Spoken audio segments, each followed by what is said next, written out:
Good afternoon, everybody. If I could get everybody to start taking their seats.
Okay, we're going to get started.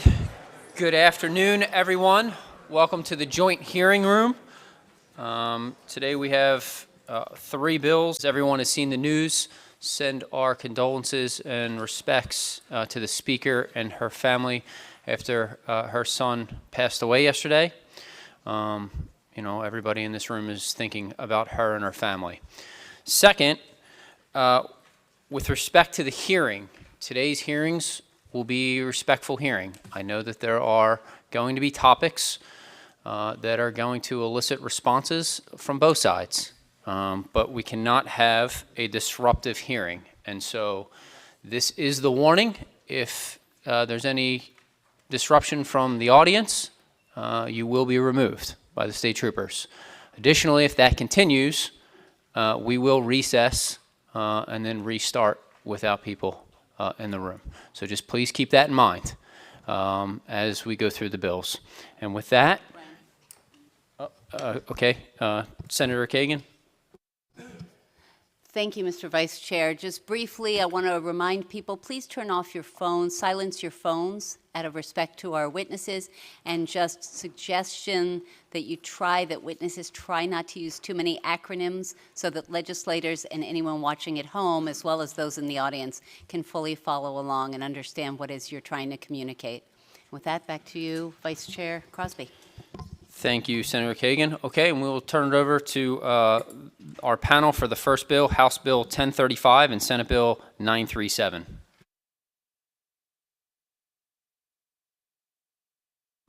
All right. Good afternoon. Thank you, Mr. Vice Chair, Madam Vice Chair, and to members of the Senate Committee on Education, Energy, and the Environment, as well as House Economic Matters Committee. I am pleased to be here. As the Vice Chair noted, I am saddened to not be here with my counterpart, the Speaker, who we are certainly keeping in our thoughts and prayers. She is dealing with the unimaginable, and so while she's not here today, certainly we are thinking about her, and I know we've had many conversations and we speak with one voice when it comes to this particular piece of legislation in this effort moving forward. Today, we stand at a very critical juncture in shaping the future of Maryland's energy landscape. What we know and are hearing, each one of us in our offices, is that utility bills for our constituents are rising at an unacceptable rate. The General Assembly must take urgent action to pull any viable policy lever that's available to us to lower the cost of energy as we bridge to a cleaner energy future. We have to confront a few core realities. Number one is that Maryland is part of a regional electric grid. We are one of 13 states plus the District of Columbia. Second, we know that demand for electricity is projected to far outpace new generation, which is going to create and is creating a mismatch between supply and demand. Third, the inversion of the supply and demand curve means that prices are elevating and we have increased concerns about reliability to simply keep the lights on. Fourth, even though demand is increasingly only modestly in Maryland, grid failure in surrounding states is not something we can ignore. It has the potential to impact our residents, their homes, and businesses. And finally, there are truly only two ways to deal with this problem. One, we build more transmission from outside of the state into the state, in which we are relying on other states' policies and other places' demands in order to generate our own electricity, or we can generate more Maryland-made energy and have more control over the type of energy being produced and ensure that it is cleaner, faster. It's with that in mind that Speaker Jones and I introduced the Next Generation Act. It's a comprehensive bill for dealing with the affordability of our utility bills, the reliability of our electric grid, and the predictability of our regulatory environment in Maryland to spur private investment.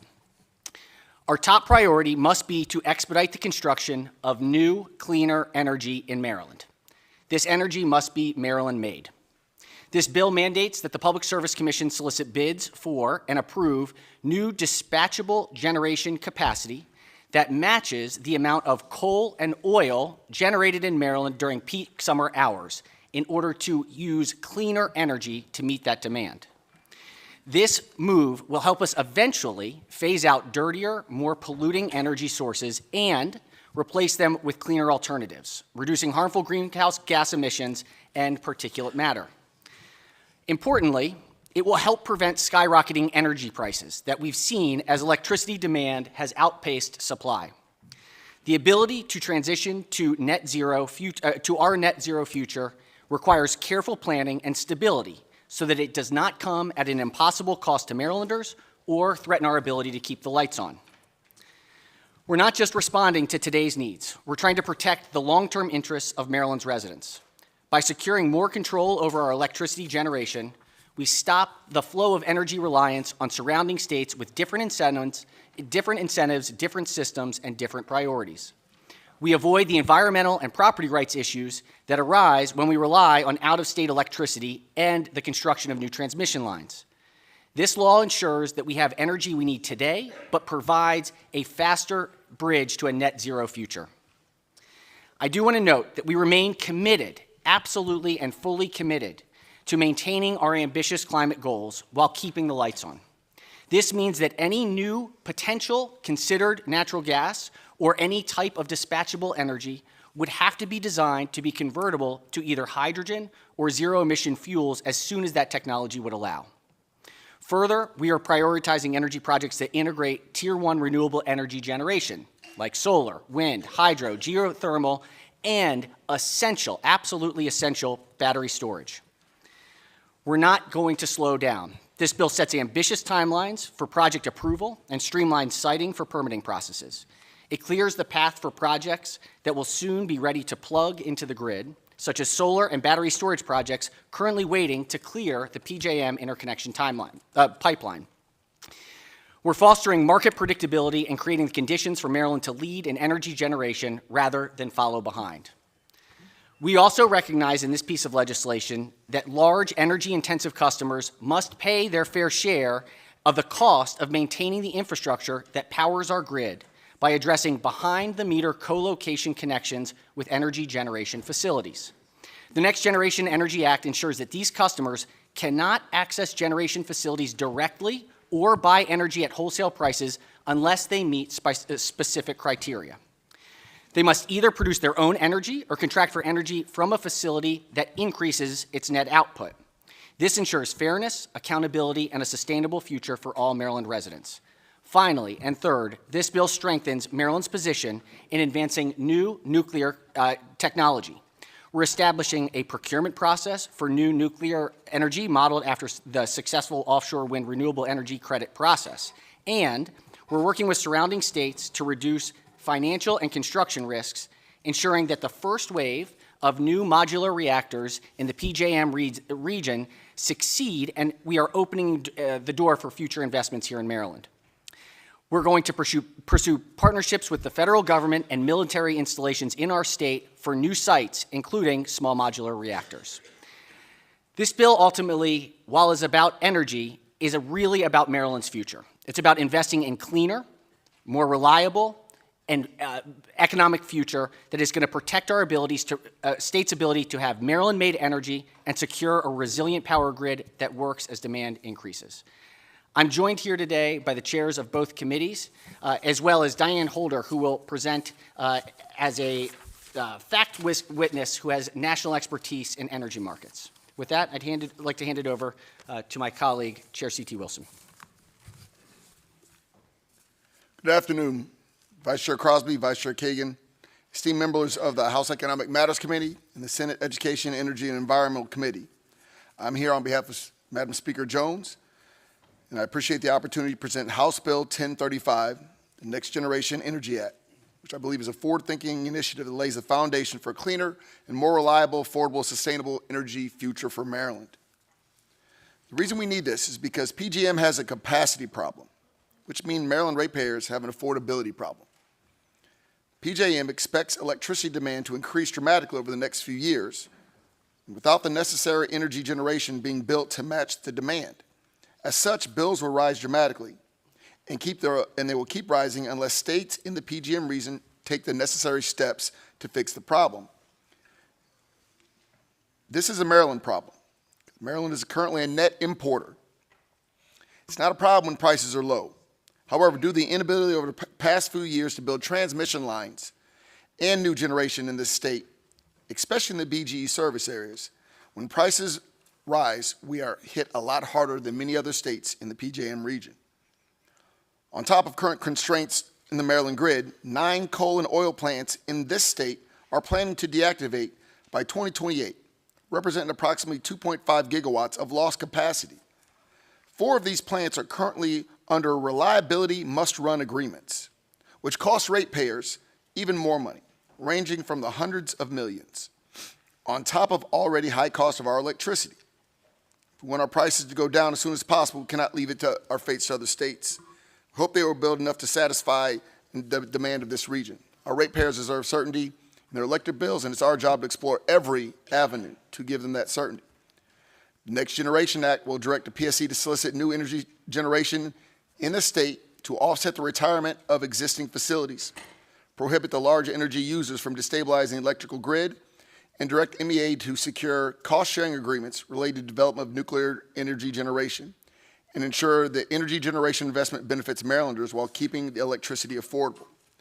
I do believe that the Senate President has covered the major key points as far as nuclear generation, protecting our customers from large load customers, and streamlining the CPCN process. In closing, we believe that this will be a job creator. Investments in nuclear energy and next generation technologies will create high-paying jobs in construction, engineering, and maintenance. We believe it'll lower costs by increasing the state energy production. We can stabilize and lower PJM capacity market electricity prices and reduce the dependence on imported power. And with the nuclear investment, we believe that nuclear power provides a reliable, emissions-free energy source, aligning with Maryland's climate goals. In conclusion, HB 1035 is a forward-thinking approach to Maryland's energy challenges. It provides a roadmap for a cleaner and more reliable and more affordable electricity while fostering economic growth and inclusion. I urge both committees to support this bill and help secure Maryland's energy future.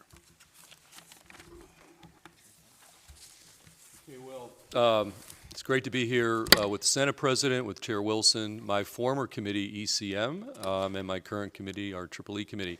The only thing I'd add, I'll have a lot more to say about the second bill that we're hearing today, but I would make the point that seeing the committees together, I think it illustrates how imperative is that the House and Senate work together on this is a super important issue, this package, that it's not always been the case, but I think the two chambers really need to be aligned, and so I think having a joint hearing was a great idea.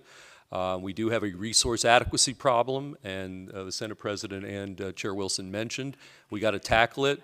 And the time is now, and so I think the package of bills today in toto is super important for the state of Maryland to solve that resource adequacy problem. We are a net importer now, but that problem is going to get a lot worse unless we take action in the present session. And so with that, Madam Vice Chair, Vice Chair Crosby, Vice Chair Kagan, I'll yield back to you, or is Ms. Holder going to weigh in at this point? Okay. Okay, thank you. For the members, just some housekeeping here. It's one bite at the apple, so you're only going to get one round of questioning, and then you're going to have to hold it and take your questions offline. With that, we will start with, I believe, Senator Brooks, is that? Oh, I apologize. Go ahead, ma'am. I think there were slides too. Okay, you can move forward to the next slide. Good afternoon, members of the Senate Committee on Education, Energy, and Environment and the House Committee on Economic Matters. I appreciate the chance to speak with you today about the critical topic of grid reliability and the challenges that we face. I'm Diane Holder. I'm VP of Entity Engagement and Corporate Services at Reliability First. A few words about Reliability First. We were formed coming out of the 2003 Northeast blackout, which I'm sure you can remember. We are one of 6 independent regulatory agencies that oversee the North American bulk power system. We get statutory authority from the federal government through the Energy Policy Act of 2005.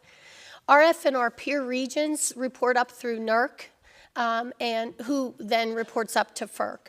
But our responsibility is to set and enforce with penalties the NERC mandatory reliability standards for over 300 registered entities within our footprint, which includes 13 states and the District of Columbia. And when I say registered entities, I mean electric utilities, generation owners, and RTOs like PJM. But besides auditing entities and enforcing those standards, we also proactively seek to promote excellence in our industry in a variety of ways, including participating in hearings like we are today. We believe we are a unique voice in this conversation because we don't own or operate any electric system assets, we don't facilitate markets, we're not lobbyists, and we are resource neutral. Our lens is reliability, pure and simple, and that's also our expertise. To be clear, I'm here for informational purposes on grid reliability, and I won't be commenting on the legislation itself. So if you could move to the next slide, please. One of our core responsibilities is to assess the adequacy of the bulk power system and shine a light on areas of concern. And one way we do that is through NERC's long-term reliability assessment. And this graphic is from the latest one that just came out in December. The report discusses how generation retirements are outpacing new resources, and increasing demand is compounding that situation. Balancing supply with demand is one of the most fundamental aspects of grid reliability, so this assessment is very important. It is also very concerning because it shows more than half of the continent is at high or elevated risk of resource adequacy shortfalls over the next 10 years. And while PJM is not at high risk, that region is actually at elevated risk. It's still important to note that in last year's assessment, PJM had been at low risk. So things are and have worsened. One of the main ways we see resource adequacy challenges surfacing is through shrinking reserve margins. This means that we have less backup power to handle unexpected events such as a power plant tripping offline. If we could go to the next slide, please.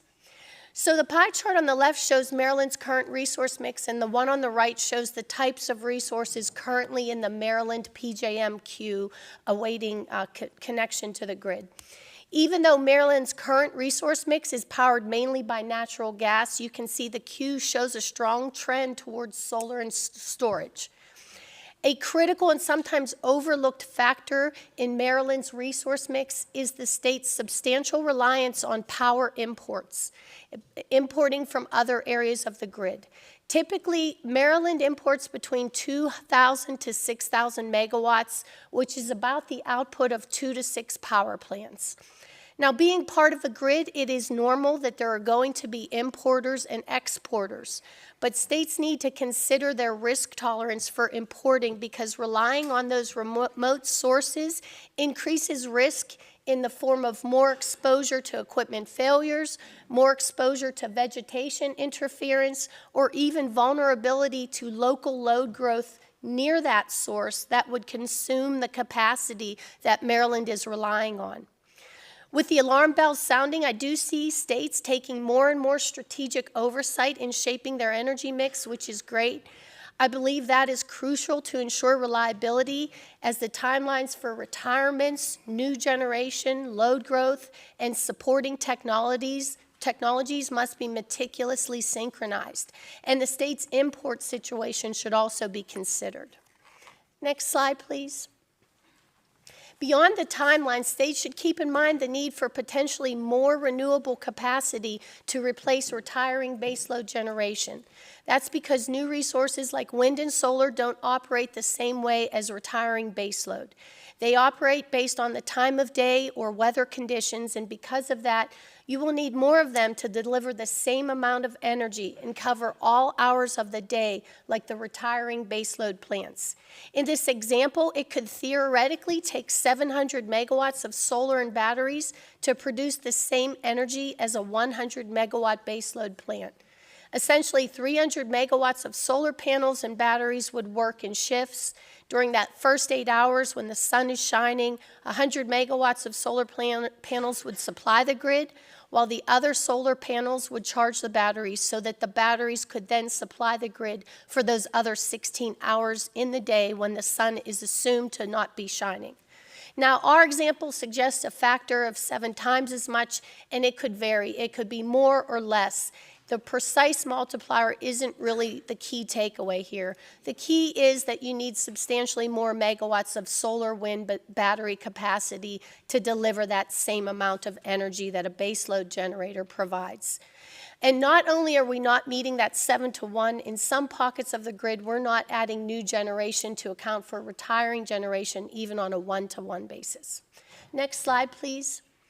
So capacity or having enough power to meet demand at all hours around the clock is one very important aspect to address when it comes to the resource mix. But keeping the grid stable is another important aspect, and having generators in the resource mix that can provide essential reliability services is key for grid stability. Grid disturbances like a sudden power plant outage or a transmission line failure require immediate response to keep the grid stable. In fact, everyday fluctuations in supply and demand need managed too, also to keep things stable. Essential reliability services are fundamental to grid stability, ensuring consistent operations through those unexpected events as well as in day-to-day fluctuations. As my boss often says, electricity is unique in that it's produced, delivered, and consumed instantaneously.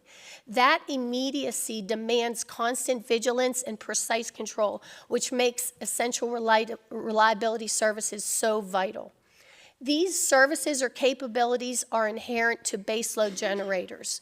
However, wind, battery, and solar resources do not yet provide many of these services. Technologies are being developed that would help those resources simulate some of those services, but they are not yet available and deployed on the grid at scale. In this chart, you can see the different generator types listed on the left-hand column. Across the type, you see different features that those generators may or may not exhibit and to what degree.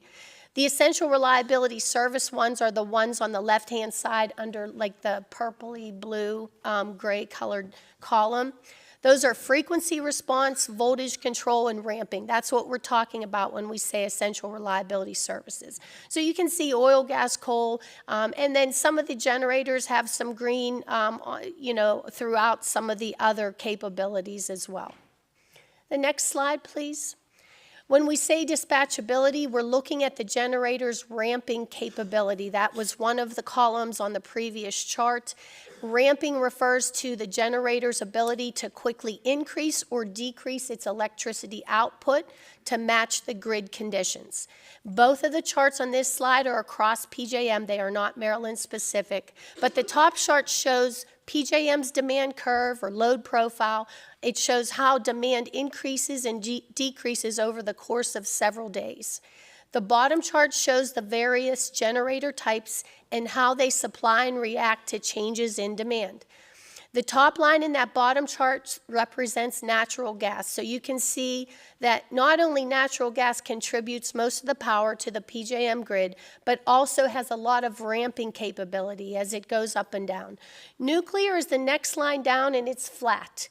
Traditional nuclear does not provide ramping due to regulations, safety, and other reasons. However, the new reactor designs, like small modular reactors, may have more flexibility to ramp more effectively. The green line is wind and the yellow line is solar, and yes, as we know, they currently do not comprise a large portion of the PJM resource mix, but they also only offer limited ramping capability. This is because their output is determined by weather conditions and time of day, not by our direct control. Again, as the resource mix is being planned, please consider timelines, capacity, and essential reliability services. Next slide, please.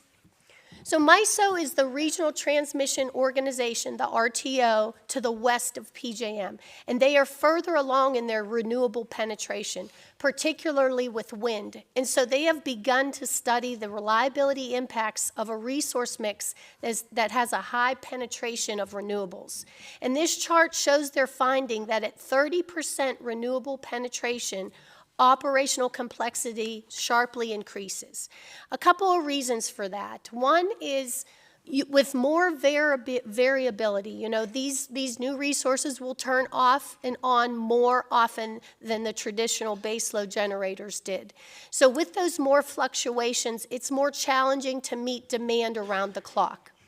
Another reason for the complexity is that, with unexpected events, such as a plant tripping offline, if the resource mix lacks enough essential reliability services, when that plant trips offline, it may not be able to recover.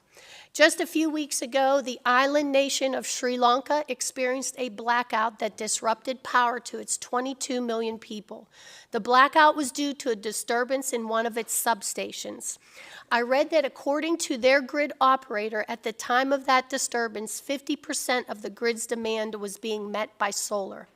They said the lack of synchronous generation made the grid more vulnerable to voltage and frequency disturbances, which led to the cascading outages.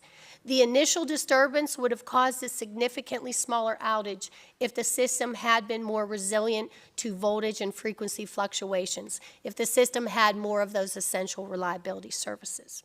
So the last slide, what should we do? So if you could page forward one more. These are NERC's recommendations, and I will read the two most important ones here for you. This came from NERC's latest long-term reliability assessment, the graphic that I showed you earlier. I believe recommendation number 1 and number 5 are the most applicable to our conversation today. Number 1 is carefully manage resource retirements. That one goes back to meticulously managing those timelines, not just with the retirements, but the new resources, the new technologies that are needed to support the transition, and load growth as well. Plus, that import situation here needs factored in.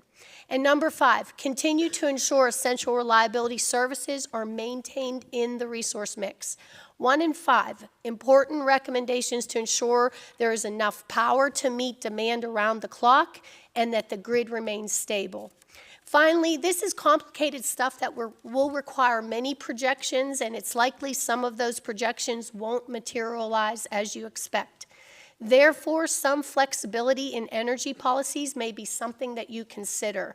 I know many states allow for flexibility through extending environmental permits, and I actually know one state whose energy policy allows utilities to petition the Commission for extensions on policy milestones if concerns emerge regarding resource adequacy, grid stability, supply chain, or cost. Thank you for your time today.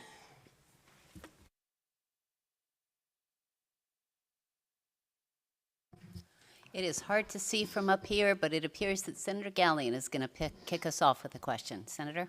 Thank you, Madam Vice Chair. Thank you, Mr. President, committee chairs, and ma'am for being here and for your testimony today.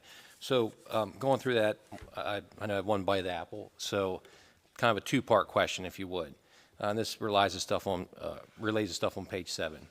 Can you tell us what the progress is of hydrogen or zero-emission biofuel technology first, and then how will the Commission determine if conversion is actually feasible? Well, thank you, Senator, for your question. Right now, neither of those technologies are commercially viable. The hope is that within, ideally, 5 to 7 years, and actually I should note that Ms. Holder is here in her capacity to provide factual backup information, not necessarily for or against the piece of legislation. So she's here as kind of an impartial industry expert for the energy sector. So if I say anything incorrect, she can correct me. So the idea is that it should be built with the capacity and ability to convert. And so that's the key component, is that in the design and in the selection of dispatchable energy, it would be built with alternative sources in mind and not prevented at the beginning of construction. And we want to incentivize those bids that incorporate other Tier 1 sources. Thank you. Okay, seeing no further questions. Delegate Charkoudian. You surprised? Thank you, Mr. Chair. Thanks for the presentation, and I share the concern about high energy prices and to some extent resource adequacy. But I actually have some follow-up questions for Diane. I read the testimony that you provided, and it's actually quite different from your presentation in the sense that one of the things that it highlights is how natural gas has failed in extreme weather events, and that in fact it seems to highlight the need for diversity in order to be prepared for those extreme weather events. And it's my understanding that actually one of the significant reasons for the major price increase in the capacity auction, separate from the RMR issue in BG&E, was actually that gas was downgraded significantly because it had failed so many times. So essentially we couldn't count on the gas plants across the PJM grid to produce in the way they were needed during those peak periods. And so we had to downgrade them, and thus they got less money, and thus the supply and demand appeared to not match in a way more extreme than the actual supply and demand not matching. And so I'm wondering if you can just confirm your written testimony that highlights that and say more about that fact. Yes, during Winter Storm Elliott, the gas plants did struggle with fuel supply issues and their ability to provide power to the grid as needed. There was obviously with Winter Storm Elliott, there was a investigation by FERC and NERC and the regional entities. There were lessons learned. There were new winterization standards that came out as a result of that. I will say a few weeks ago, or back in January, we did have some cold temperatures, and the system seemed to do better and fare better. And some of those lessons learned had been incorporated into that. Actually, FERC and NERC are going to be releasing a report on that in April in terms of like how things went in that event. But I will say a diverse resource mix. There's no resource that we would say no to. We need all resources actually, because each resource, there's no perfect resource, and each resource has its own shortcoming. And if you would experience a failure across one resource type, and every one of those natural gas plants experience that failure, that's a real concern for reliability if you're reliant on just one or a couple resource types. So we always say a diverse resource mix is the best for reliability. And the second question is about your testimony also highlights the value of battery storage and battery storage to really balance the value of the very low-cost renewables. So renewables being very low cost, the disadvantage is they don't run 24/7, battery storage being the solution that lets us take advantage of that low cost and have 24/7, but really peak. I mean, peak is the issue that we're trying to address.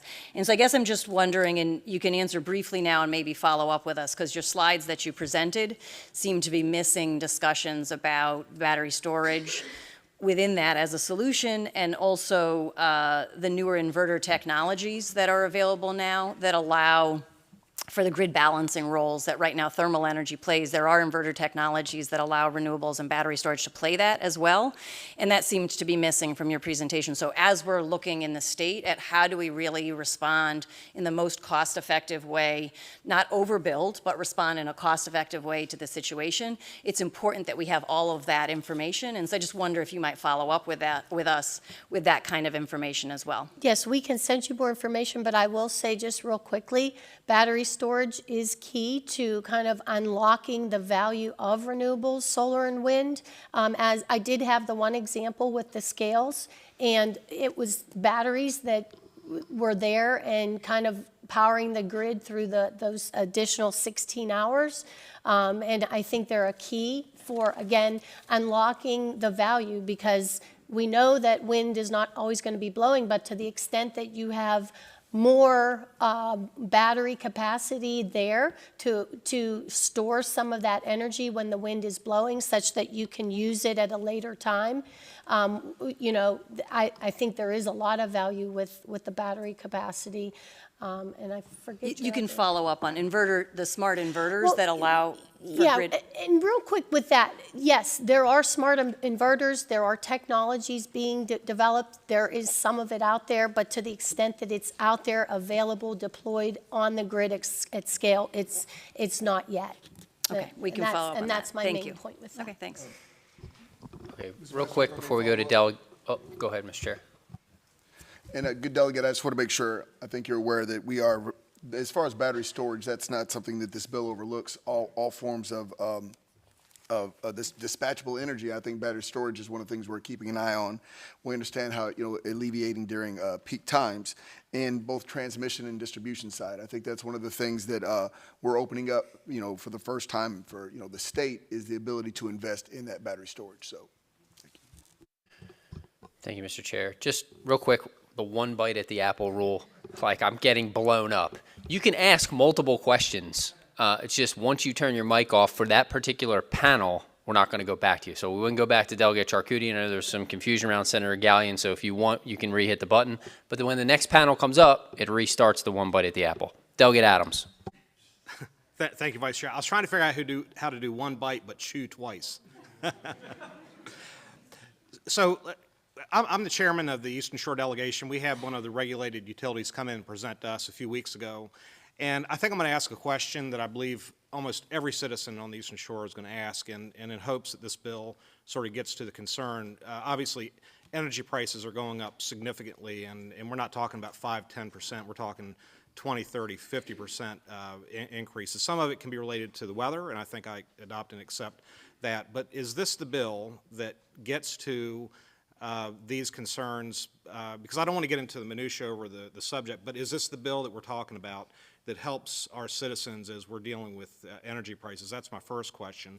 The second one goes to the CPCN process, and does this bill preserve that process as we consider generation? And the reason why I ask is because on the Eastern Shore we lost in Delaware the last large generation facility, and so we don't have a lot of generation on the shore, and I think ultimately we'd like to see more generation, and we're talking about baseload generation, less transmission lines. We are concerned about renewables, but I hope I'm giving you the question the way you can answer it globally through the lens of what this bill is all about. Sure. The first bill of this package does and is about the energy supply and increasing Maryland-made energy within all of the above strategy. It is about dispatchable energy to have baseload generation, but also at capacity needs, expediting the production of supply of Maryland-made energy. It does preserve the CPCN. It does add some expedited timelines for permitting. If the PSC moves forward with a bid and selects a project to move forward, it would be expedited. So permitting would be faster in order to get this Maryland-made energy on the grid faster. It still would have to go through the PJM interconnection queue and all of the other regulatory processes, but it is about expediting the large load. That's the reason we're here, though, isn't it? I mean, the reason we're all here today and the reason you're getting calls every day from your constituents is because of these rocketing energy prices. And we're stuck in this, the tension. We live in this tension of we've got to deal with the now, but we also have to deal with the future so the now doesn't happen again. And so that's why we've opened up to all forms, not all forms of dispatchable energy, but we're not shutting the door much of anything because we have to deal with it now. But if we do this right, and as I've said repeatedly, by the time we leave this session, we should have something more than goals. We should have a distinct plan that keeps us where we need to be so we're no longer reliant on other states to provide whatever forms of energy that they want to us, and that we have enough energy to take care of our Maryland citizens and also be I don't say a thorn in PJM's side, but we want them to notice us. We want to have some more leverage than we do now, because right now we are at their mercy, and if we don't start the generation, we're at their mercy for these transmission lines, because they're going to be the ones that decide where they go, and then we have a very difficult fight because we need transmission or generation. So it really is all about the customer, price, and ratepayer. That's why we're here, and that's why this bill is drafted in this manner. Add one thing. You got to look at these three bills together, okay? I think this is setting up a foundation for some longer-term generation that we don't currently have. The second bill is taking some of the projects that are in this queue and providing some regulatory certainty so when they get out of that queue, which they're about to do, those things can get online quickly. And then third bill deals with, again, I don't want to get ahead of myself, but the third bill is, do we have enough expertise here in this state to plan and model and forecast to make some good policy decisions? And so I think cumulatively, the three bills together absolutely are intended to address the biggest issue, one of the biggest issues confronting our state in the here and now, but over the next several years. And these bills actually lay the foundation, and I don't think waiting for another year or two to do some of these things is an option. So that's why, as Chair Wilson said, that's why we're here. That's why the three bills are here. And so I'll stop there. Okay, seeing no further questions, that concludes this panel. There is one more favorable witness, George Anas. George, you can come down and... Oh, apologies, George Anas. Do not see George here. Okay, we'll go to favorable with amendments. First up, we have Leah Meredith, Maurice Simpson, Alex Pavlak, and Kim Coble.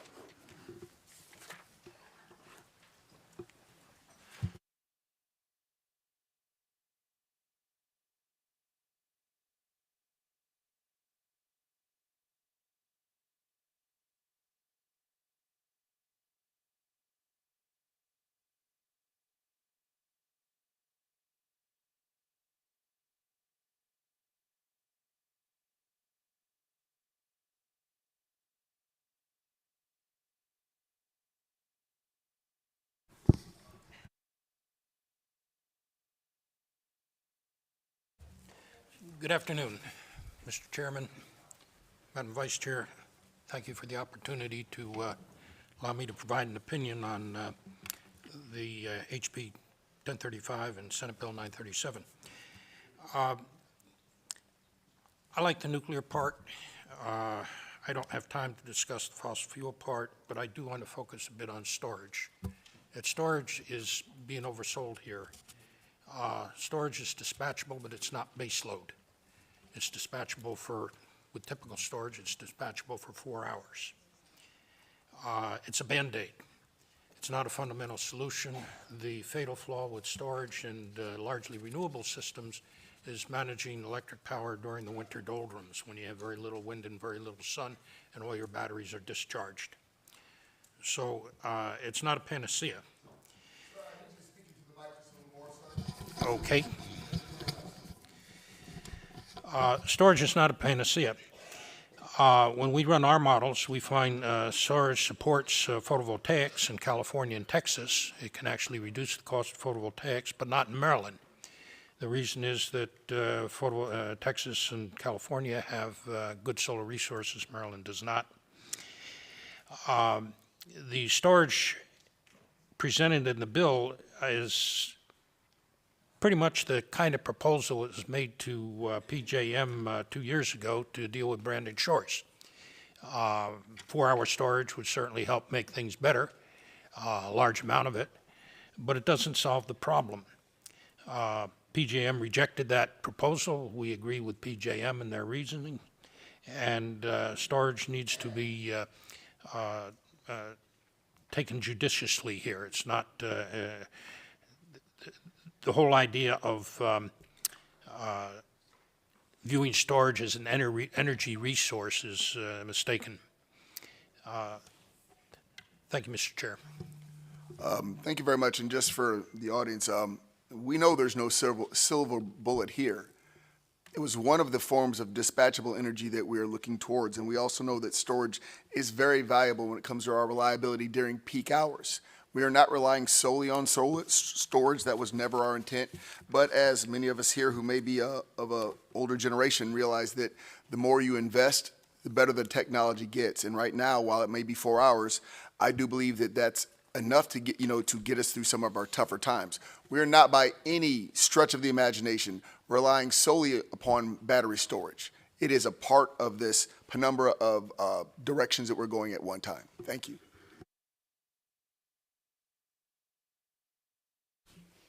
Chair Feldman, Chair Wilson, members of the Senate Education, Energy, Environment, and House Economic Matters Committee, thank you for the opportunity to provide testimony on Senate Bill 937 and House Bill 1035, also known as the Next Generation Energy Act. I'm Leah Meredith, Mid-Atlantic Regional Director of the Solar Energy Industries Association, or SEIA. SEIA is the National Trade Association for the solar and storage industries, building a comprehensive vision for the advancement of those technologies.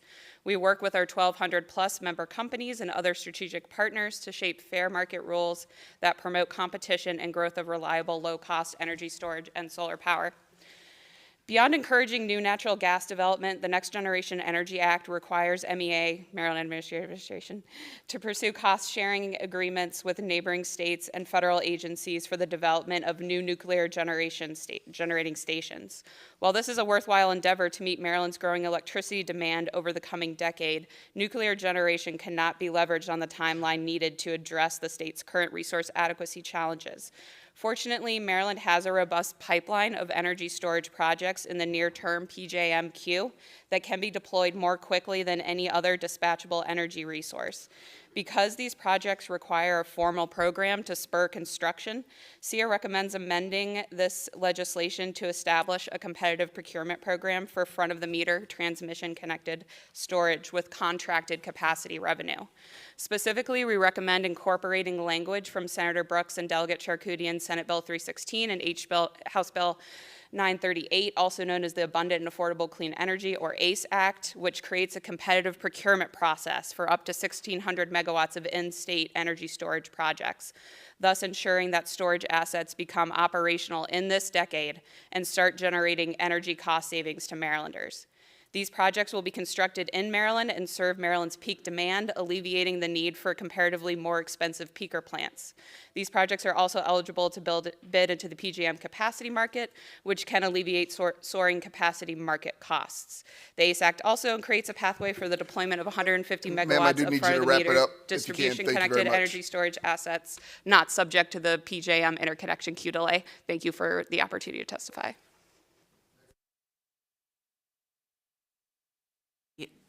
I'm Kim Coble, Executive Director of the Maryland League of Conservation Voters. Our position on SB 937 and HB 1035 is favorable only with amendments, which you can find in our written testimony.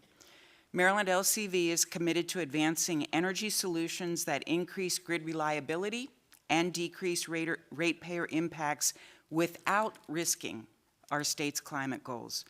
This bill expedites the building of new gas plants, but it does not directly address ratepayer impacts.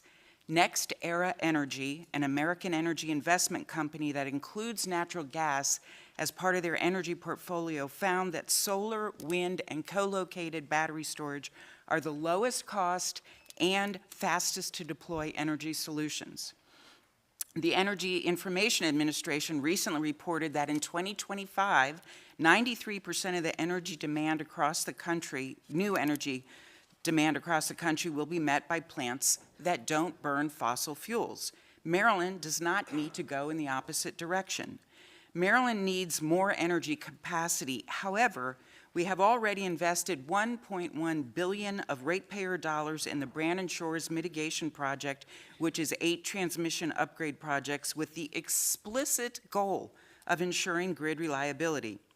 Additionally, according to the PJM, the anticipated energy demand from the growth of data centers is an additional 33,000 megawatts across the entire PJM, of which Maryland's portion is 0.4%.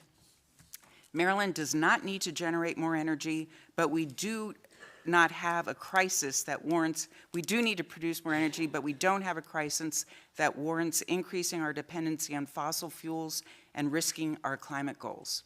Thank you.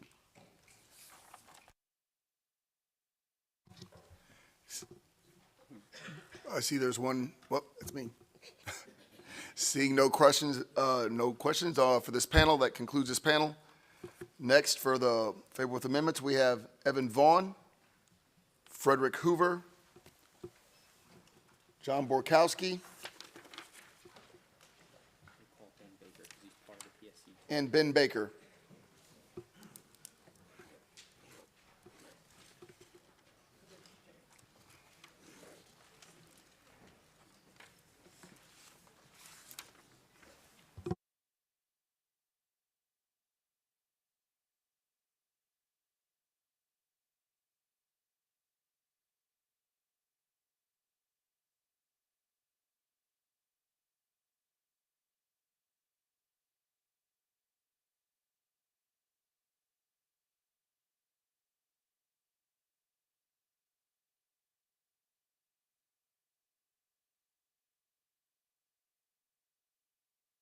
Push the button, right?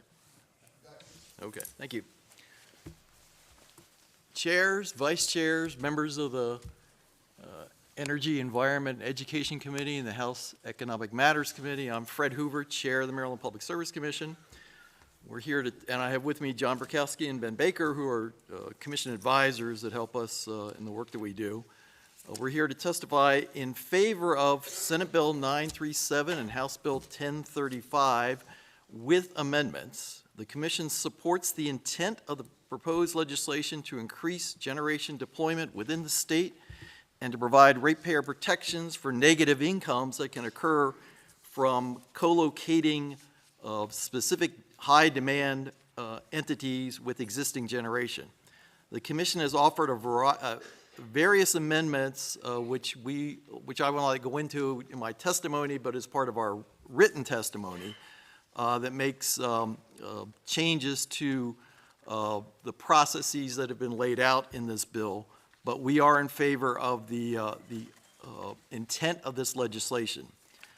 The idea of a dispatchable generation proposal that could attract new generation to the state without imposing a financial obligation on ratepayers by providing a more expedited and more certainty in the regulatory review is a worthwhile idea to explore. Since there are no financial obligations being made to the generators, we suggest that the legislation be modified to eliminate the cost-benefit analysis that was provided in the original draft of the legislation and extend the time that the state agencies have to conduct the CPCN process. And just to elaborate on that a little bit more, the Public Service Commission is sort of the tail end of the CPCN process. The beginning of the process is the applicant providing information to the Power Plant Research Program. They are the gatherer of information from all the various state agencies on the impact of a generation facility, a transmission line, any sort of energy proposal that's being made. They send the application out to those agencies, then receive the information from those state agencies. That in turn they develop a list of recommendations, conditions. They work with the project applicant, and then those list of recommendations are presented to the Public Service Commission for our consideration and eventual adoption in most cases when we grant the CPCN. So we're literally at the end of the process, and my concern is that if we want to speed things up, we need to build in enough time at the beginning of the process to make sure that PPRP and the relevant state agencies can do their jobs.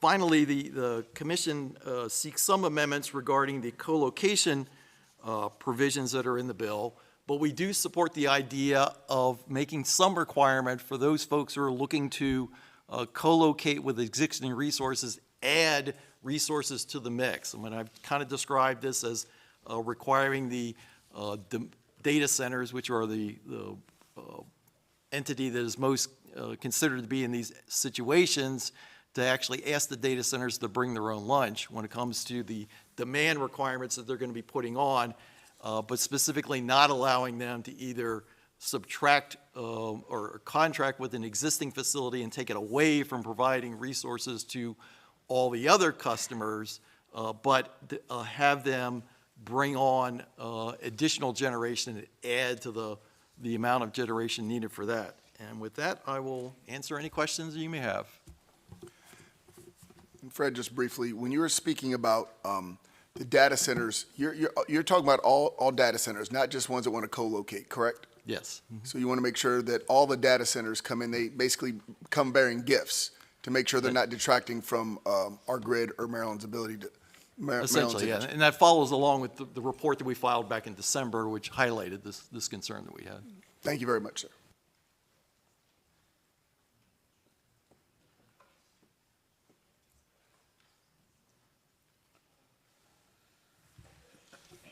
Delegate Adams. Thank you, Mr. Chairman. And in follow-up, I asked the panel a question, and I did ask about CPCN, which is the bulk of your testimony, and part of the testimony that you shared was that the CPCN process can be a contentious proceeding, but it's contentious because it brings public input and gives engagement that I think is important. I'm not going to ask you to editorialize further on your testimony, but when we're talking about bills that talk about new generation, whether it's renewable generation, whether it's baseload generation, whether it's nuclear, that CPCN process is the critical engagement with the public, and I assume that's part of your testimony. Right. I think one of the things that we have to keep in mind is that the location of any sort of energy facility, whether it's a fossil power plant, a nuclear power plant, a transmission line, a solar array, a wind turbine, eventually it winds up in somebody's backyard.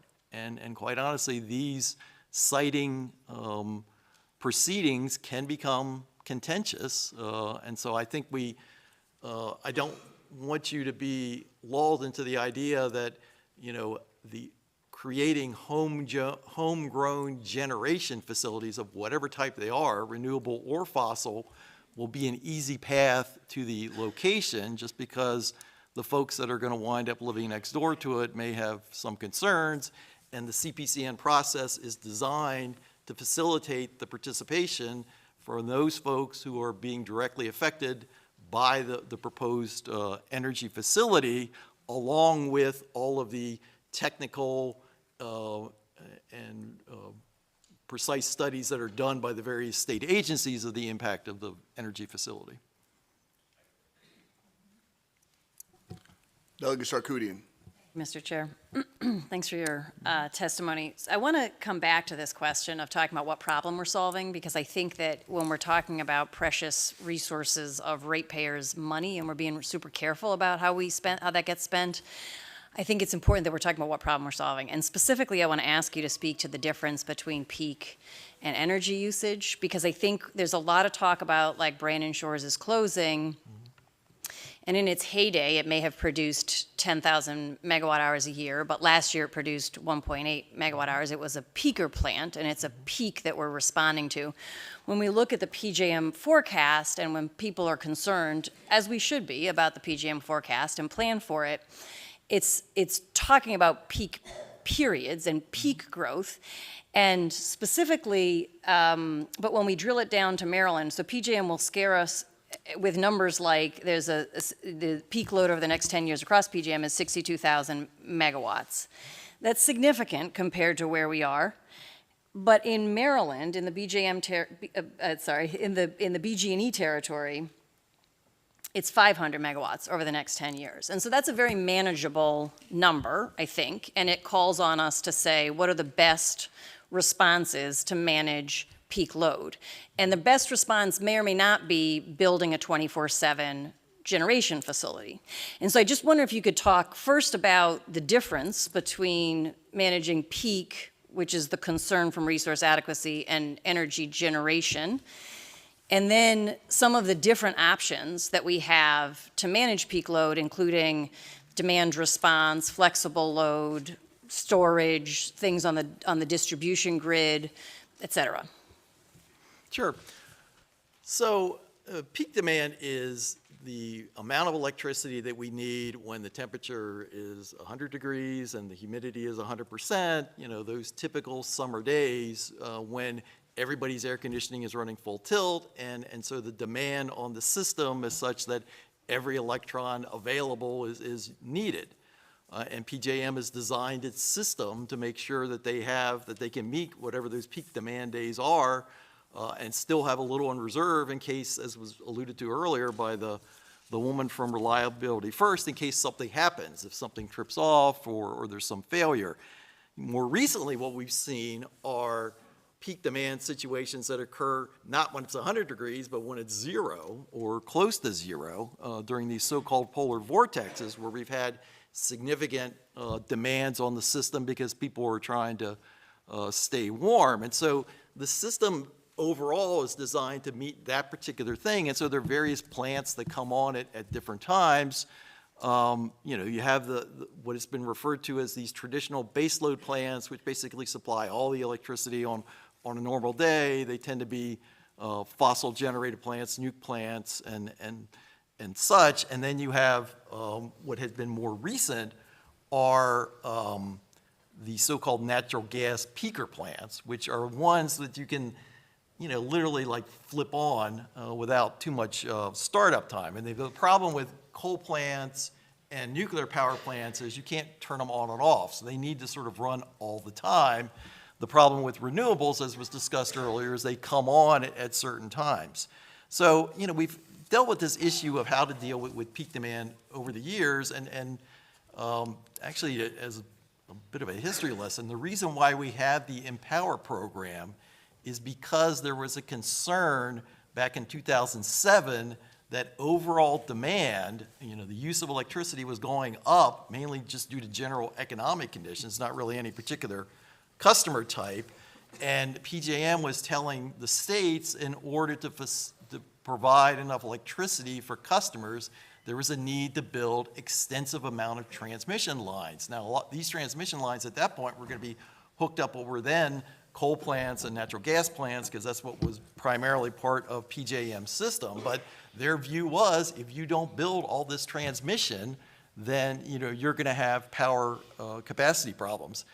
And the state's response back then was to say, well, there's one or two things we can do. We can engage in all these transmission projects and deal with all that, or we can figure out how to use less electricity. And so that's how Empower was born, to address two different things. One, trying to lower the overall demand used by customers by having utility companies aggressively engage in energy conservation and energy efficiency activities with their customers. And then the other part of it was a specific aim at trying to reduce so-called peak demand so we could eliminate some of that. And that's how Empower has been operating over the course of the last almost 20 years now. And so that's the process that you could use. So the bills that are being put forward today, and I agree with Chair Feldman, you have to kind of look at all three of them together, are designed to try to address the situations that we have in facing us regarding power adequacy. So it's my view that we need to do all of the above, but my definition of all of the above is not just generation sources, but let's look at usage patterns and other technologies such as batteries and things like that. It's one of the reasons why the Commission supports the so-called ACE bill to try and encourage deployment of battery projects, because batteries, while some people have discounted them, I mean, batteries really are, in a sense, the holy grail on this, because traditionally you had to have the generation capacity to meet whatever the demand was going to be at a particular time. Well, now we have a situation where you can actually make electricity at certain parts of the day and use it other parts of the day by utilizing batteries. So it's, again, this all of the above approach, both on the generation side but also on the usage side, is how we fix the problem. I think just one thing to add to that, I think a lot of our discussions when we're talking about resource adequacy, they come from capacity. So the discussions we've heard around increasing prices in the future and the price signals that might be used to get new generation come from this idea of capacity. And so higher capacity resources, those which the dispatchable generation definition is really more of a high capacity definition than a rampable resource definition. And so it's really focused on attracting high capacity resources that might help us with the prices that might be coming in the future. But anyways, I think when you think about it, the resource adequacy and a lot of the concerns we've been discussing are around the peak and so forth. And I would just remind everyone, witnesses as well, that we appreciate the aphorisms and the value of concise statements, because we do have a lot of witnesses. And I know we're getting these in-depth conversations, but I would appreciate the garrulous conversations. Great, but there's nothing wrong with the economy of words. So thank you guys very much.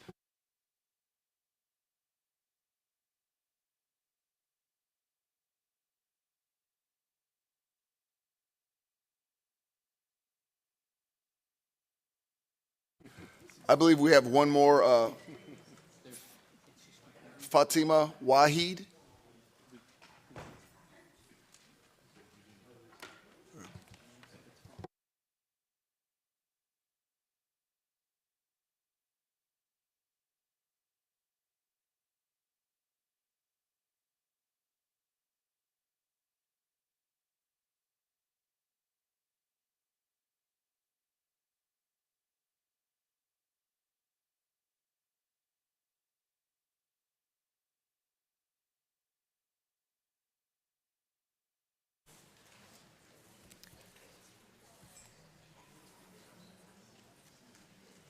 You can go ahead, sir. My name is Hussein Wahid. I'm with the Advanced Technology Acceleration Program and Initiative with the University of Maryland. And we have achieved remarkable results over decades, but recently I found out the current survey data also supports what has happened in the past, and the algorithms, the methodologies have proven to provide the best results in the region from the start of the pandemic to February of this year. And they covered nuclear facilities, they covered renewable energy facilities, and they also covered the modeling aspects and also the implementation and planning. And it was done on the fly because there was no timeline, just the opportunity to deliver the maximum beneficial results. And we found out a huge advantage from a very short period of engagement with respect to people with the expertise of research, development, and direct application at the same time. And also, if they could combine the multidisciplinary approach in these applications, then the advantages were significant, and that is how it resulted in about $500 million up to 2030 in transformative economic efficiency. These methodologies are readily available and they can be utilized anytime. And they are part of the #1 ranked Advanced Energy Research Center for Life Cycle Engineering in Maryland, and also the best of the results that Maryland has produced. But the surprising thing was that they are not uniformly used, and we wanted to make sure the uniformity of those methodologies occurs in this year with respect to the dynamic systems, the carbon negative biofuels, and also the continuous learning for citizens' advantage for transformative economic efficiency. Thank you very much, sir. Thank you. Seeing no questions, I believe we're now moving on to the unfavorables. We have Amy Mordock, Terrence Fitzgerald, Alfred Bartlett, and Emily Scarr.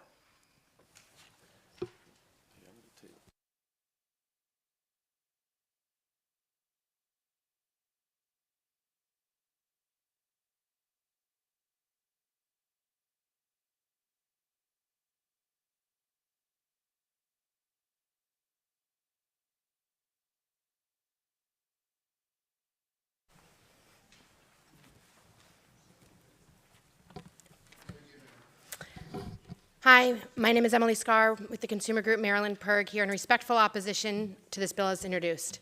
Marylanders are struggling with unaffordable energy bills due to wasteful spending from utilities and mismanagement at PJM, our regional grid operator. The state should increase energy generation and storage in the state, but the Next Generation Energy Act not only misses the mark, it also threatens to unnecessarily increase utility rates and pollution.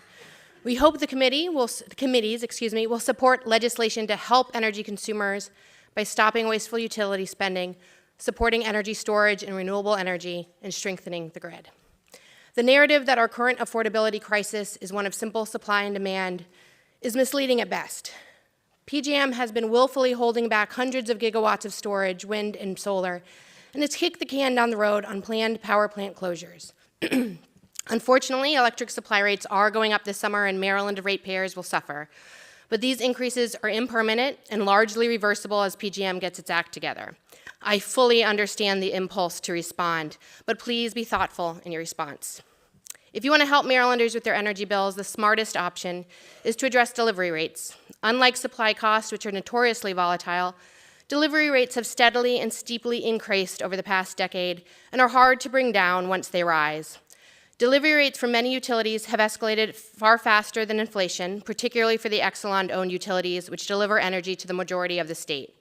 The legislature and the PSC regulate utility rates, but the state has far less ability to impact complicated supply markets.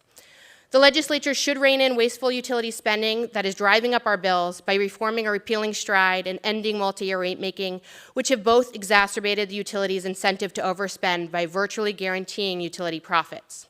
The PSC has authority on both, but the legislature has played a key role in these policy decisions and thus has a responsibility to intervene.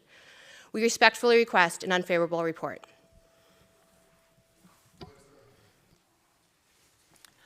Thank you. I'm Dr. Alfred Bartlett, representing Physicians for Social Responsibility. We respect leadership's concern for our increasing energy costs and for the jobs, businesses, and revenue that new industries like data centers might bring. However, as a retired pediatrician, I evaluate proposals for their impact on our children and their children. That perspective is why we request an unfavorable report on this bill, because the bill's proposals to develop small modular nuclear reactors and expand gas-fired power plants would create significant risk and likely harm for future generations. In previous testimony, I described the generational risk of the spent fuel produced by any nuclear reactor, large or small. It's highly radioactive and remains deadly for millennia. It's too dangerous to move, so it's stored at the reactor site. We already have about 1,500 tons of it at Calvert Cliffs. New SMRs would become additional storage sites, and they'll all have to be safeguarded for centuries. The half-life of plutonium-239, a major component of this waste, is 24,000 years. The more of this dangerous waste we create, the greater unsolvable problem we leave to future generations. And if climate disruption is why we have greenhouse gas reduction goals, why add more fossil fuel burning plants? One 500 megawatt combined cycle gas-powered electric plant will burn 30 million cubic feet of methane each year, emitting 1.8 million tons of CO2. And each year, 9,000 tons of methane will be leaked along the way, equal to another 700,000 tons of CO2.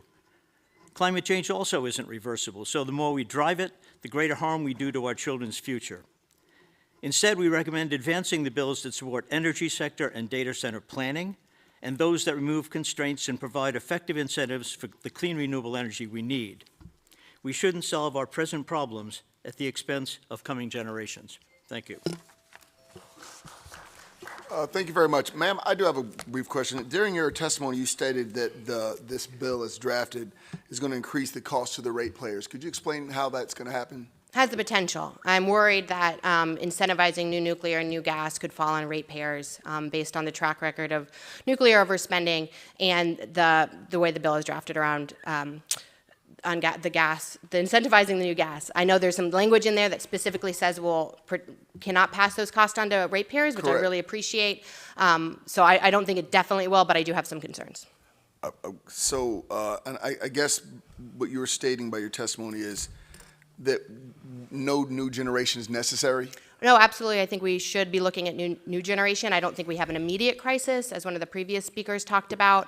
I think the smarter approach is to look at short-term solutions to meet peak demand and put in the real research and planning. I know that one of the bills you're looking at today to figure out the best plan for new generation over the next decade. Thank you very much, ma'am.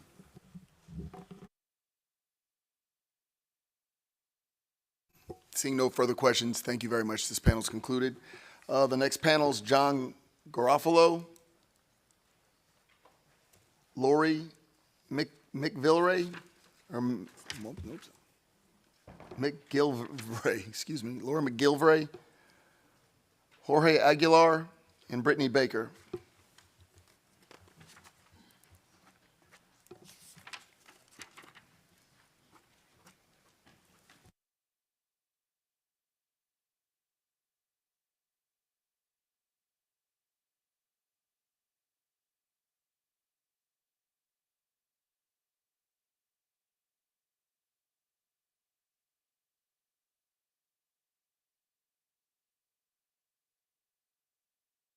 John, would you like me to go first? Thanks for this opportunity to speak. My name is John Garofalo. I'm an Anne Arundel watershed steward, a volunteer environmental advocate for my community, and a retired federal scientist. I've lived in the community of Stony Beach in North Anne Arundel County for 20 years.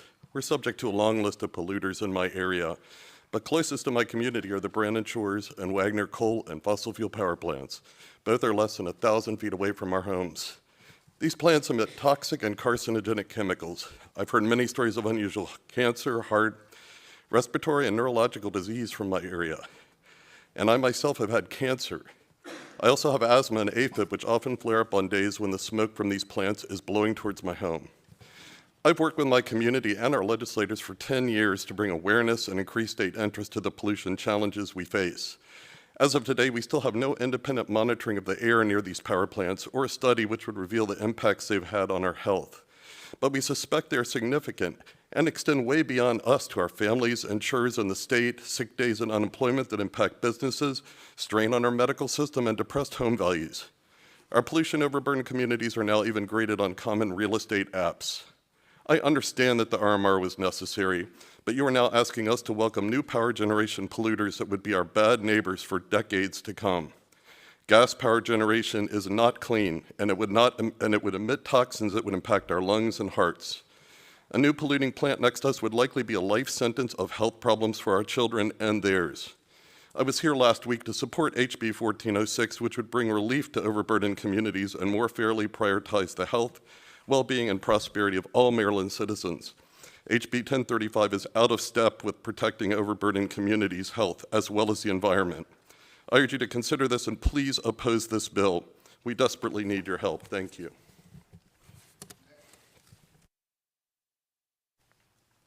Good afternoon. Thank you, Chairs Wilson and Feldman. My name is Lori McGilvray. I'm co-chair of the Maryland Legislative Coalition Climate Justice Wing. We're a coalition of 30 state groups statewide. The bill seems intended to stem the abrupt rise of electric rates and ensure energy reliability. The solution proposed is new gas and nuclear plants. However, we believe it will not either lower electric rates or produce electrons in the next few years because those plants take so long to build and are so costly. So your constituents won't see that relief in bills in the next 2 years. So if grid reliability is the real reason for the bill, we're confused because Marylanders are currently paying billions of dollars for PJM mandated new transmission to ensure energy reliability, and PJM approved more transmission yesterday. So we don't understand why PJM and MEA say the goal is 100% in-state generation. Why should we pay for twice for the solutions for reliability? Where is the ratepayer relief in double charging? We are part of a 13-state grid. Why are we trying to be energy independent like Texas? Instead, we strongly urge that the policies that you should adopt are ones that will deliver more electrons quickly and cost effectively while we plan. You have these solutions in front of you in a number of bills that we have in our written testimony. So first, undertake energy and data center planning, which would provide you with better load projections and cost-effective solutions. Second, incentivize and quickly build the 7 gigawatts of solar and storage slated to finally come out of the PJM interconnection queue in the next 2 years. And thirdly, deploy advanced technologies to get more out of the grid that we have now. It's like taking a garden hose and turning it into a fire hose when there's a fire. So while we appreciate that things are blowing up in Washington, we really ask you to be the bulwark and the beacon for where we need to go. And we respectfully ask you to vote in opposition to HB 1035. Thank you. Thank you, Chairman Wilson and Chairman Feldman. My name is Jorge, and I'm with Food and Water Watch. We urge you to reject this bill. The Next Generation Energy Act completely abandons the state's commitment to clean energy and instead promotes building new fossil fuel plants and nuclear reactors that will not lower rates because they won't come online for years. And instead, this bill actually lessens the protections for communities that might be impacted by these facilities. So at a time when rates have continued to increase, as many have said, because of the continued reliance on fossil fuels by the current grid system, this bill completely illogically promotes building out these more expensive methane plants and nuclear reactors, options that could cost Maryland families billions over the long term.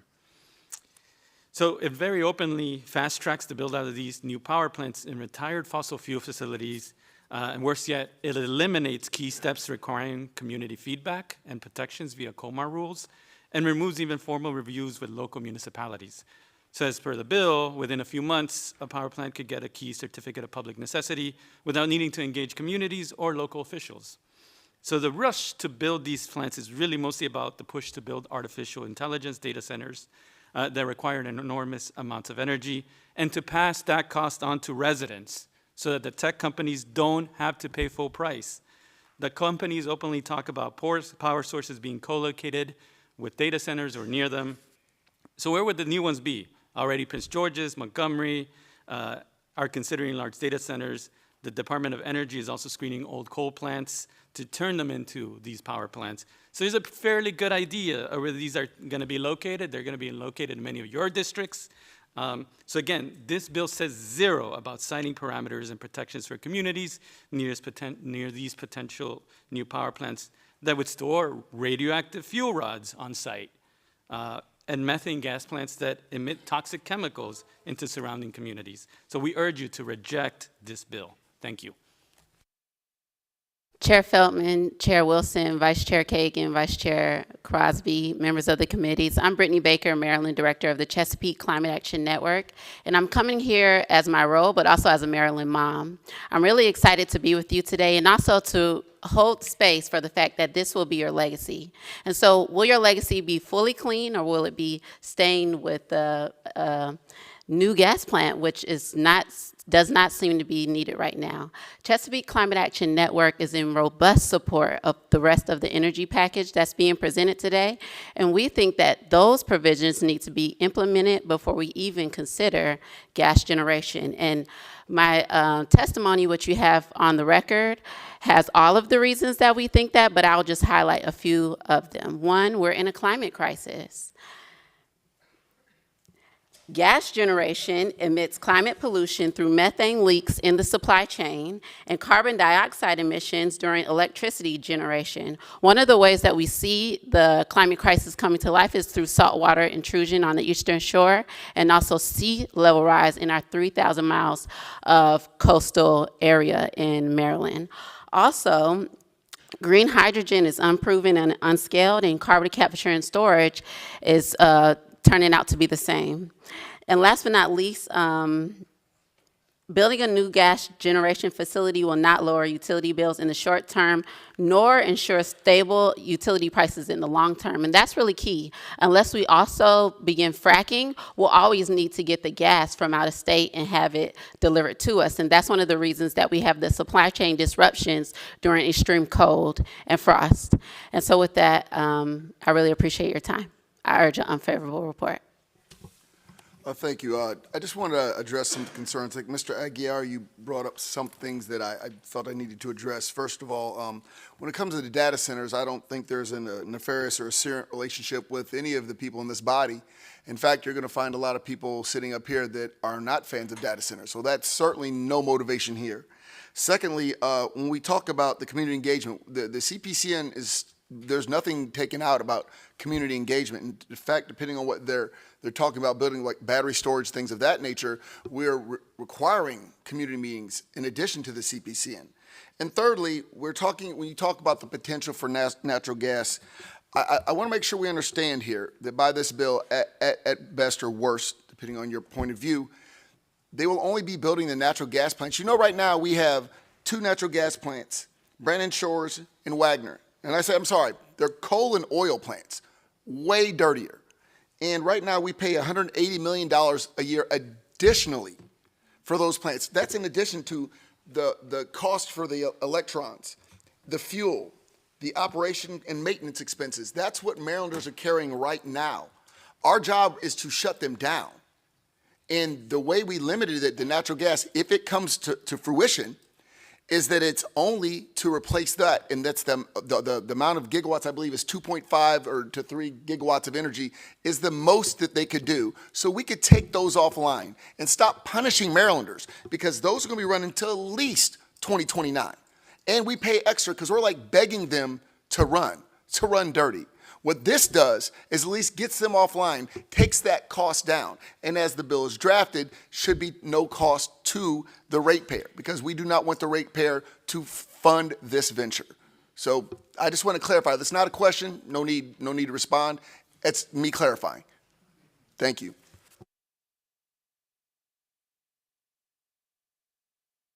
Thank you, Mr. Chairman. Brittany, CCAN, Chesapeake Climate Action Network, do you support the nuclear portion of the bill? Yes. Okay. So what has changed between that and the decade and a half when you guys did not support nuclear? What has changed with you guys? Great question. The climate crisis got worse. I'm actually a climate scientist by background, and some of the modeling that we thought wouldn't occur to 2050 is occurring now. Also, with the climate crisis, there are these things called tipping points, where if you get to it, you can have runaway methane emissions from things like permafrost melt. So the climate crisis has changed some of our positioning. 12 years ago, many people that testified from your organization said that we had 10 years left to live. And here we are. And I guess my question is if that were such an urgency 12 years ago, then why didn't you support it 12 years? I'm glad you support it now, but I'm just really, your answer was a non-answer as to what has changed as to why you're now supporting it. Because 12 years ago, you all said the same thing. And it's just that now here we are, and we have a lot of people here saying that they're against nuclear, some saying they're for. It's just interesting to see. It is interesting, and I'll say two things to that. One, I don't represent all environmentalists. We are diverse. And two, this idea that this is about the people in the room, how long we have to live, I don't know how long you're going to live. And also, the planet is not going anywhere. What climate change issues are about is that we have built up the infrastructure that's becoming incompatible with our weather patterns. For example, all across Maryland, we have stormwater infrastructure that now cannot handle the amount of rain events, the amount of rain that we're getting in singular events. So it's not about how long we have to live, but it is about what will lives look like in 20 years, in 50 years, as we continue to see these escalating impacts. To be clear, you now believe that nuclear power will cause the climate to get better?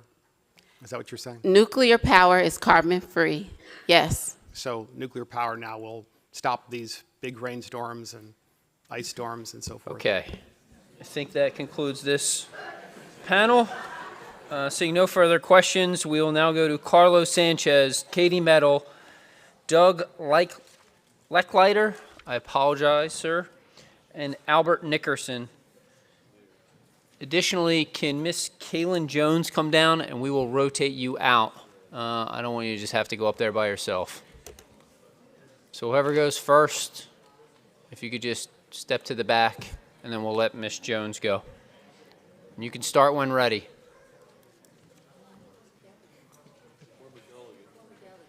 Oh, I apologize, Miss Jones. Oh, okay. How you doing, delegate? Good to see you. Good afternoon. Good afternoon, Chair Feldman, Vice Chair Crosby, Vice Chair Kagan, members of the committees. My name is Carlos Sanchez. I'm the chair of the Maryland Sierra Club. On behalf of our 70,000 members and supporters in the state of Maryland, we urge an unfavorable report on SB 937, HB 1035. We appreciate the General Assembly's leadership in working hard to find solutions to expand energy generation, improve regulatory oversight, and reduce rates for Maryland ratepayers. The Sierra Club supports many provisions that are proposed in the Leadership Energy Package. We support the Renewable Certainty Act and the Energy Resource Adequacy and Planning Act, and we support the intention of this legislation to accelerate energy generation in Maryland. However, we cannot support any proposal that would accelerate or incentivize construction of new gas or new nuclear power generation, even as part of a broader package. Gas should not be seen as a viable component of Maryland's energy future because of the public health, environmental, and climate impacts. The toxic emissions from burning fossil fuels in power plants are hazardous to human health and are linked to cancers, heart disease, asthma, and other respiratory diseases. This is dangerous, not only for our state as a whole, but it is especially harmful to the communities that would reside near the plant. In fact, many Marylanders live in areas designated as being a non-attainment for Clean Air Act's ozone standard and a non-attainment of the National Ambient Air Quality Standards for ozone, which means that many of us are breathing unhealthy air. Specifically, the Baltimore region and Cecil County are in serious non-attainment. Methane is a potent greenhouse gas with 80 times the climate warming impact of carbon dioxide. Making a new gas plant in Maryland is fundamentally incompatible with the state's climate goals. The Next Generation Energy Act recognizes the importance of accelerating in-state generation in Maryland, but the Sierra Club believes that we can better and more cost-effectively meet our energy needs through deploying clean, renewable energy and battery storage. We can also advocate for more thorough resource and grid planning processes at PJM and on the part of utilities. This focus aligns with steps taken by the other two bills in the Leadership Energy Package. Thank you for your consideration. Is it working? Okay, it's working. Great. Good afternoon. For the record, my name is Katie Mettle, Policy Principal for Advanced Energy United. We believe a reliable grid has a diverse mix of energy generation and storage solutions, and our mission is to accelerate the transition away from fossil fuels and towards clean energy. Renewable energy generation plus battery storage and transmission combined with smart grid technologies can manage peak demand and replace Brandon Shores and Wagner. Renewable energy is not intermittent or unreliable. When paired with battery storage, renewable energy is dispatchable, meaning the amount of energy going to the grid can be adjusted up or down, and it can meet peak demand just like any other form of dispatchable energy. You need to have enough solar and enough of the right kinds of batteries on the grid and the necessary transmission in order to do so. There is nothing inherent to a solar plus battery system that makes it incapable of meeting peak demand. In PJM's ELCC class ratings, gas combined cycle is rated at 78% and 10-hour batteries are rated at 77%. Locking into methane gas right now locks Maryland ratepayers into the volatile gas market for the next 50 years. The price of renewables and batteries have been coming down over time, and that trend is expected to continue. Investing in battery storage gives us the flexibility to use different generation sources over time and be responsive to changing energy market conditions. You can find in my written testimony the amendments we are requesting. Although we are opposed to this bill as written, I do want to emphasize that we have every intention to work with leadership to negotiate amendments and the final energy package. The most important thing to us is that renewables and battery storage have the opportunity to deploy to the greatest extent possible as quickly as possible. That can be done by passing the expedited CPCN for battery and for what is in the PGMQ, as we see in this bill, as well as passing the solar and battery provisions in the ACE Act, and the Renewable Energy Certainty Act, and also passing the Affordable Grid Act, which will help us to implement smart grid technologies that can help to reduce peak demand. Thank you for your time and consideration. Although I'm very interested in this conversation, I was here for SB 931, so I will have nothing to say here. Thank you. Doug Lecklider. Hey, sir, I just want to make sure we clarify for you. You are signed up on this bill. You are not signed up on the bill that you would like to testify on. And so we're...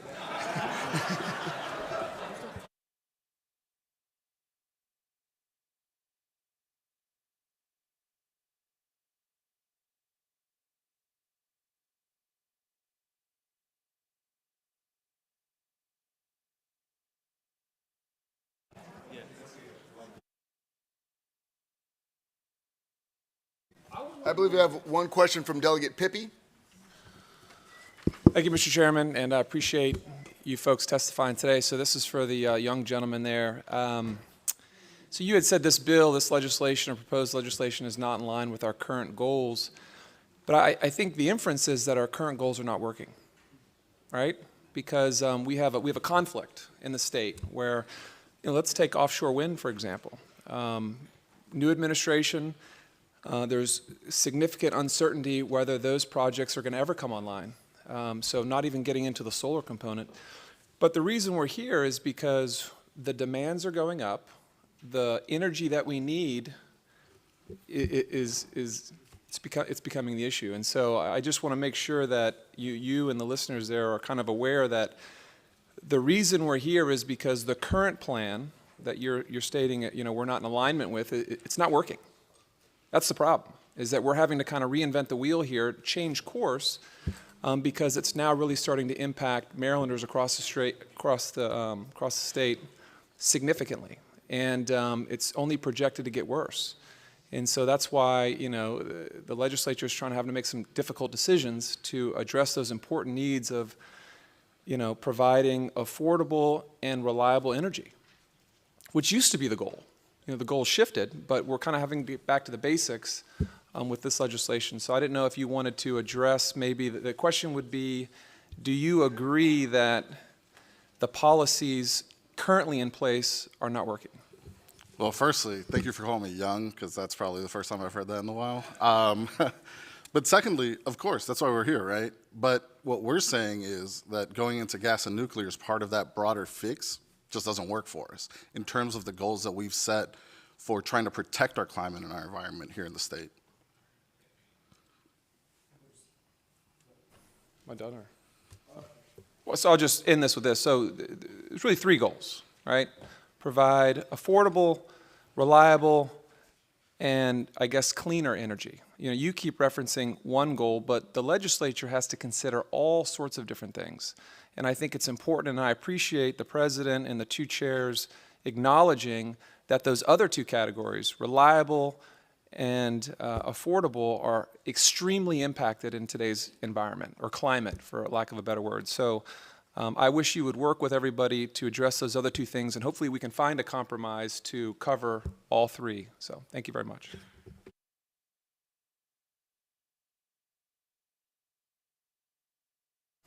Thank you, Mr. Chair. Katie, good to see you. You talked a little bit about battery storage and solar. I don't know the exact figure, but it would be thousands of miles of Maryland that would have to be covered by solar panels. How do you square that with our agricultural production and our agriculture in Maryland? I mean, the General Assembly's done a lot to try to locate, you know, solar panels and solar fields on brown sites and old dump sites and things like that. But I feel like, based on this conversation, based on dispatchable energy, we would need to significantly ramp that up to meet the storage goals. And to do that, we would be taking over farmland. What's your response to that? Well, it's really good to see you too, Delegate Howard. I always enjoy seeing you. So if we wanted to get, I think it's 1,009 megawatts is what Brandon Shores and Wagner put out.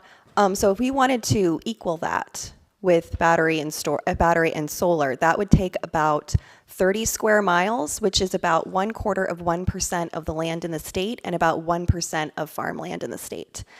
No one's suggesting eminent domain, at least I'm not. So it's really just about letting farmers have the opportunity to decide what they want to do with their land, and if they would like to diversify their income by being able to find another use for their land with solar.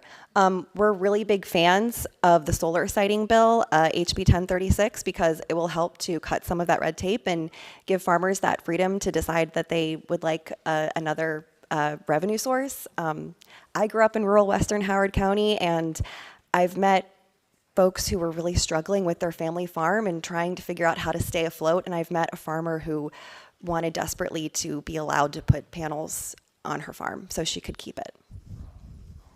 It's up squarely, not just with agricultural, but environmental, right?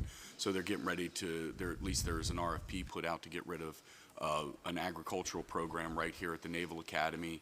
In Cirque, in my district, there's an RFP put out. I think they're looking at putting a massive amount of solar panels there. So it's not just about that, and it's not just about the agricultural production, but it's also, you got to square it environmentally. And it seems like they're encroaching, the solar industry is trying to encroach more and more and more on viable, you know, grade 1 soils and agricultural land. And I understand what you're saying as far as Brandon Shores, but that in no way speaks to the energy demands that we would need in the future. So, well, I mean, we are projecting, you know, more energy going up. I mean, there is some controversy and some disagreement from different sources on how much we're expecting energy demand to go up. And, you know, when we use things like distributed energy resources and smart grid technologies, we can reduce peak demand and we can improve energy efficiency. And there's also, you know, even some controversy over how much energy data centers really need.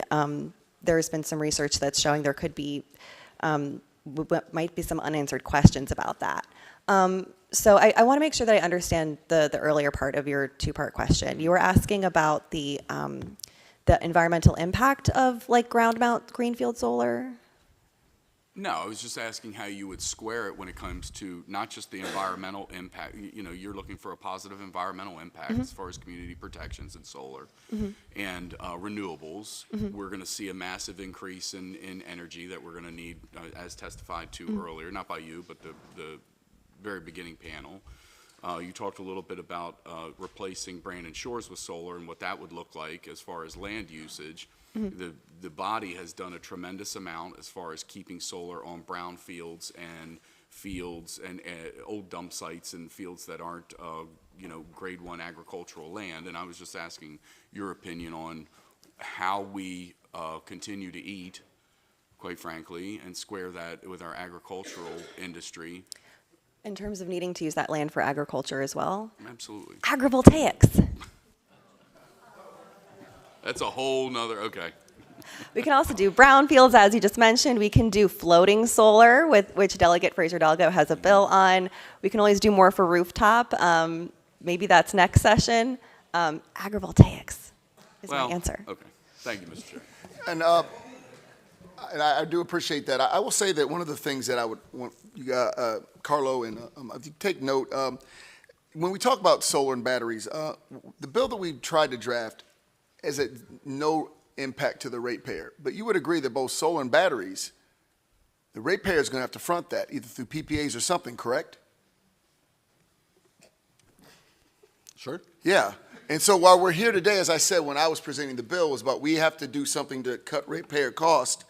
It's and I want to also pair that with, as I've been saying, elections have consequences. So you know what's not at the top of the list for this federal administration right now? Supporting solar batteries. This is something that this state is going to have to venture out on their own to do. And it comes at a cost. The bill we drafted shouldn't come at a cost.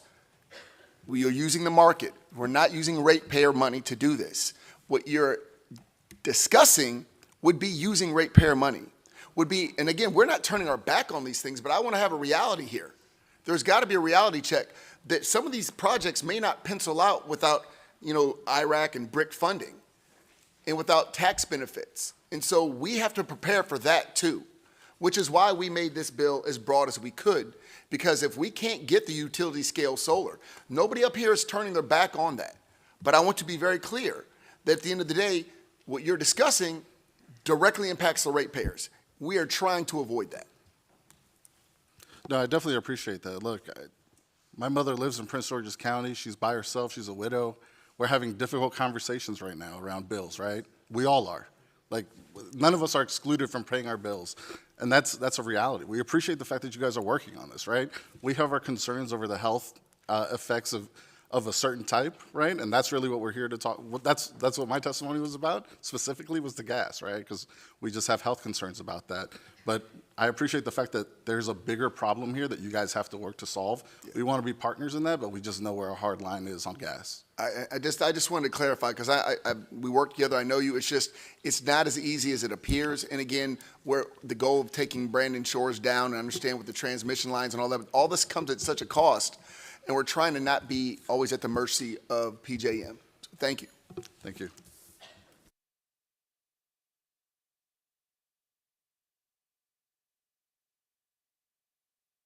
We did. Tom Peterson.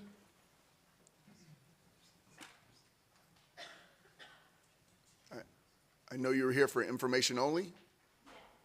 Ma'am? I'm here for information. Please don't make me from the Center for Climate Strategy, the organization. Okay. Is Tom here? No. Were you here to testify on his behalf? Yes. I mean, actually, I'm sitting up. I don't know what happened. Yeah. Okay. I apologize. Well, we'll make this one-time exception so my vice chair doesn't think I'm a villain. Don't anybody else in the audience try it. It's not going to work twice. Thank you.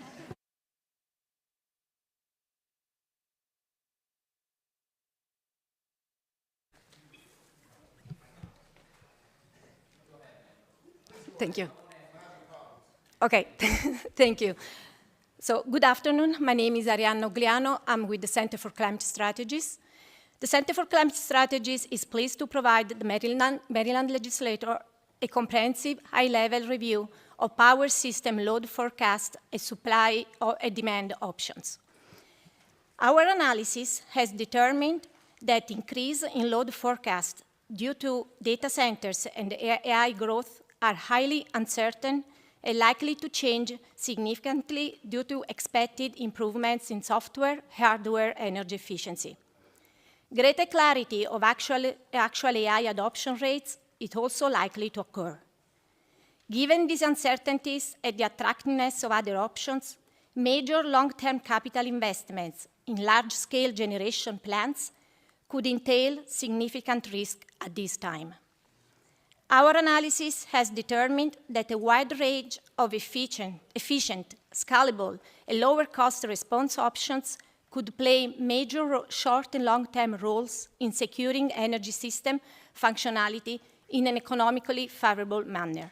This includes energy efficiency actions, along with rapid deployment of renewable energy, battery storage, solar, and wind. In comparison, construction of new natural gas combined cycle plants and nuclear facilities is likely to be quite expensive and time-consuming. Construction of 3.1 gigawatt of gas-fired power plants is estimated to cost at least $5 to $6 billion US, not including cost for new gas pipeline construction and maintenance for annual fuel cost. We recommend further study of electricity load forecast and technology evolution, as well as detailed evaluation of a full suite of energy supply and demand options. For more information, please, we have a white paper and the link is in our written statement. Thank you. Thank you very much, ma'am. Seeing no questions, I believe we have one more, contrary to my vice chair. Emmett Mason? Mason Emmett. Well, I botched it up.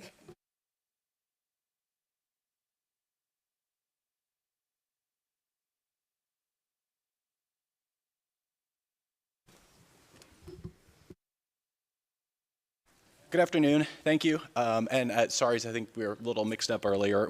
I'm Mason Emmett here on behalf of Constellation Energy, Maryland's largest producer of supplier of clean energy. We are headquartered in Baltimore. I was here to testify favorable with amendments that were provided in a written testimony. We got a little mixed up earlier, I think.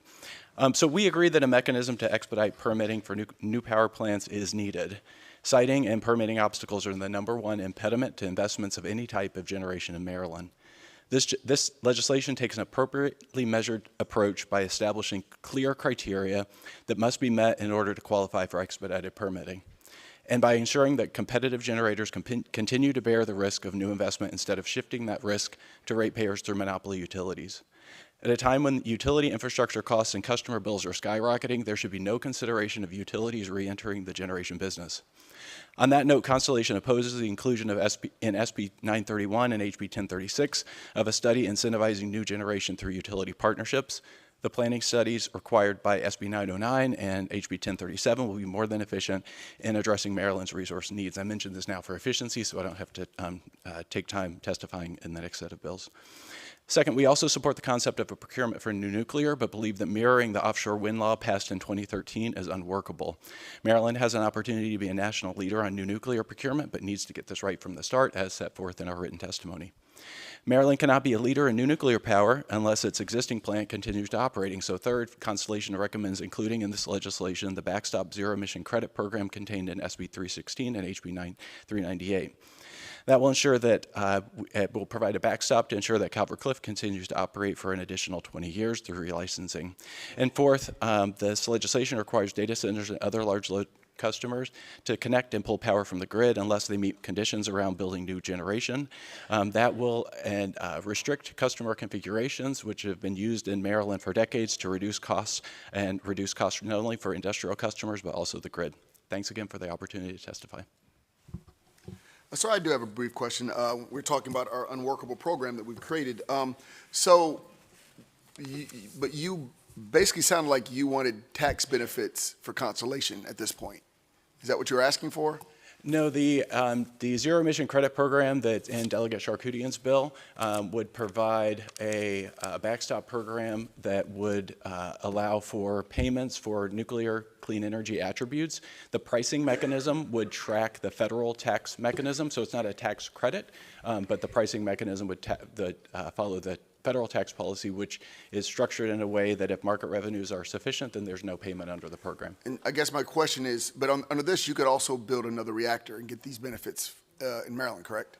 Under the legislation as proposed, there would be a new nuclear procurement. Yes. We believe as structured, that would not be workable to bring a new reactor online. And so I guess I'm trying, what is Constellation getting at as far as, did you want us to give you ZRECs for what you're already doing? Is that what you're saying? That implementing a state program as a backstop to the federal the production tax credit, yes, would ensure that we can continue to operate our plant, relicense for an additional 20 years, extend output through upgrades. So it is your testimony now that there are upgrades that you guys can do? That we have evaluated the possibility to upgrade, and upgrade is an expansion of existing output, and we need a commercial arrangement or sufficient financial security in order to pursue those. So it sounds like you want us to pay for you to sell us more electrons.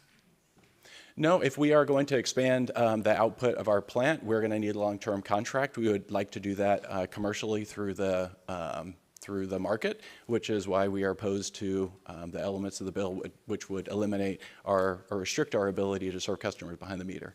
No, you could always reinvest in your company at any time and get these same improvements, correct? We would need a long-term contract in order to make the investments. All right, and you believe that nuclear energy, especially after this hearing, is at risk as far as our dependency on nuclear energy as a state or a PJM? You believe that that is at risk without those contractual guarantees? Yep, the 2 units at Calvert Cliffs, they are going to go through relicensing in the late 2020s. The licenses expire in 2036, yes. or 2034 and 2036. Right. We'll be beginning that relicensing activity in 2029. That is around the time in 2032 when the federal program is going to be expiring. So we will be needing to undertake investments in the assets to ensure their continued operation just as the federal support program is expiring, assuming that it's still in place at that time. And you believe there's a chance that with this new administration that those supports for nuclear are at risk? There are conversations happening in Washington as to the structure of all of the clean support programs, and we're evaluating or monitoring how that progresses. Even after all the things this new president has said about him supporting nuclear and being all in for nuclear, you do believe it's at risk? We are hopeful that the nuclear support programs remain in place, but that's a conversation that's occurring in Washington. What's wrong with you? I believe that's all the questions I have. Brief indulgence.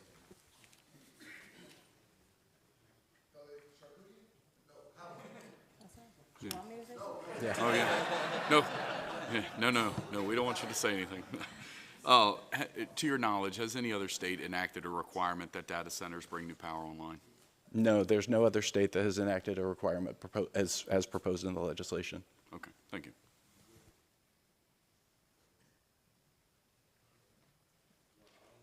I just want to make sure, I believe everybody here who signed up to testify has testified. I think we're going to move on to our next bill. I think they have some wonderful presenters. Looking forward to seeing who it is. Okay, so the next bill is going to be Senate Bill 931, House Bill 1036, and we have our 2 chairs coming up to kick us off, followed by a number of excellent witnesses. Chair Feldman, Chair Wilson, we look forward to hearing your testimony.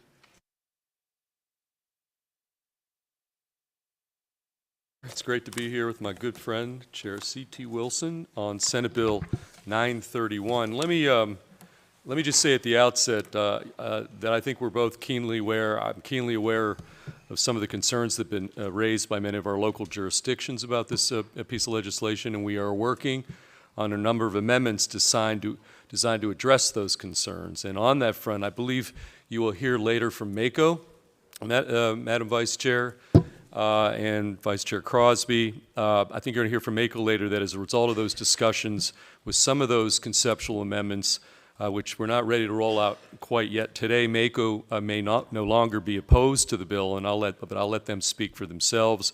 We're continuing to work on some additional amendments designed to address some of the related concerns raised by our farmers and our agricultural communities. I know some of them are going to be testifying, but again, we're working on some additional amendments, I think, to address their concerns. And so back to the genesis of this bill, the Maryland Energy Administration recently released a report which Director Pinsky presented to our two committees, highlighting the fact that new solar generation and battery storage, which has been referenced several times, will be a critical piece in solving the resource adequacy puzzle for our state. I would note that we've known for some time the importance of energy storage. In 2023, our two committees passed a piece of legislation sponsored by Delegate David Fraser-Dalgo and Senator Malcolm Augustine, establishing the Maryland Energy Storage Program, setting very ambitious targets for the cost-effective deployment of new energy storage devices over the next several years. And while the presiding officer's bill that we just heard lays the groundwork for, among other things, some longer-term generation capacity, we also need shorter-term solutions as well. And we are well-positioned to strategically deploy utility and smaller-scale solar projects to help secure both a reliable local distribution grid and the broader regional transmission grid. That is especially true if we pair those projects with emerging battery storage technology that acts as a fail-safe backstop during short times of peak energy demand. I would note Texas, of all places, is the fastest-growing state for solar in the nation. In 2024, Texas installed more than double the solar capacity of any state in the United States of America. So this is not a blue state, red state issue at all. A lot of the Maryland solar projects currently in the PJM queue, I referenced this earlier, will be clearing that queue soon, and we need to do what we can to make sure those projects actually get built here in the state of Maryland. One bigger picture point I want to make about the bill is that unlike states like Texas, we do not have sufficient land mass to easily generate thousands of megawatts of electricity through land-based wind, hydro, or geothermal power. And so with that kind of constrained land mass, siting and permitting issues take on greater significance. And I would say on that front, our state's regulatory environment rating has been downgraded 3 times in the last 18 months. We have now the I don't know if it's the worst rating in the United States of America on that front. We are officially number 50.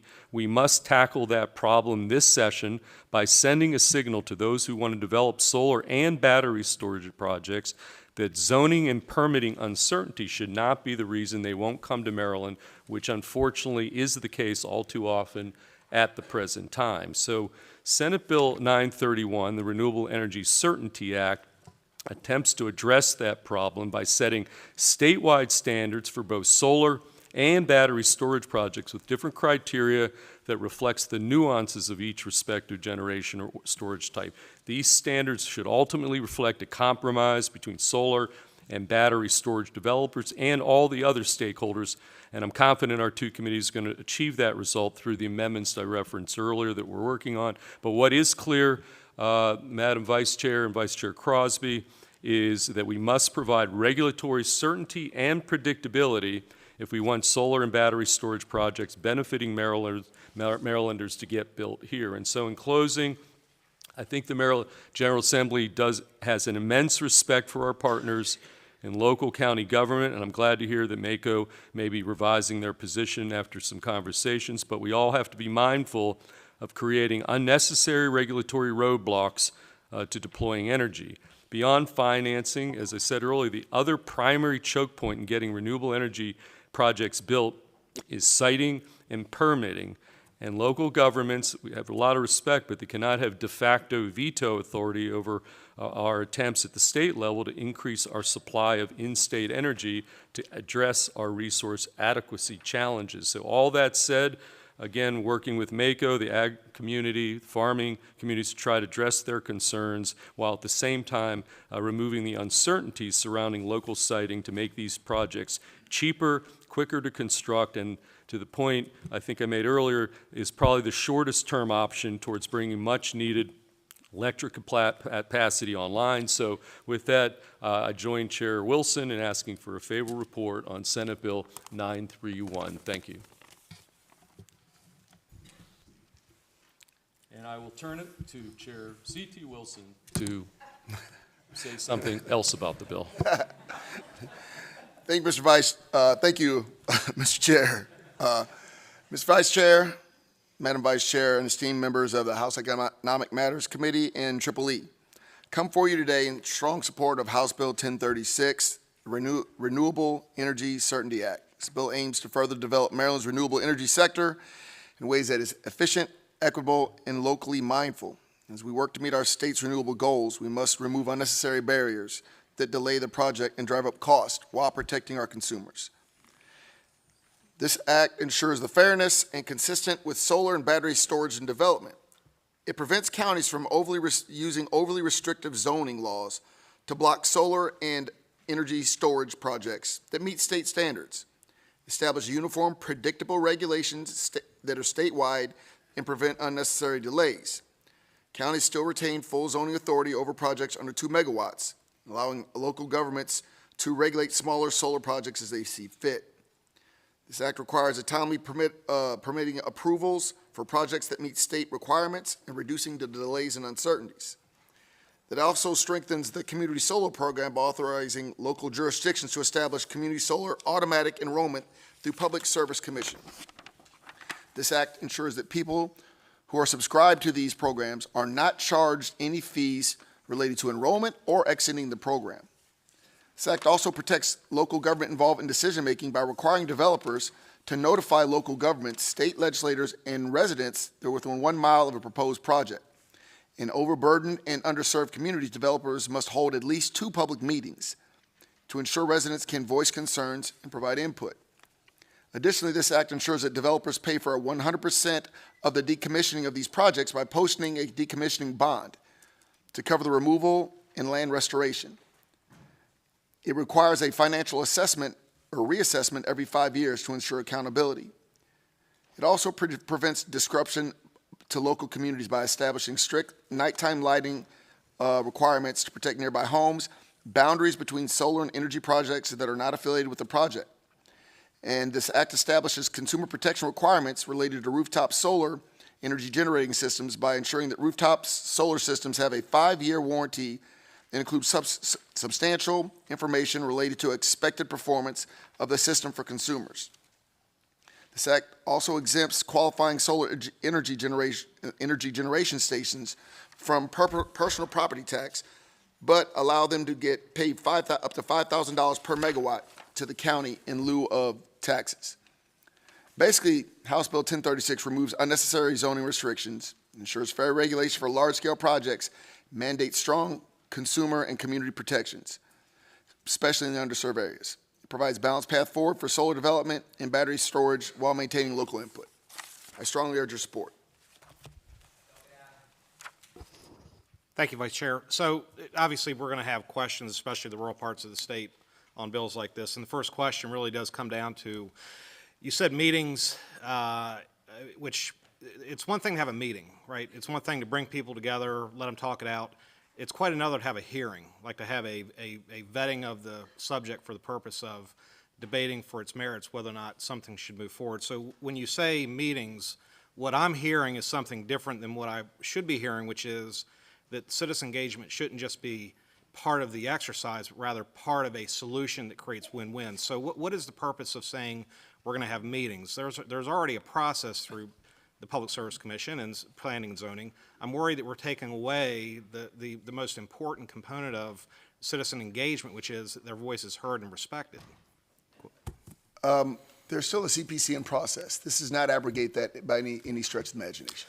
So the CPCN process can and should equal a no. Are they still going to come to a possible... You said equal a no? I'm saying the CPCN process, if we're listening to citizen engagement, the Public Service Commission can and should come to a possible conclusion that no, we're not going to... If there's a legitimate reason beyond you don't like solar or battery storage, if there's actually something we're talking about protecting the environment, if there's if it's demonstrative that they're actually destroying or devaluing land or protected areas, then you're correct. But if it's merely an opinion or the fact that you don't want your neighbor to build solar on their farm, I don't think that will be a no. So the problem is that on the Eastern Shore, most of the solar siting happens near interconnections. Of course. Interconnections are close to residential developments where people are using energy. So what's happening? 800 acres of land is being located not on farmland out in the middle of the country, but it's being located close to where they can get interconnection. Citizens are going to come out and they're going to fight that. I mean, that's just how it's going to be. Whether it's necessary or not, they're going to have real concerns about solar siting. I mean, this is a standard concern no matter what's happening in my district areas. And that's my point, is to say I'm concerned that this bill doesn't address that. Now, MACO may, I don't know their amendments. Let me ask the second question. Can I just add one sure. thing? I mean, this issue about local input was litigated all the way to the Maryland Supreme Court, and in 2021, the Supreme Court of Maryland said to the Public Service Commission, you must, as part of your analysis, take into account local input, right? I mean, that is the law of the land in Maryland, and so, you know, when you talk about meetings and, you know, no, it's much more formal. These are public hearings where you can present arguments and evidence, and ultimately, in many cases, and the Public Service Commission, I think, may be testifying, you can press them a little bit. Sure. They have to take that, they must take that into account in their decision-making process about what they're going to do and how they're going, whether they're going to approve a project. So I'm only responding to when I hear things like unnecessary zoning restrictions, because that is the local's responsibility, and I don't think any local is going to conclude that their zoning is in their responsibility and role is unnecessary. But I said this, and I'll just repeat it, is this tension between state and local it's an important issue, but there is a tension. And again, you know, MACO will be up here about their position on the bill. But on the other hand, we are state lawmakers, and we've had this happen. This committee's been involved in other issues, whether it's cannabis or whatever. It's like we may pass state law, and then locals will say, well, you know, that's all well nice that you all did that in Annapolis, but we don't care. We're going to just make it impossible to actually implement that state policy. I think that's the tension. That said, I have a lot of respect for our local government, you know, and I think trying to find that compromise and balance is really what we're going to try to achieve here through amendments and further discussion. Just think about rooftop solar through the lens of a business person like myself. There is a regulatory framework in the bill that gets to warranty periods, different standards. Has there been any thought about just having the rooftop solar companies be subject to the MHIC, which is the Maryland Home Improvement Commission licensing structure, which is sort of a vetted process, and it may help, you know, to the extent that I'm talking about rooftop solar as opposed to siting on farmland. I may be interested in helping that process further along. Just some thoughts about whether or not there'd be an open opportunity to talk about a different type of licensing structure as opposed to creating, through this bill, new and unique pathways. If only you're on a committee that would help, you know, move these amendments forward, right? I mean, obviously, that's what we're looking for. This is not a perfect bill. None of these are. And I would love to hear your amendments. As I said, we're very open-minded. Don't let my vice chair fool you. We were listening to other people. No, but we do want to hear your amendments. And I also will say that one of the things, as the chair said, is we have to live in that tension, but there's always the NIMBY. The problem is, you know, right now we're trying to have some input on where our generation comes in before that next round of transmission comes in, and we get blindsided with very little input because it becomes a PJM out-of-state decision, and we're just left hanging because we don't generate what we need to here. And I think we've been eating that for quite a while because nobody wants transmission lines either. They don't want solar, and at the end of the day, so when we have these meetings, it can't just be an emotional. We don't rule on emotion. It has to have something more to it. But I'm sure we'll hear quite a few things through testimony. Thank you. Just a reminder to the witnesses to use economy of words. Delegate Howard.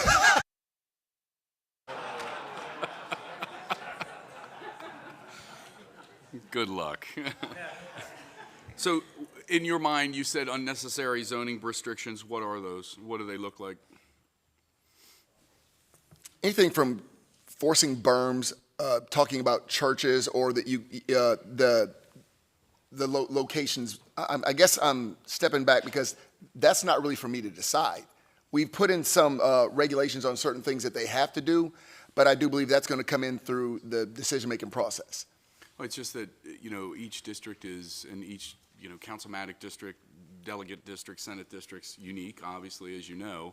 And, you know, for example, again, I'm going to fall back to this, my district is more rural, And it's not so much maybe a NIMBY position, but some of the consternation about solar fields might come from an agricultural, standpoint, and that might come across as a NIMBY sort of argument when it's not. When you say agriculture, could you please clarify? Like farming. Well, and Taking again, over any type of farmland. I just want to be clear. I don't believe, and I've yet to hear any farmer that was forced to put solar on their land. Well, that's why we don't want to get there, and that's why I'm asking I the don't think that's question. possible for them to get there because they These still have were- land rights. Well, when I was very concerned, unnecessary zoning restrictions. Those zoning restrictions are developed by the county council with influence of the constituency.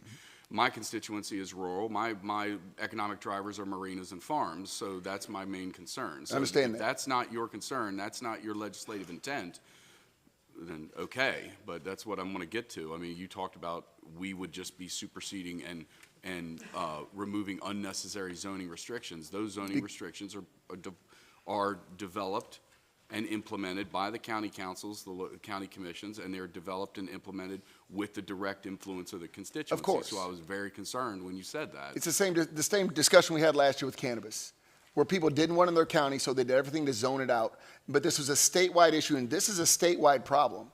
So again, when you have them doing unduly zoning issues to make sure that there's no solar, and punish landowners who decide they don't want to till anymore because their kids don't want to be farmers, but they still want to benefit from the land. We want to make sure that those farmers' rights are still respected as well. Well, I think we all support property rights. I just wanted That's to get a sense and of that's where what you this were bill coming is from in the about, bill. supporting property rights. Okay, moving on. We've got questions from Senator Gallion, followed by Senator Carrozza. Madam Vice Chair, a question about the part about I'd just like to ask, why does the bill limit the payment in lieu of taxes to $5,000 per megawatt? Where'd you come up with that number? And again, this is what we say about there's always room for modification because we looked through that today. I'm not sure where we got the number, but there's always, we can always look at that and change the tax benefit if need be. I made this point earlier. I mean, whether it was MACO or this is a work in progress. I mean, we're looking to make some modifications, and that might well be one of them. So, But I believe that was a Senate add-on. So that was no, I don't believe so that number is is true just at a all. starting. I just want to reject that statement. So that number is just a kind of a starting point. Yes, sir. So, okay, thank you. Okay, Senator Carrozza. Thank you, Madam Vice Chair. Thank you both chairs for the presentation, and I'm really just trying to understand the bill. Chair Feldman, you mentioned that there's ongoing negotiations about the amendments. Without going into all the detail, are there any highlights that you could share Well, with I just these think, amendments with back to the MACO? main point, I think obviously MACO, not shockingly, perceived the bill as drafted as, a big state, using the state preemption power to assert its will on a state public policy goal here, which is we need more energy. And I think, not surprisingly, they pushed back initially with strong opposition to component parts of the bill.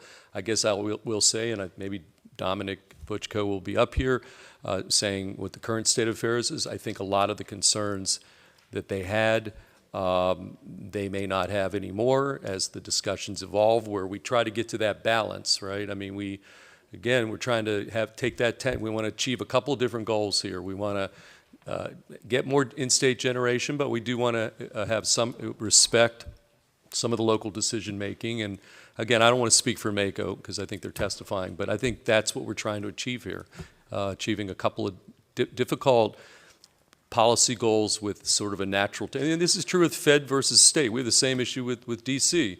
They are trying to assert, and some is coming up today, they have certain views on energy policy that may be at odds with our state policies, but we're not going to just sit back and do nothing. We may want to assert, where we think things should be in terms of, and because we have our own unique resource adequacy challenges that the United States Congress may not appreciate. So I think the same thing plays out from the state down to the locals, and we're just trying to get that balanced compromise point. Well, I appreciated that. I just wanted to give you the opportunity, since you mentioned the MACO amendments, and I know they're going to testify.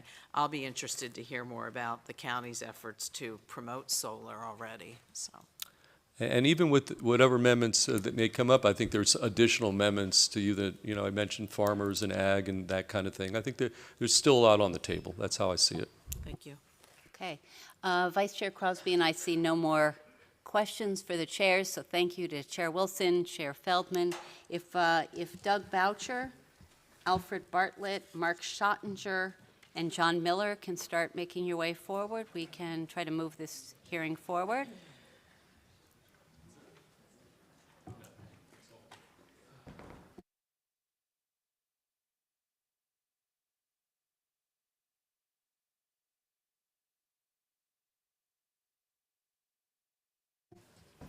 You may begin your testimony as soon as whoever's got the mic first. You can kick us off.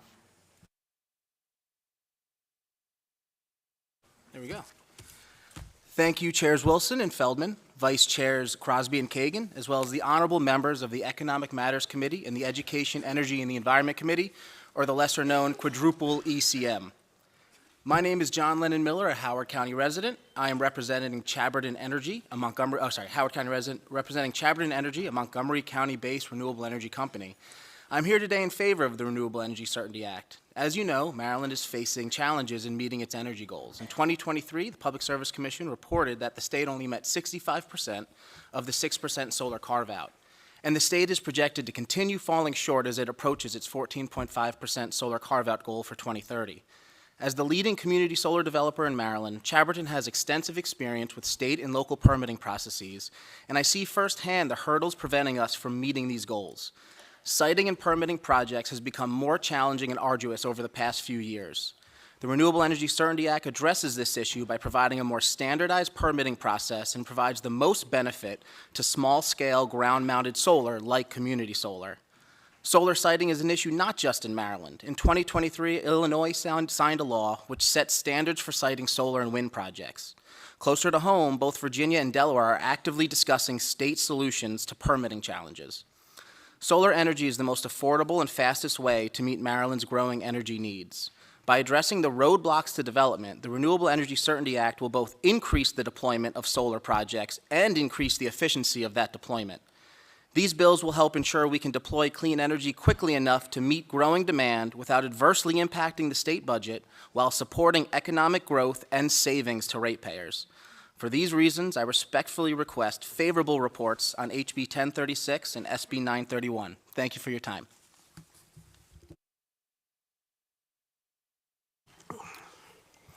Chairs Feldman and Wilson, Vice Chairs Kagan and Crosby, and committee members, thank you. For the record, I'm Mark Schottinger. I'm President, Chief Legal Officer, and one of the owners of Solar Landscape, and I'm here in support of Senate Bill 931 and House Bill 1036. My company has over 50 community solar projects here in Maryland. We have the largest portfolio in the country of low and moderate income community solar subscribers, and we do all of our projects on commercial and industrial rooftops, so big roofs in Maryland. Community solar provides guaranteed savings to those who participate, and it specifically benefits low-income households. This bill that I'm here today testifying on behalf of would enable, but it would not require, a county or a local government to choose to apply the guaranteed savings of community solar to people in their community. To be clear, this bill would not require local governments to participate, but it would give them the choice to participate and assign savings to people in their communities. And if a local government did choose to do an automatic enrollment program, anyone automatically enrolled would have the right to simply opt out of the program if they did not want the savings. But to be clear, the only consequence of an automatically enrolled household remaining enrolled would be receiving guaranteed savings on their electricity. Electricity rates are rising, and this bill would put real savings in the pockets of Maryland households, particularly low and moderate income households. And this bill would make community solar projects more economical, which will mean more community solar projects will be developed, which will mitigate the energy shortage that has been discussed throughout today. I urge a favorable report. Thank you all.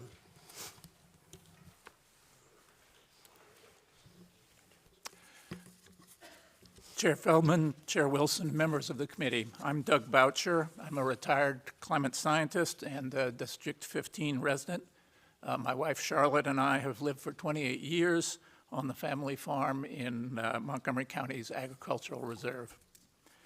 For more than 5 years, working with Chaberton Energy, We've tried to lease some of our farmland for a community solar project that would provide clean energy to hundreds of families. But we've faced a major obstacle, Montgomery County zoning, which makes it extremely difficult to build solar projects in the Ag Reserve. Since this zoning was adopted in February of 2021, there have been only 2 applications for solar projects. At this rate, the goal of the zoning, which is 1,800 acres or less than 2% of the Ag Reserve, will not be reached until 296 years from now. This effective ban on solar in the Ag Reserve is related to a misunderstanding of the reserve's land use. The USDA Census of Agriculture shows that only 1.2% of Montgomery County farmland is used to produce fruits and vegetables for human consumption. Overwhelmingly, county farmland produces livestock feed, corn, soy, hay, and pasture, which makes up 70% of the area harvested. But doesn't livestock feed go to produce our meat and milk? Not in Montgomery County.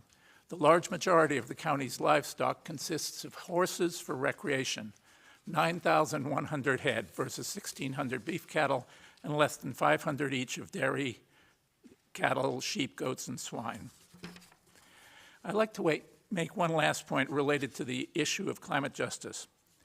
38% of Montgomery County residents are Black and/or Hispanic, but they make up only 22% of Ag Reserve residents and just 9% of the county's farmers. And their farms are much smaller than those of white farmers, so they own just 3% of county farmland. I think this inequity needs to be taken into consideration when deciding whether to continue excluding community solar from the Ag Reserve in order to benefit the large farms. Thank you. Thank you very much. Thank you for your testimony. Dr. Bartlett? Thank you, Honorable Chairs, Vice Chairs, members. Again, I'm Dr. Alfred Bartlett, representing Physicians for Social Responsibility. We urge a favorable report on HB 1036 and SB 931 because this bill is important to our state's community solar program. From 2015 to 2022, I was member of the Public Service Commission's work group supporting the community solar pilot program that became the permanent program. Community solar has tremendous potential. It's financed with private capital and provides low-cost, locally produced solar energy to the estimated 3/4 of Marylanders who can't have solar on their roof.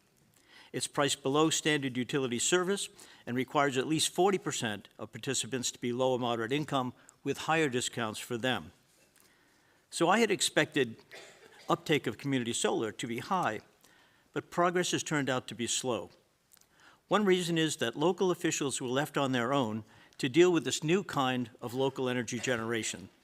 The result was a dizzying array of different approaches across our 23 counties plus Baltimore City.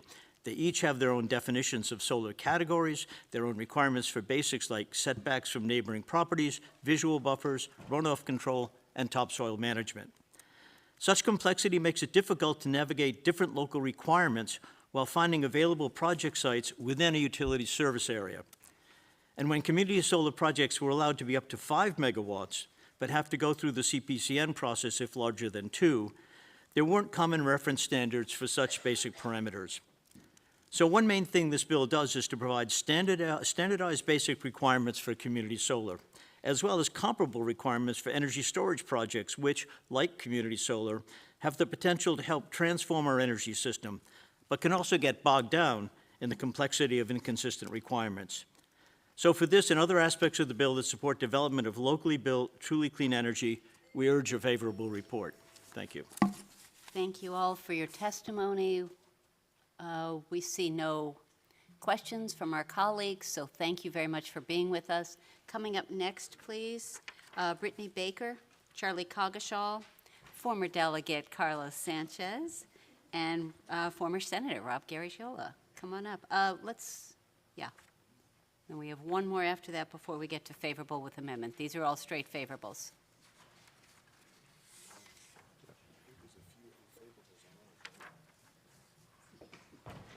You can go in any order. Ms. Baker? I'll get started. Do it. Chair Wilson, Vice Chair Kagan and Chair Feldman, and Vice Chair Crosby as well. I'm Brittany Baker again, Maryland Director of the Chesapeake Climate Action Network, and we urge a favorable report on this bill.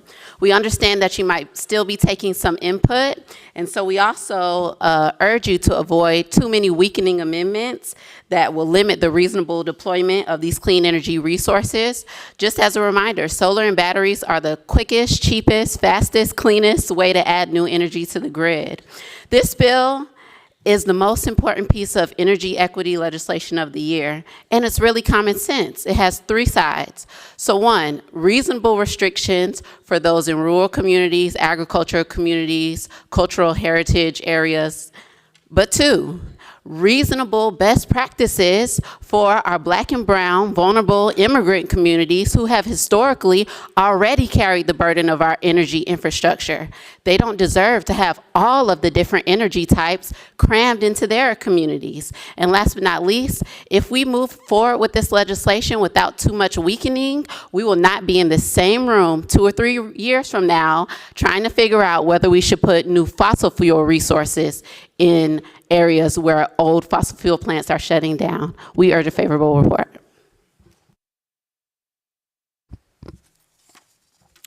Chair Wilson, Chair Feldman, Vice Chair Kagan, Vice Chair Crosby, Rob Garagiola with Compass Advocacy on behalf of the Coalition for Community Solar Access, speaking in favor of House Bill 1036 and Senate Bill 931. I also want to applaud the Senate President and Speaker, who's obviously in our thoughts, for their leadership in seeking to address resource adequacy concerns and meet our renewable energy goals.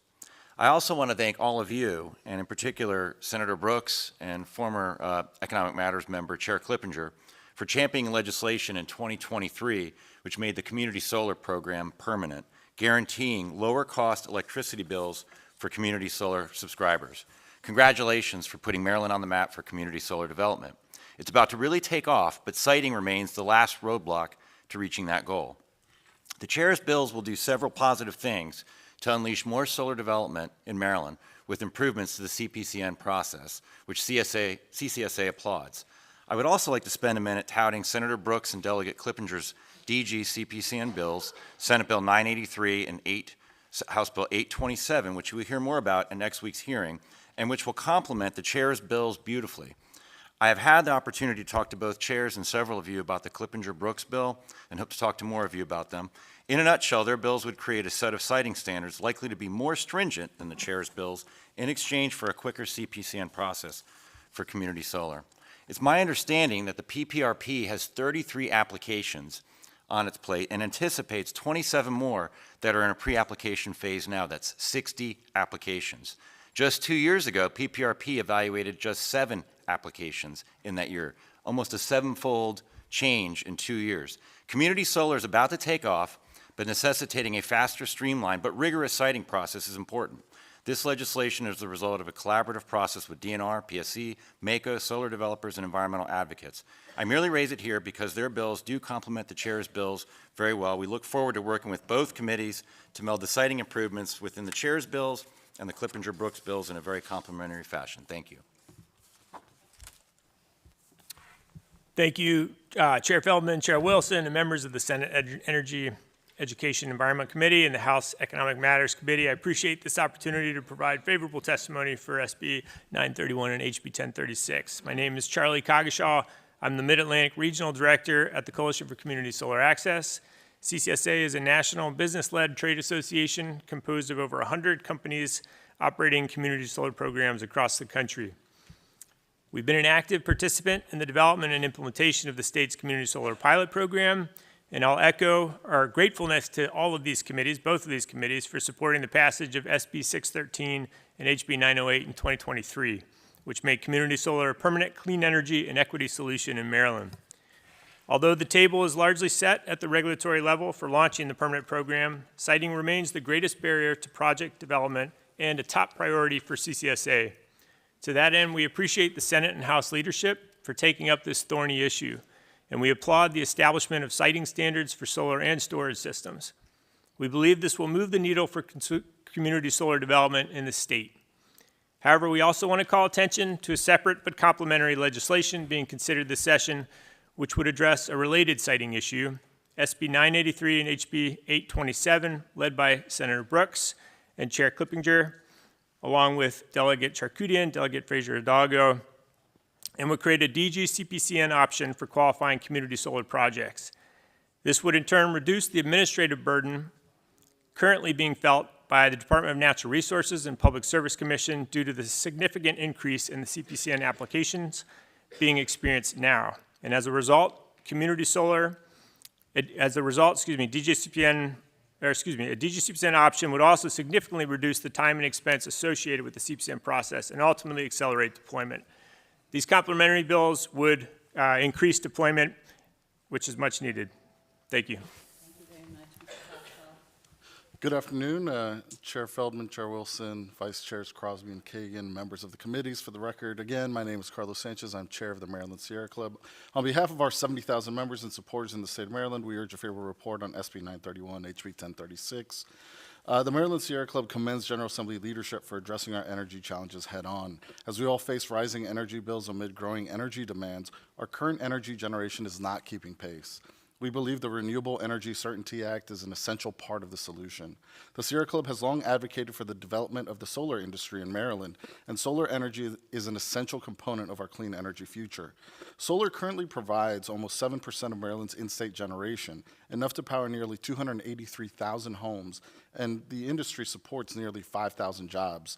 Solar can grow more rapidly in the immediate future than any other energy source, but this can only happen if we remove existing barriers. This bill seeks to address the specific challenge of onerous local zoning ordinances and provide certainty to the growing clean energy technology industry. Establishing certain requirements for the construction of solar projects and energy storage will provide standardization and level expectations. Creating statewide siting standards will be beneficial for both consumers and installers alike. Statewide standards will provide the stability and predictability that businesses need to develop and build in the state of Maryland. We know that stakeholders have raised some concerns about local land use and environmental impacts. We encourage legislators to engage with them and consider amendments. We have confidence the committee will arrive at a reasonable outcome. For these reasons, the Sierra Club supports the Renewable Energy Certainty Act, looks forward to taking part in this ongoing conversation. Thank you.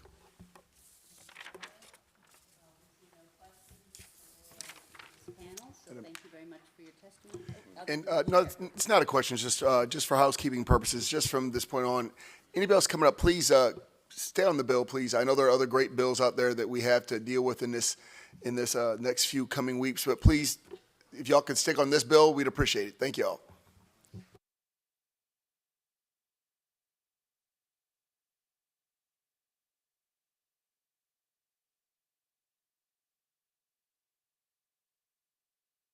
Favorable with amendments.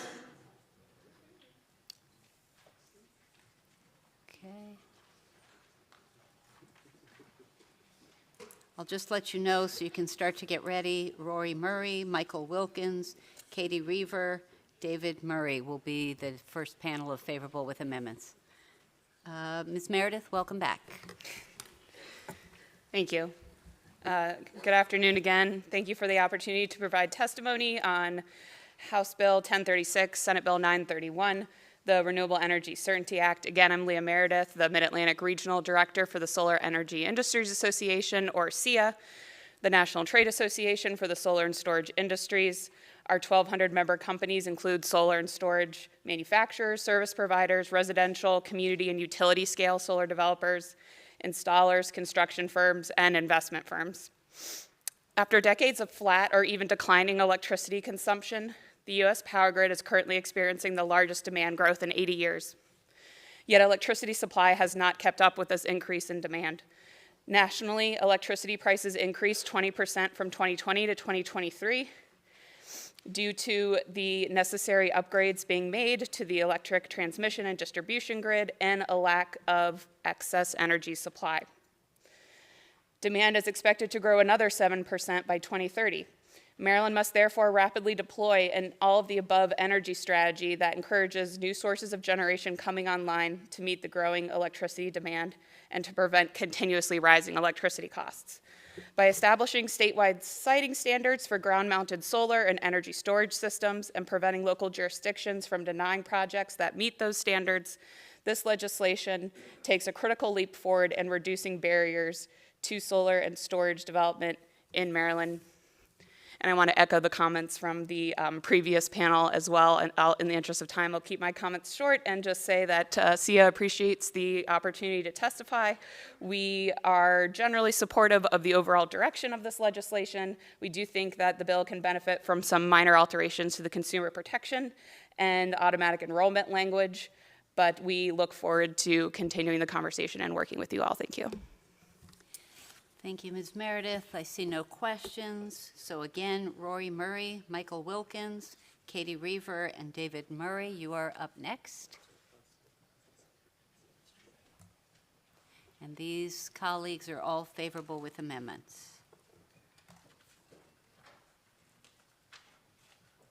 Rory, why don't you kick us off?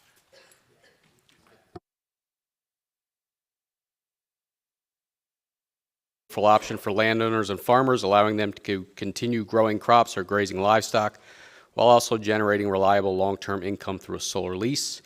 We are partnered with the American Farmland Trust and several other farm advocacy groups, a lot of the farm bureaus in the state as well. We have three relatively benign requested amendments. The first one would be due to the current vagueness of the current agrivoltaics definition in the public utilities article has led to some pollinator projects being classified as agrivoltaics, which was not the original intent.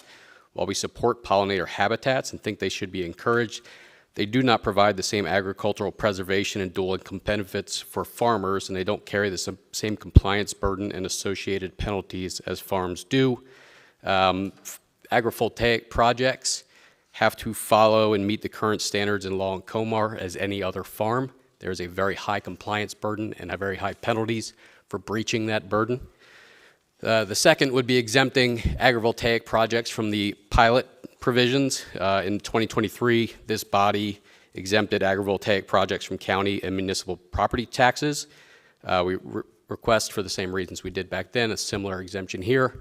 And the last is just related to fencing standards. Fencing standards for agrivoltaics projects should be set during the soil and water conservation plan process as part of the more holistic, what's also sometimes referred as the farm plan process, because we are actively farming the land, combines, different type of tractors, et cetera, need to get through.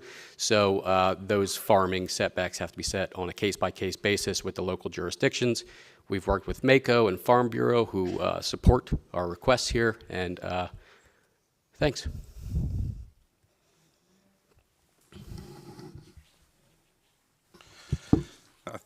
Thank you, Chair Feldman, Chair Wilson, all the committee members today.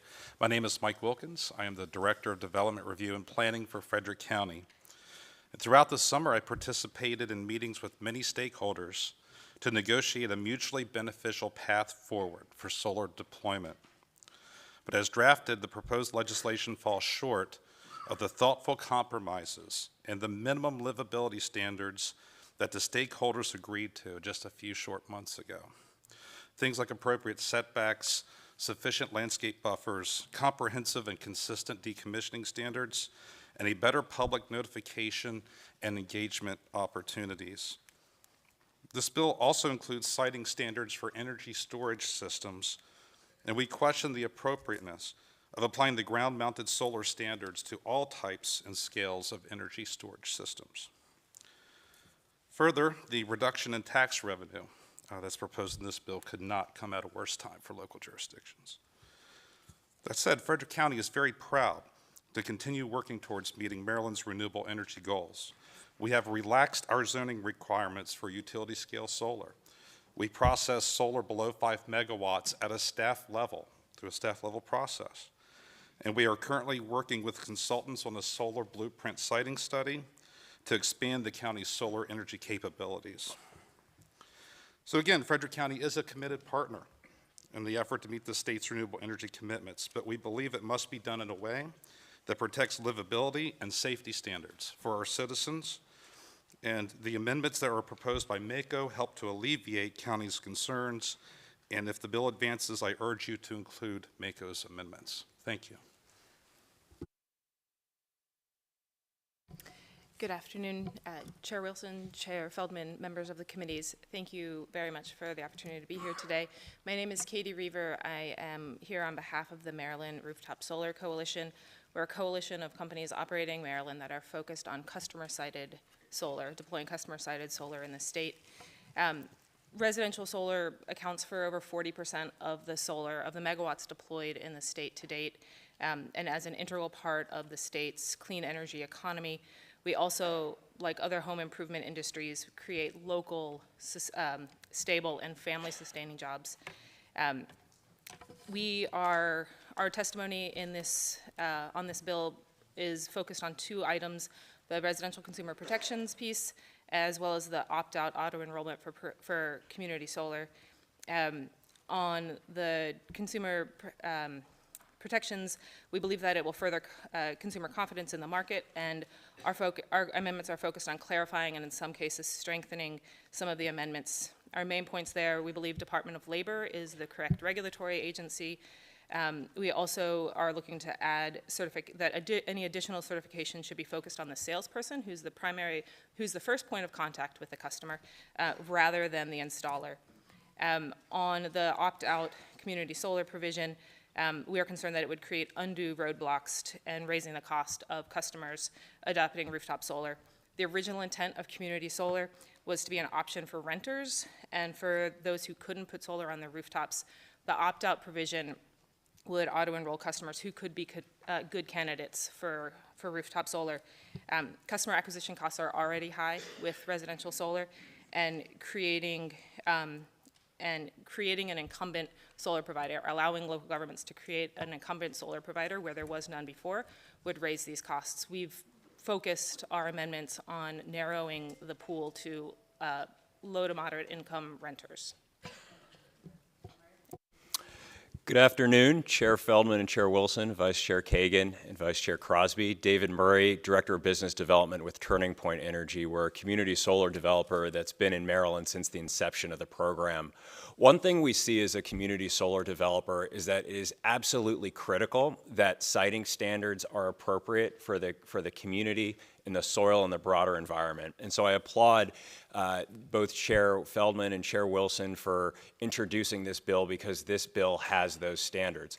I want to call out some that haven't been brought up, and that's specifically preservation of topsoil, minimization of grading, planting of naturalized and native vegetation. These are the components of a good solar project, and this is what's in the bill. Not only that, it will ensure that the soil will remain healthy and preserve the quality for generations to come.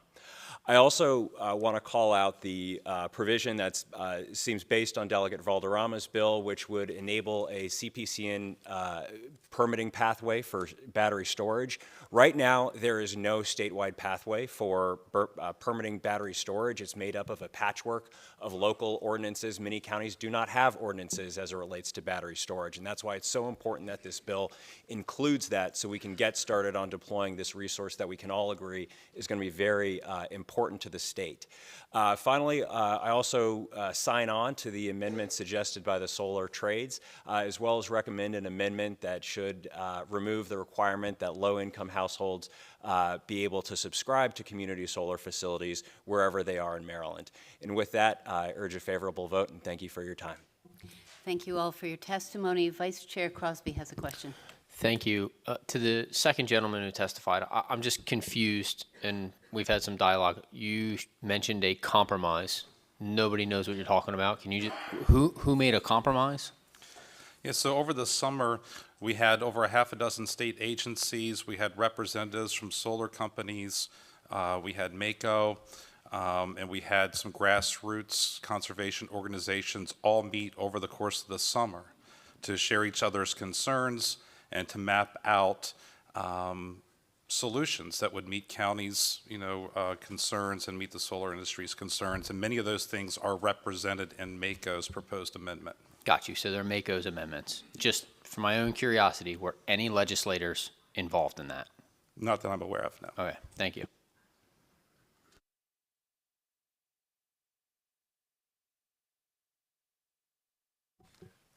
Delegate Adams. Chair, just real quick on the rooftop solar part. I mean, in my view of this so far, not all solar is equal, and if I'm concerned about ag land, when I hear your testimony, I think, you know, you're part of a big picture and you're all aligned. But the opt-out part, just so I understand clearly, when you have the opportunity to come through a community and say, hey, look, here's who we are, we'd like to sell what we're selling, you're concerned that the community solar folks in this bill perhaps have a heads up on this, or some version of customers won't be given the chance to even talk with you because they're going to be wrapped into a larger sort of buy-in, so to speak. Is that your testimony? It's not that they wouldn't have a chance to talk to us. They would have a chance to talk to us, but anytime, it's a well-known business principle that anytime you have to get a customer to take an action to make a decision, it takes a lot of effort and can be expensive. What we would be going, if we went into somebody who was opted in to a community solar project, we would then have to go and convince them to unenroll from a project that their local government has endorsed, and then make the second decision to put on rooftop solar. So we're just asking for this kind of level playing field where we're not having to go and get them to opt out of an incumbent. So I didn't see your testimony in the file. I have it here, but yet I assume you have the amendments that help with that. That would target it to low-income renters. Oh, I see. Okay, all right, thank you. Okay, seeing no other questions for this panel, we thank you for your testimony. Next, we're going to bring up a panel from our friends at the Public Service Commission. If we could please ask Chair Fred Hoover, John Borkowski, David Chai, and Benjamin Baker. Please come on up. We appreciate you all. Mr. Chair, maybe you want to kick us off?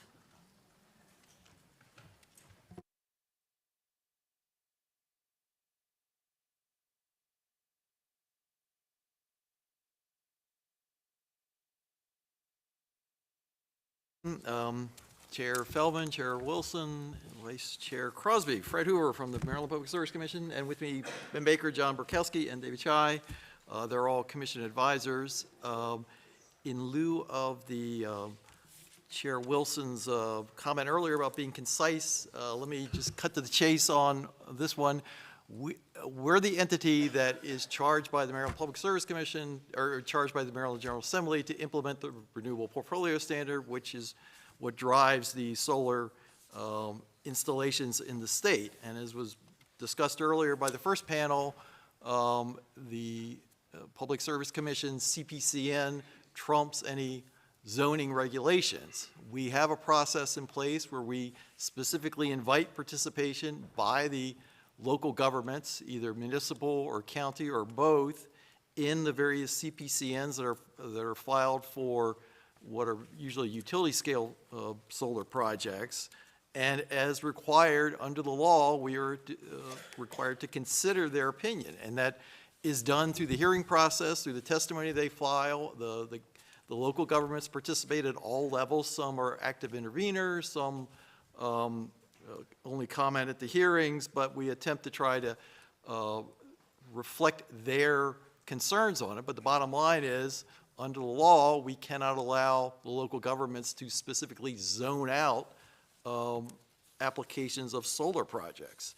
Now, since I have been at the Public Service Commission in July of 2023, I have been engaged in numerous discussions at all levels with various entities trying to figure out a way to fix this problem, to allow the deployment of solar as required under the RPS and the schedules and the requirements, but still be cognizant of the impacts on local governments. We participated in now Congresswoman Elfred's bill the other year to try and create new incentives and disincentives for where solar would go. We've been part of discussions that have been referred to earlier during this hearing to try and come with this, and David actually conducted our own process to try and come up with a solution on this. We are perfectly willing to work with the sponsors of this bill to try and see if we can come to an agreement that is cognizant of the concerns of local government, but still meets the state's requirements for renewable energy as called for in the RPS. A couple of specific items I would like to reference about the bill. The proposed consumer protection provisions related to rooftop solar. I actually agree with the suggestion that was made by Delegate Adams that it's maybe more appropriate that this be aimed at the Home Improvement Commission. The Public Service Commission really doesn't have that kind of expertise. I can't speak for MEA as to whether or not they do, but I know we don't have the kind of consumer protection expertise to be able to figure out, you know, those types of things. When I was at MEA, I remember having extended discussions with the solar industry about the need to make sure that their products both worked and were safe, and thought that, you know, a lot of that responsibility was on them. And I know there are national certification entities that create standards that I think most of them apply to, but we as a commission do not have that particular expertise. And then on the changes proposed for community solar, I don't have a fixed opinion about the proposal itself, but the only cautionary language I would offer is that we are in the midst of setting up the permanent community solar program. So we're literally in the rulemaking regulation process. This would be a significant change to that, so we may need some help in trying to make sure that we can incorporate this new requirement, should you decide to adopt it, into the process that we're already undergoing to set up a community solar program in the state. And with that, we'll answer any questions. Thank you, Mr. Hoover. The other three of you are just here, to Yeah, back they're up just here to the answer chair. questions, yeah. Okay. Chair of my committee is Senator Feldman. Yeah, Chair Hoover, just a couple questions. It has really kind of maybe legal clarity about the interplay in terms of state preemption. So, I mean, well, first of all, like the impact of the bill is really want to get to. So right now, without this bill, let's forget this bill. It has to do with some of the local zoning laws. I mean, for example, there are counties that say you can't build over, I'll just say 2 megawatts. I'm thinking about my own county. Montgomery has a local zoning. But you currently, like just pure legally, forget about this bill. If you wanted to approve a project in Montgomery County over 2 megawatts, do you have the legal authority to do that just under state preemption? Because I just want to clear the air a little bit about what's actually law and what does this bill change anything? And I just put that question. Let me just throw a second question kind of related, and it has to do with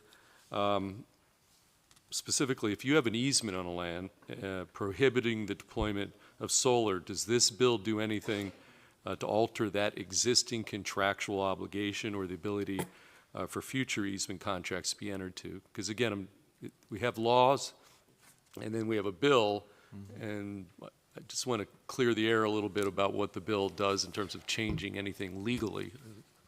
And so we have actually had situations in various CPCNs, I'm not going to discuss where they were, where county governments and municipal governments had, as part of their zoning plans and zoning regulations, limitations, restrictions on where solar could go, and the applicant for the CPCN, you know, was looking to locate that, and under the law, as you mentioned, was determined by the Maryland Supreme Court, our CPCN authority trumped the local government's zoning authority when it came to placement of the solar facility. So it's my understanding that, you know, when there's a conflict between local zoning restriction and the CPCN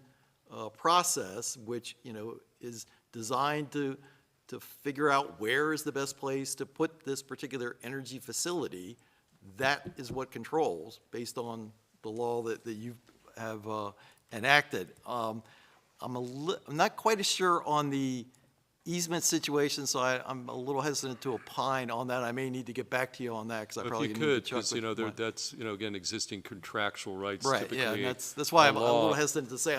I'm very familiar with the zoning situation, because I've seen that because, you know, the way the process works, the CPCNs generally are overseen by our public utility law judges. They make a determination to grant the CPCN. It automatically comes before the commission. We review the proposed decision by the public utility law judge and either verify it, approve it. Potentially we could change it, or we could, in theory, reject it. But in most cases, we approve the proposed CPCN as granted by the public utility law judge. I'll leave it there. Back to Vice Chair. I think Vice Chair Crosby might have a question. Thank you, Mr. Chair. Commissioner Hoover, just a quick follow-up on what Chair Feldman was asking. How considerate are you of local zoning throughout the CPCN process? Because they do have stakeholder engagement during that process, correct? Yes, and so, as I said, we invite the local governments to participate in our process. It's their decision as to what level they participate in. And we, as part of the orders, there is a definitive finding reviewing the relevant zoning laws, plans, and that are applicable to that. And the public utility law judge makes a determination as to whether or not the particular zoning law or plan conflicts with the state's overall need for the renewable energy as called for in the RPS. Thank you. And then a follow-up to that is on energy storage devices. You suggest that we should use the RM85 process. Can you just quickly, and it doesn't have to be you, Ben, whoever, can you just describe that quickly? Because Mr. Burkowski actually runs that, so. Yes, John Burkowski again, and I am the lead of the Maryland Energy Storage Program Work Group. And we have to stand up 3 gigawatts by 2033, and to do that, we had to develop a process so that we could have review. Part of the lessons learned from some of the energy storage pilots, particularly the Livingston Road pilot in Prince George's County, we really needed to have a review and stakeholder engagement process, sort of a CPCN light type of process, so that at least we have eyes on these projects. Now, there are 3 pathways that make up the process that we developed, and the reason we have 3 pathways is because, the number of energy storage technologies are very broad. It's not just lithium-ion, which causes the most concern, but, there are other types of technologies that can be used with energy storage. So one pathway is really an expedited review and pretty much approval at what we call a consent agenda, which means that although the local jurisdiction gets notification, if it's compliant with local zoning, it's like on a commercial site, it just pretty much sails through unless somebody raises, a concern which would cause it to go into, another pathway. The second pathway would be your normal front-of-the-meter type applications. It does involve stakeholder engagement and meetings with the community. But again, it's an expedited review, and the default is a commission administrative hearing where the issue is heard and the project is either approved or denied. Then for the very large projects, and we set a threshold of 20 megawatt hours, the third pathway is pretty much like a CPCN project. However, I do want to reinforce that we do not have a CPCN requirement for energy storage. It's not considered generation. So it doesn't carry the same preemption type, commission approval doesn't carry the same preemption type rights as with a solar project. But that's basically the 3 pathways. We've also introduced some safety considerations and things of that nature. Okay, Thank you. great. Thank you. I see no other questions for this panel, so thank you to the PSC, and I think we have to recognize our friend and former delegate who's on the Public Service Commission, Kumar Barve, who's with us today. Next up on the next panel will be Robin Dutta. These are all still favorable with amendment. Robin Dutta, Mr. Wahid, you're back. and Evan Vaughn. And He's sick, he's not here. okay, and then we will shift to unfavorables. Mr. Dutta, you may kick us off. And Mr. Wahid, you may follow if you are going to testify. Chair Wilson, Chair Feldman, Vice Chairs Crosby and Kagan, thank you very much for the opportunity to testify. My name is Robin Dutta. I'm the Executive Director of the Chesapeake Solar and Storage Association. We represent solar and storage companies across Maryland, D.C., and Virginia. In order to not repeat much of the testimony that's already been given, I'll give some brief highlights. We already know the reasons for the bill. We really thank the sponsors and all the members of the committee for all of your attention, patience, and thoughtfulness around this. This is complicated, and we're always ready to be here to be a resource and a partner in helping further the solutions. We have some amendments that we've submitted as part of our written testimony, just to go over briefly. Some red lines around the storage sections, which we believe are in line with the intent of the bill, but just offer some clarifications and some slight improvements, especially around energy storage and creating and setting the threshold for what type of storage systems can go through the CPCN process. On auto enrollment, I just want to share that this has actually been a very big topic within our membership. We don't offer a position on the section specifically, just to say we're generally, as an association, supportive of methods and tools that are going to lower barriers for solar adoption and broaden participation in the clean energy economy. But in our conversations, we've identified it's a much more complicated way to implement than it initially appears. And just on the consumer protection pieces, just to share that the amendments and the red lines that we offer, I think will provide just greater guidance and structure while keeping the intent and the outcome the same, and we think it'll ease in the implementation of that section. We urge favorable report with those amendments. Thank you very much for the opportunity to testify. Thank you, Mr. Dutta. I see no questions for you. Thank you for being here. We're going to shift to the unfavorables, and I'm going to start by calling Doug Lechleiter, who had signed up accidentally for the wrong bill. I don't know if he's still here. Yes, here we are. Mr. Lechleiter, Lillian Howard, Grayson Middleton, and Tyler Huff. Why don't we have the four of you start us off on our unfavorable, and we will work our way through. Mr. Lechleiter, if you want to grab a seat and start your testimony, that'd be lovely. Well, thank you for your patience. My name is Doug Lechleiter. I am a farmer in Montgomery County. I am here today representing Montgomery County Farm Bureau. Montgomery County Farm Bureau is opposed to this legislation. As the governor recently stated at the Taste of Maryland event in February, ag is the largest commercial industry in Maryland. Ag has an important role to play in growing the economy of Maryland out of our current financial difficulties. Maryland farmers are up to the task. To accomplish this task, we need the land for farming. Overriding local zoning with this bill will strip farming of its ability to help carry Maryland out of this crisis as requested by our governor. If permitted in proposed form, commercial solar will undermine the economics of farming in Maryland by creating an imbalance, causing farmers to compete with commercial businesses for the land. Montgomery County has the second highest total installed solar capacity among Maryland counties. It has done this while protecting our most productive soils. This bill will override a zoning example that is obviously working.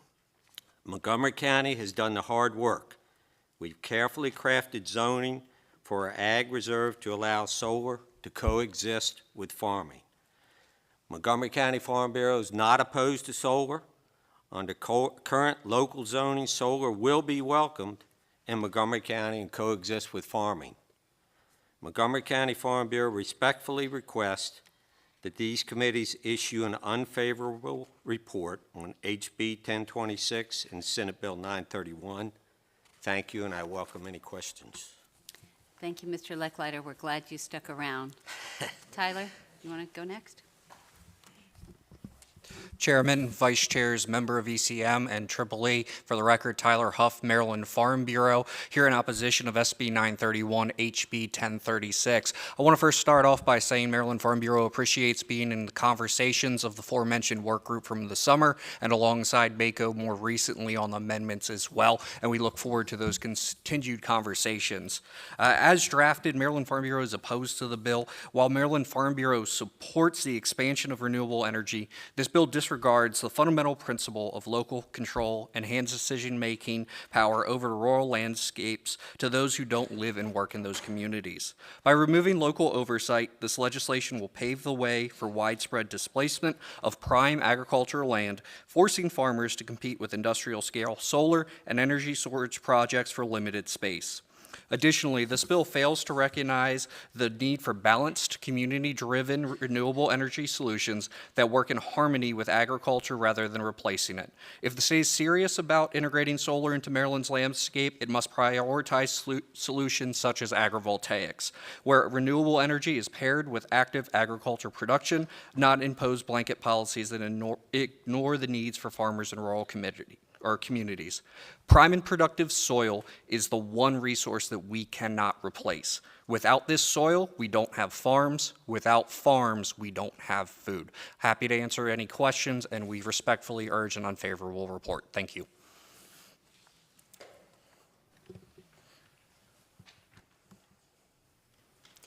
Good afternoon, Chairman, Vice Chair, members of the Joint Committee.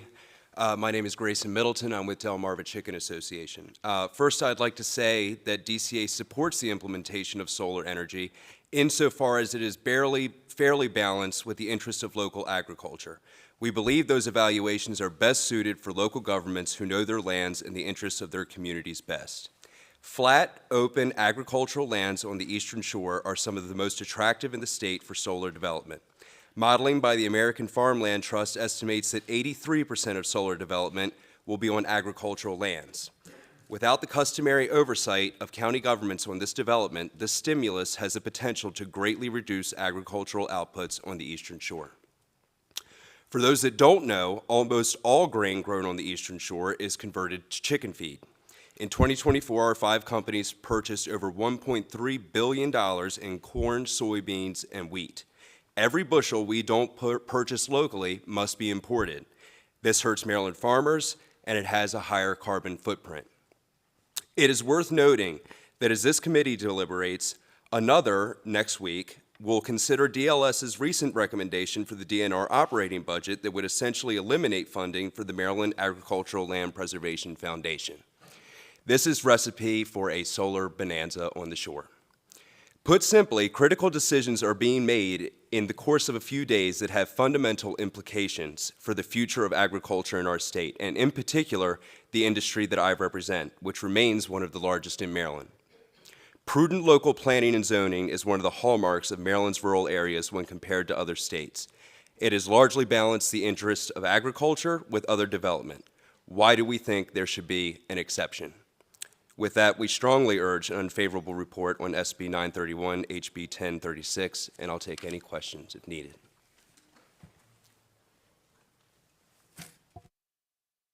Delegates, my name is Lillian Howard, and I am in favor of the renewable energy, but not when it threatens farmland. I was born and raised on my family's farm along the eastern shore of Maryland and have seen the land around me get developed consistently throughout my life.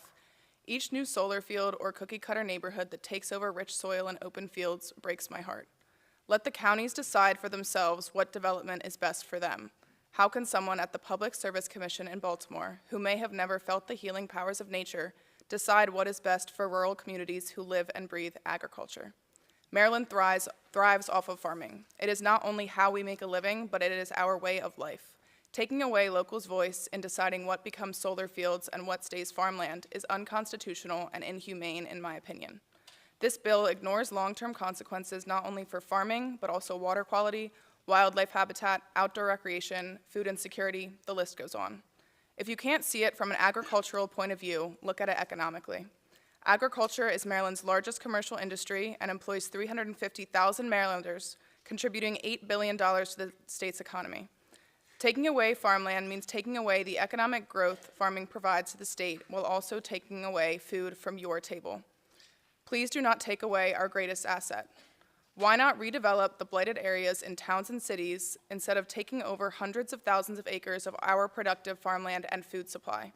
When I looked up blighted areas in Maryland, Baltimore was the most popular listing. Instead of making the Public Commission of Baltimore decide when and what farms should be developed into solar fields, why not put the solar fields in the blighted areas in Baltimore and other abandoned areas in the state, transforming desolate neighborhoods into renewable energy hubs instead of destroying irreplaceable land? You may see farmland as a barren place that would be better covered in something that will make you more money, but I see it as God's greatest gift. Please do not pass this bill. If you do, you will ultimately destroy the future of farming in Maryland, taking away the backbone and heritage of the Free State. Thank you, panelists. Chair Wilson has a question for you.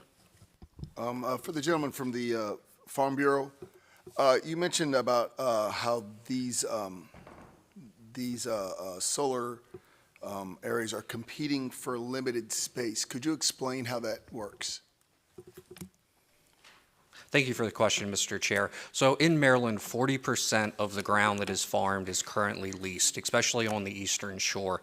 That leads to challenges from all different kinds of land use, especially when it comes to farmers being able to afford that land use. I was told just this week by a solar developer that the only group that they can effectively outbid is agriculture, is farmer. So while those lands that are owned, and we do support the private property rights, that leased land, which is 40% of the acreage that is farmed within the state, is definitely a concern for landowners that are either absentee or looking for a easier option that is going to pay them more money. And so, but you did mention the word landowners, right? Yes, sir. So there's people that lease the land, and there are people that own the land. So I guess because I've heard the testimony about the future of agriculture and how solar is taking over farms, and I need to make sure that there's not a misnomer here. Nobody's farm is being taken. They're voluntarily selling it. The landowners are saying, I no longer want to be a farmer, and I can still produce something. I could still secure my retirement without giving it up. And the way it's discussed is that somehow they're sneaking in, they're tricking people into selling their farms, or they're just putting the solar panels up. But I want to make sure that we're clear. Nobody, to your knowledge, has been forced to put solar panels on their farm, correct? That is correct, and I believe there is an amendment from MACO that prevents eminent domain for solar panels. That's a government thing. I don't see how that would even be an issue. But I just, because I guess I get frustrated because, once again, you're telling me that the state shouldn't tell, basically, farmers what to do with their land, but the locals should, and that's okay.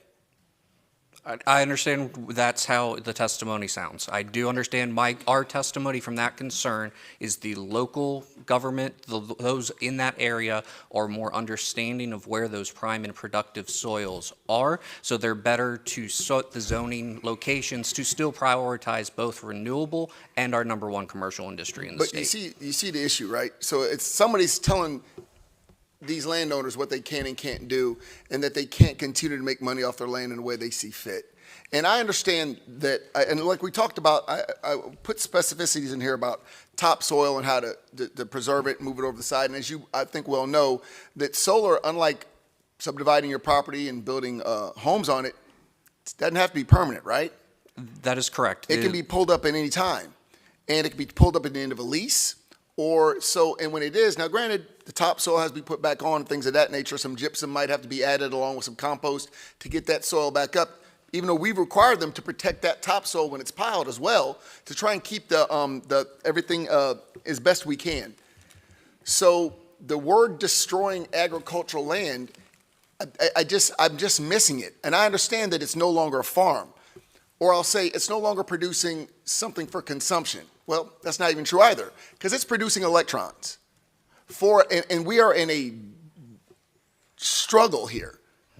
And I just don't understand why it keeps being put out like somehow these farmers are being tricked into doing something that's unseemly. And ma'am, you talked about the farmland and how important it is, and nobody ever has to make you put a solar farm on your property. That's correct, right? Yes, that's correct. So this is a choice that these individuals have. And I just don't understand why, if they want to do something, and listen, we could discuss all day about, building more houses, because that's more strain on the infrastructure every time you put, or you put townhouses or whatever. But this is something that can be retrieved. The land can be laid back down. And again, there might be a little work with it. And we're requiring these solar companies to put all this in advance, and we check it every 5 years, reassess it to make sure there's enough money in there to refurbish all that and get it right back to right. So we're not destroying anything. We're preserving it.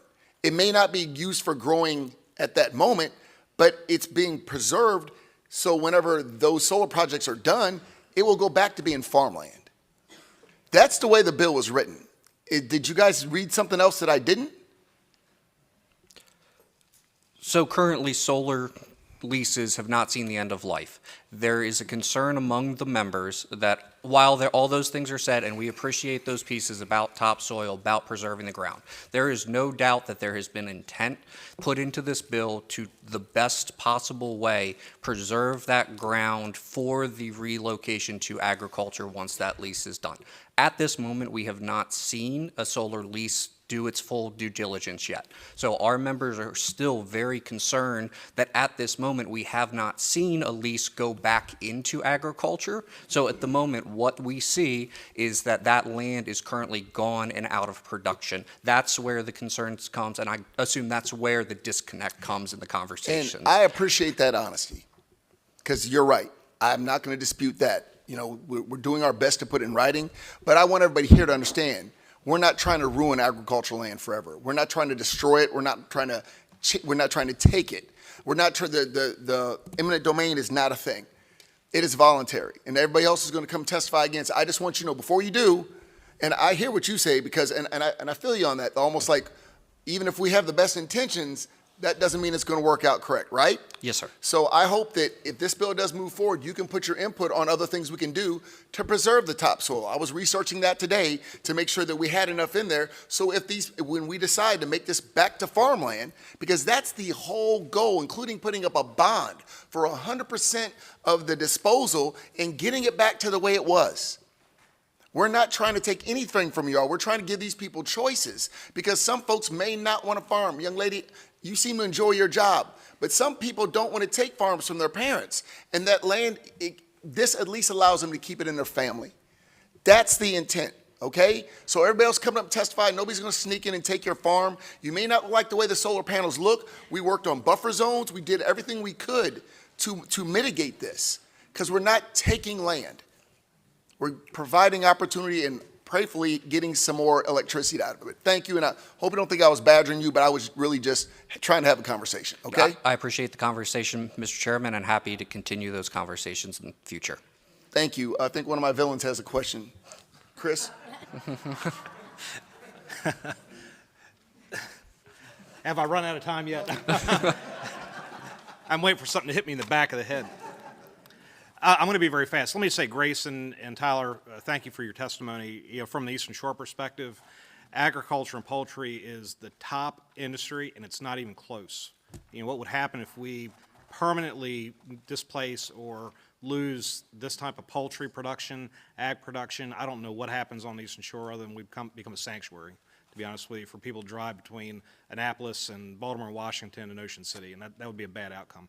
My only question, and it really does come down to this issue that you're bringing up, Tyler, which is Maryland subsidizes so heavily solar that when they show up at somebody's front door, almost like a door-to-door salesman, they say, hey man, you got 500 acres of land, I got a deal for you. And it's hard, I think, for some people to say, for me to grow an acre of corn, I'm going to make X amount of dollars. And when the solar guy says, well, I can give you 10x that return on your investment, it's almost like, I'm not going to put words in your mouth, but I'm going to say this, that it becomes a offer too good to be true. And I'll have a follow-up question to answer that, because that should be a, isn't that so? But I'll ask you to respond to the market dynamic of being paid so much more than what the market values for land. Because this is what's creating the problem, and why some farmers are saying yes, notwithstanding the harm that's going to happen, the harm that's happening to the Eastern Shore as an industry. If one of the panelists could answer, that'd be great, and briefly. Delegate Adams, just to take some heat off of Tyler, I think I'll take this one. I wanted to get to that point that although it is a choice, I think oftentimes it is a false one. Given when you're weighing the economic benefits, look, we often say in farming, the least valuable thing that you can do or the least profitable thing that you can do with your land is farming, right?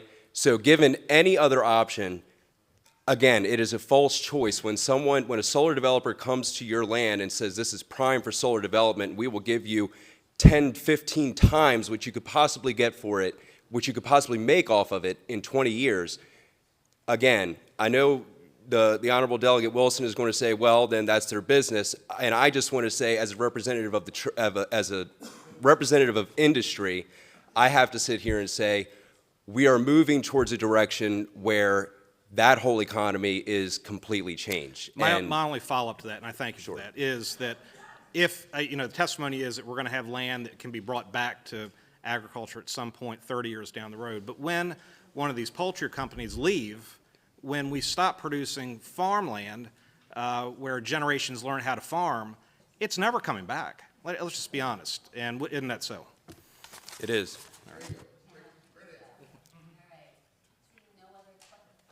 Seeing no other questions for this panel, we appreciate our friends in agriculture. Thank you. We are going to shift to our colleagues in local government and the aforementioned too many times, Dominic Butchko. Why don't you come down, Jack Wilson, MC Keegan Ayer, and Marilyn Balcom. That's our next panel of county leaders. Dom, you're going up to go down. Okay. Councilmember Balcom, if you're first to the table, you can kick us off. Welcome. We're glad to have you here. Okay, I'll go ahead and get started. Chair Wilson and Feldman, vice chairs, and audience, can we please respect all the panelists? Thank you so much. I'm sorry, council member. Committee We'll members, restart thank your you. clock. Thank you for the opportunity to share my thoughts. My name is Marilyn Balcom. I'm a council member in Montgomery County, and I oppose House Bill 1036, Senate Bill 931, as introduced. Montgomery County is primarily an urban-suburban county with over 1 million residents. In addition to our densely populated areas, we have 93,000 acres in agricultural land. And the only reason that we have any agricultural land today is because 45 years ago, our county leaders had the wisdom and forethought to create the Montgomery County Agricultural Reserve, which has become a model for ag preservation across the country. The preservation of this land was not easy. It was done through a complex zoning structure that left the land in the hands of our trusted farmers who willingly gave up their development rights in exchange for the opportunity to sell those rights for additional density elsewhere in the county. This was 45 years ago, and not only did our county planners know that the only way to stop suburban sprawl was to forbid it, planners also knew that the best way to accommodate growth was to encourage housing density in locations that would support jobs, transit, communities, and town centers. The impact of this legislation as proposed threatens the underpinning of our development goals in Montgomery County to preserve agricultural land at the same time that we grow our corridors. We've maintained this ag reserve for 45 years. We can't give it up now. We need to protect the prime agricultural soil and preserve our capacity to grow food in Montgomery County. That said, as the largest county in the state of Maryland, we fully understand our responsibility to meet our energy demands, which is why we continue to move solar projects forward and are second in the state in solar capacity. I look forward to seeing the amendments that are being discussed, and we need to work together in partnership to come up with the right solution for all. Thank you.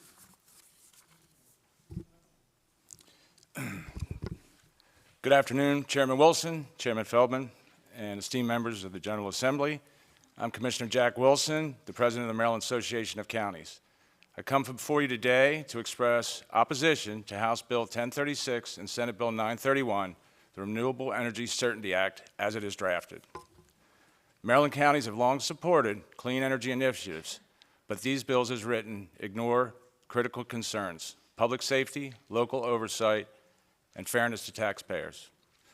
Some things that MACO would like to see changed moving forward with the bill is first, public safety has to be a priority. Large-scale battery storage facilities present serious fire hazards, toxic fumes, and hazardous waste risks. Without adequate local oversight and fire safety regulations, we are jeopardizing the very communities we seek to power. Second, residents deserve a say in their future. These bills sideline local voices, stripping communities of their ability to weigh in on massive projects that will reshape the landscapes and quality of life. Responsible energy policy is not about mandates, it's about partnerships. Third would be fair taxation. While big energy benefits, local taxpayers are left footing the bill. A recent DLS survey said approximately fiscal note on this is $13.1 million. These projects must contribute their fair share to schools, emergency services, and essential infrastructure and not drain community resources. Additionally, we cannot sacrifice affordable housing for rushed energy goals. Allowing solar fields to displace land meant for housing development threatens affordability and forces families out of their communities. Smart siting is a key. And finally, the bill threatens Maryland's agriculture industry. The loss of working farms to large-scale energy projects doesn't just impact landowners. It forces the consolidation of critical ancillary businesses, making it harder for farmers to access services and bring their products to market. A strong agricultural economy depends on a thriving network of farms and supporting industries.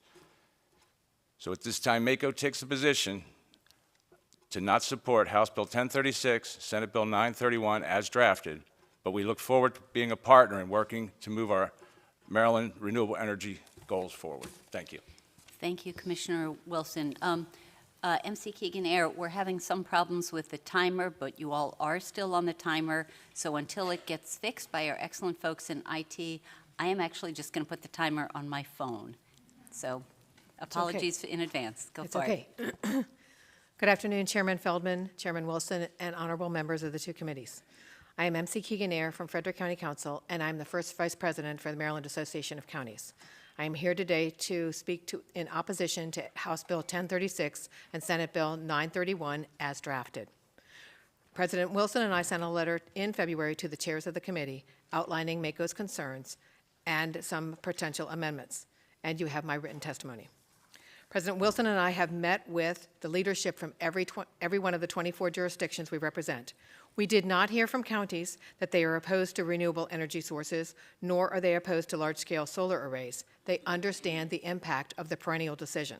We did hear the counties need to be able to respond to the concerns of our mutual constituents. One of the primary responsibilities of local elected leaders is to determine how our counties grow and what that growth will look like. Our residents, our mutual constituents, have to have input into what their counties will look like as they grow, the livability standards.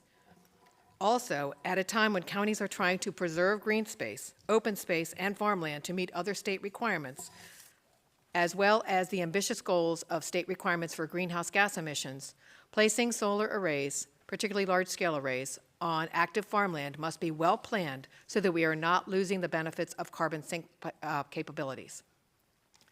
From the beginning, MACO has been a committed partner, working with all the stakeholders to ensure we get the best end product, balancing all of our needs. We remain at the table, which is why we are here today, to work in collaboration with all of you and other stakeholders to develop the best legislation, where all of our constituents feel that their needs and their concerns are being heard and given due consideration. We eagerly await continued conversations with the sponsors with the sponsor of the legislation to address the MACO concerns. With those concerns, MACO remains a committed partner, and without those concerns being addressed, we would urge an unfavorable report. Thank you. Mr. Chair, you want to wait one more? Yeah, of course. Okay, perfect. All right, Mr. Butchko, 2 minutes. Chair Wilson, Chair Feldman, and members of the committee, Don Butchko with the Maryland Association of Counties, here in respectful opposition to House Bill 1036, Senate Bill 931, as drafted. As drafted is really important. MACO has been working with both the chairs as well as other stakeholders on a set of amendments. Those amendments are forthcoming, and we eagerly await to see a reprint. I would like to address county's 5 major broad concerns with the legislation as drafted, and also what our amendments seek to fix. First, safety. This is in addressing batteries, specifically fire suppression, and the need to make sure that we have smart ways of advancing this new, and if it fails, potentially dangerous technology. Livability. These are standards that just ensure that these projects are good neighbors when they are going into the communities that we all call home. Things like shrubs, setbacks, again, very basic good neighbor criterias. Local taxpayers, as our president addressed, the fiscal note says that this will have a $13.1 million hit to local jurisdictions in an environment where counties are already set to absorb $250 million in cuts and a lack of aid from our current state fiscal situation. Affordable housing. There have been a handful of projects that have gone into areas that have been set for affordable housing where we've been investing infrastructure. That's a practice that currently shouldn't happen. It doesn't happen a lot, but it shouldn't happen ever. And then finally, efficiency. Again, as drafted, we have some concerns with the efficiency of processing permits, what different competing policy means, et cetera, and we just want to clarify that. Again, I want to underline and thank both of the sponsors and thank the other stakeholders who are engaging with us over the interim. Literally hundreds of hours of research and negotiations have went on, and with the amendments, when we get the reprint, we have a product that we think addresses all of our concerns and can really advance Maryland's energy interests, agricultural interests, et cetera, forward. And we urge an unfavorable report as drafted.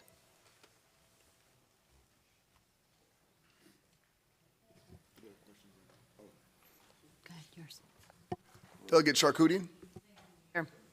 I just wanted to check, are you all familiar with the NFPA standard 855, which is related to the safety for battery storage? And is that something that, are you familiar with it? We have amendments that are putting that into other battery storage bills. So I just wanted to, the significant fires we've heard about weren't consistent with, had not followed those standards. So I just wanted to kind of put that out there, see what your thoughts are on it. Yeah, so we are familiar with those standards. Working with our emergency managers, our firefighters, our planners, et cetera, those have been in conversations to address what the amendments would be for the battery section. Right now, the Public Service Commission is advancing regulations on battery safety currently. Additionally, last year, MACO passed a bill to look at utility scale battery safety and come up with additional recommendations. The Public Service Commission is already preparing the regulations that are yet approved to be amended with those recommendations. So in our view, we're already doing a lot of the steps to address safety. We're worried that the confusion in the bill would muddy those waters. Okay, I think the idea is that they all sort of come in together. Like there is an expectation that the Public Service Commission is continuing their process, that we're adding the NFPA standards. I don't think there's anything in this bill that undermines either of those things. So to get into specifics. On the safety stuff. On the safety stuff, On yeah. the safety stuff. I yes, understand so yes, you have just on the concerns safety about, stuff, yeah. I'm talking about battery storage safety right now. There's nothing in this bill, as I understand it, unless you point it to me, that undermines the PSC's battery safety processes, which we'll see soon, and the NFPA's standards as well. So our objection doesn't come from what's in the bill. Our objection to that section comes from what's not in the bill. The fact that it's not addressed, just our interpretation says that it would cause confusion. Because the standards are being developed, so they couldn't be in the bill yet because they didn't exist yet. Okay, all right, good, thanks, we're on the same page. Okay, Senator Carrozza? Thank you, Madam Chair, Madam Vice Chair. I first want to thank all the county officials who have been so involved with this process for months on end, trying to work through issues internally, trying to have the conversations, knowing this was coming. So, and you've come from all over the state today, so thank you for that. My home county, Worcester County Commissioner Chip Bertino's here, so we see that you're making the effort. So thank you for that. I also, because we've had conversations, sometimes we don't often talk about what may be working in the counties when it comes to solar. So maybe there's some best practices when it comes to, counties that are, addressing kind of the solar projects and how it might be working. What's working, number one, and two, is part of the conversations that you're having internally is should there be some limits on the amount of solar in each county, and should that be up to each county? So just more of a lay of the land question. Okay, once again, one of you. So Jack, you're going to be the guy? Thank you, Senator Cruz. So Queen Anne's County, I guess we've probably been in the solar game the longest as a county, about 7 years now, since I've been commissioner for the whole time. In 17, we kind of looked at this. The utility solar, we had a project that was coming to Queen Anne's County that warranted looking at it, because at the time we had no type of zoning to deal with something of that caliber. It was an 85 megawatt project, just short of 600 total acres encompassed within the project to get to the 85 megawatts. And so we developed, at the time, we actually spoke with, and I don't want to take a lot away, we have one of my fellow commissioners here who's got information, and we have our planning director here, so I'm going to encapsulate it quickly. We developed an ordinance finding something that sits in the Maryland COMAR now in terms of personal property tax on the solar. And so we instituted that as a way to take money from the solar, which was taking arable farmland and on grade 1 soil as well. We in turn took the money that we took from that PPT and we put it back into farm preservation. So we were utilizing that money to further preserve farms on the back end, because the theory was if you're taking away good farmland, the best thing to do is preserve it where you can. So we put that in motion. It's been 7 years. It's been very successful.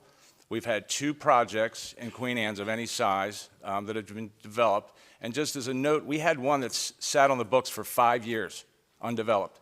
They had PSC approval, I believe, back in 2019 to move forward.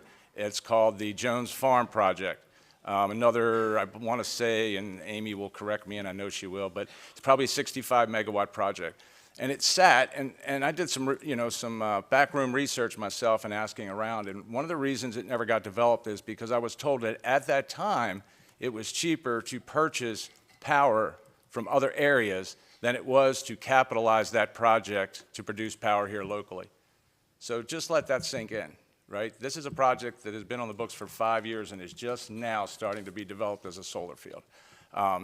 And we've been good stewards. Everybody that knocks on our door, we welcome them. We don't have overzealous zoning standards. As a matter of fact, the first industry people that came through the door, my fellow Commissioner Jim Moran sat down with them. They fully expect to pay their fair share to the county and some type of a tax. They do it everywhere. That was their words, not mine.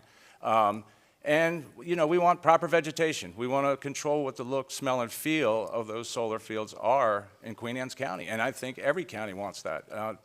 Regardless if you're putting up a shopping center or a solar field, county zoning should be the governing factor on any farm. So. Thank you.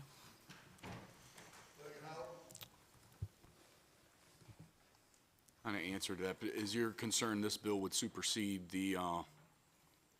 some of the mechanisms that you've put in place for solar now? Yes, absolutely. Yeah, because the fact of the matter is we've talked, you talked at length about 45 years of proper planning and zoning and development, and this bill talks about, and there's been some language thrown about here today, it talked about adopting regulations. This would supersede current regulations too, correct, that have been adopted by the constituency over time and their representatives? That's correct. Okay, thank you. I do have a brief question. Jack, you're breaking my heart, man. We have the same namesake. But no, I do want to talk with you and make sure that we do have within the, I know there are already standards, but if it comforts you to make sure we do have the safety standards in place. The first panelist to speak, one of the things I guess it's most frustrating with me is since I've been up here, I think 15 years, one county has shined when it comes to pushing solar throughout this state, to making sure, and I mean, just making sure that solar was one of our main priorities, your county.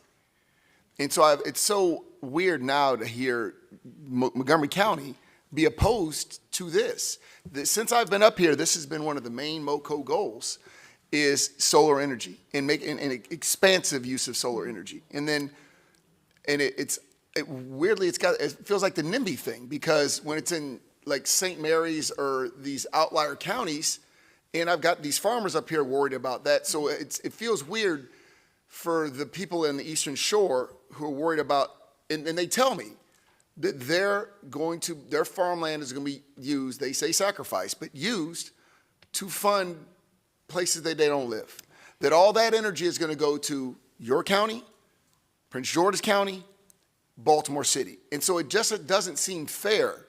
And I know that you'll say that you have the largest, Second largest. Sure, but compared to the amount of energy you use, I bet it pales in comparison compared to the Eastern Shore and some of those places that already have solar.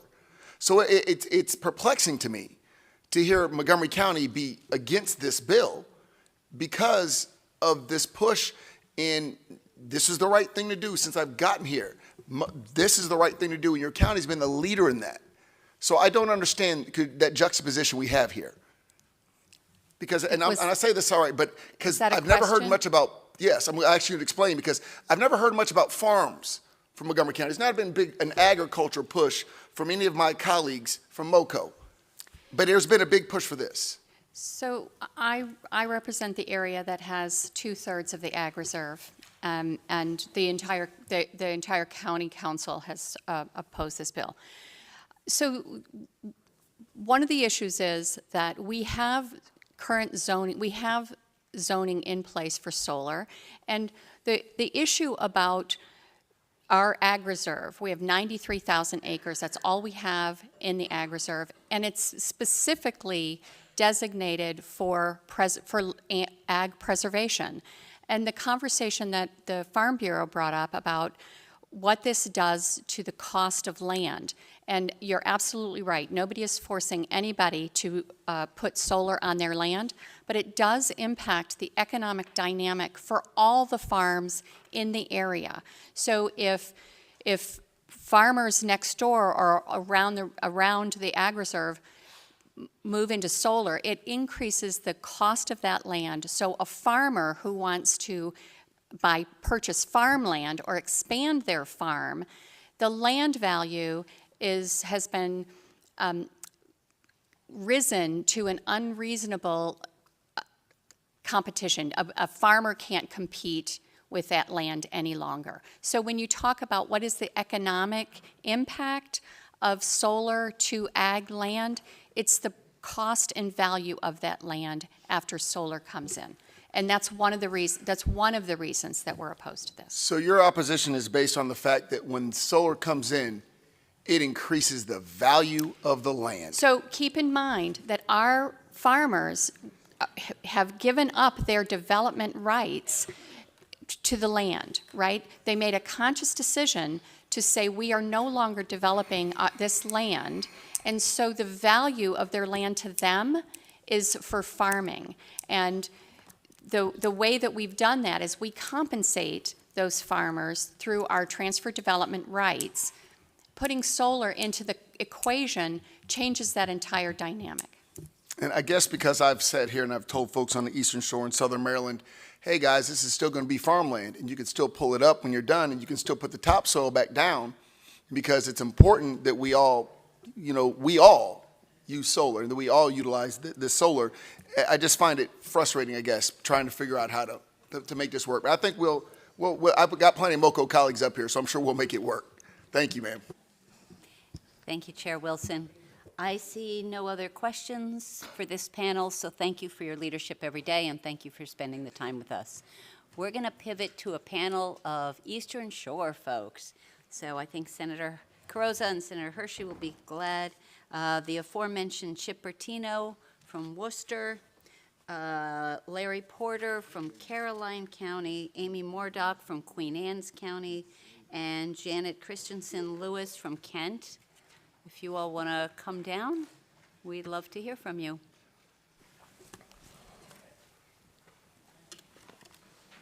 And again, for all of you sticking around on a Friday night, I just want you to know that we see you and we appreciate you. And weekend will start at some point.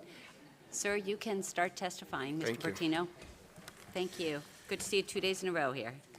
Chair Wilson and Chair Feldman, members of the committee, I am Worcester County Commissioner Chip Bertino, and I'm here to oppose House Bill 1036 as drafted and ask for a partnership between this committee and local officials to address concerns about safeguarding the role of local government in key land use decisions and the serious public safety risks of battery storage. Local governments are best suited to determine land use policies in their communities, and this bill is a one-size-fits-all mandate that benefits energy companies at the expense of taxpayers. As written, the bill removes the remaining local control counties had and undermines the state's aspirations to improve Maryland's housing shortage. Clean energy should be a smart fit, not a forced one that hurts our ability to meet housing needs and protect our community's livability. As local officials, we want to partner with the state to find a way to meet clean energy goals without harming our jurisdictions. This bill is not the way to do it, and I urge you to provide House Bill 1036 with an unfavorable report. We do look forward to seeing a revised bill with the amendments that MACO has discussed with the committee. Thank you for your time, your consideration, and your service. Thank you, Mr. Bertino. And before we continue on this panel, let me just remind you, we're all here for a long time. So if some of what you were going to say has already been said, we just love it if you abbreviate your remarks. But we are definitely interested in hearing what you have to say. So please go ahead. Welcome. Good evening. My name is Janet Christensen-Lewis, and I am the chair of Kent Conservation Preservation Alliance. I had a whole thing to say to you, but after listening to some of the comments that have been made during this meeting, I need to respond to some of them.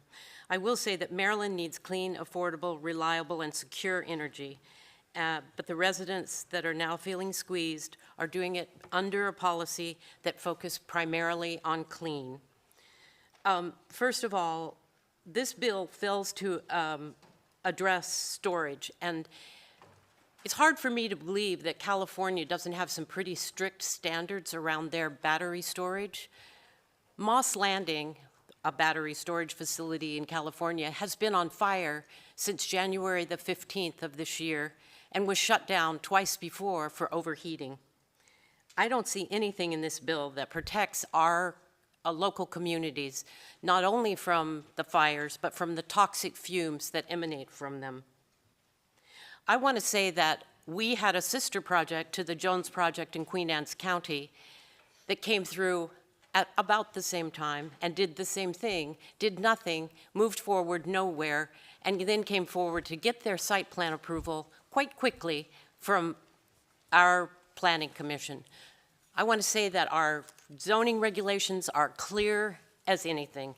Any solar company that wants to put solar there, we have very clear, we copied Queen Anne's County regulations. And then finally, I want to say, I helped a group protect a African-American church, a historic African-American church, their congregation and their pastor from being exposed to solar.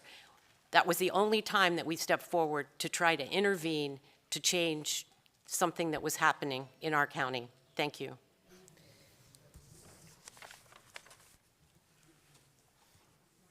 Okay, thank you. Thank you, Chair Wilson, Chair Feldman, and members of the committee. Ms. Mordock, you're going to need to move a lot closer to the microphone. My name is Amy Mordock. I am the Planning Director in Queen Anne's County.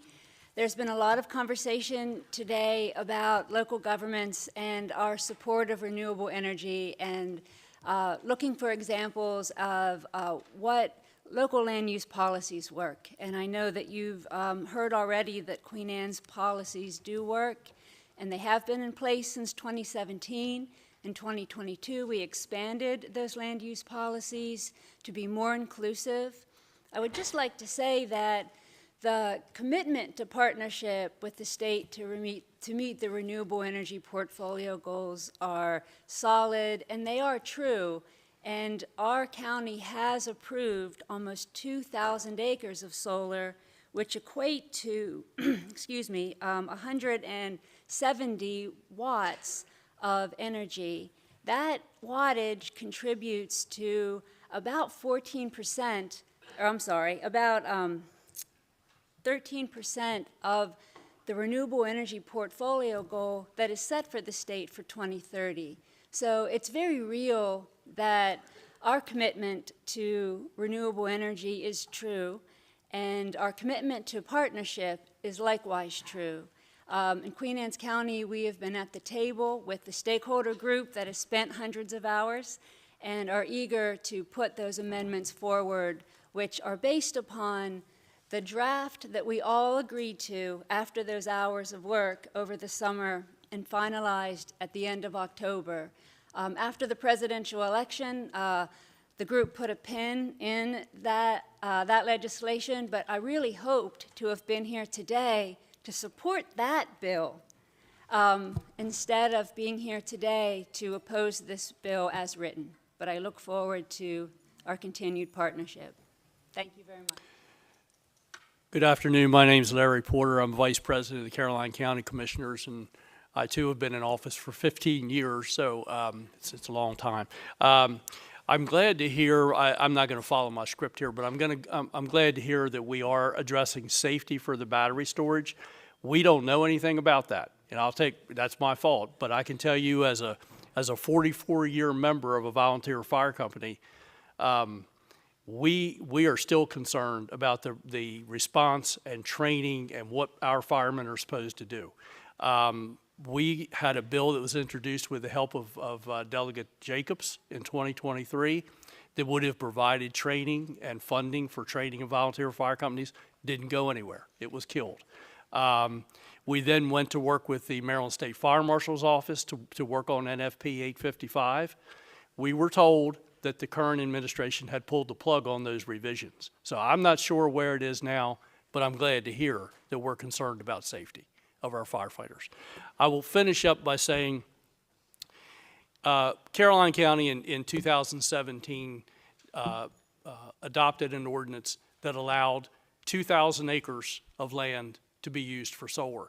That was done with collaboration of farmer owners, people who leased farmland, a solar company, and the Public Service Commission attended those meetings as well. I can tell you it was done in a period of collaboration. It's difficult for me to sit here and hear words like unnecessary zoning. I'm the guy that my constituents can get my hands on in the grocery store.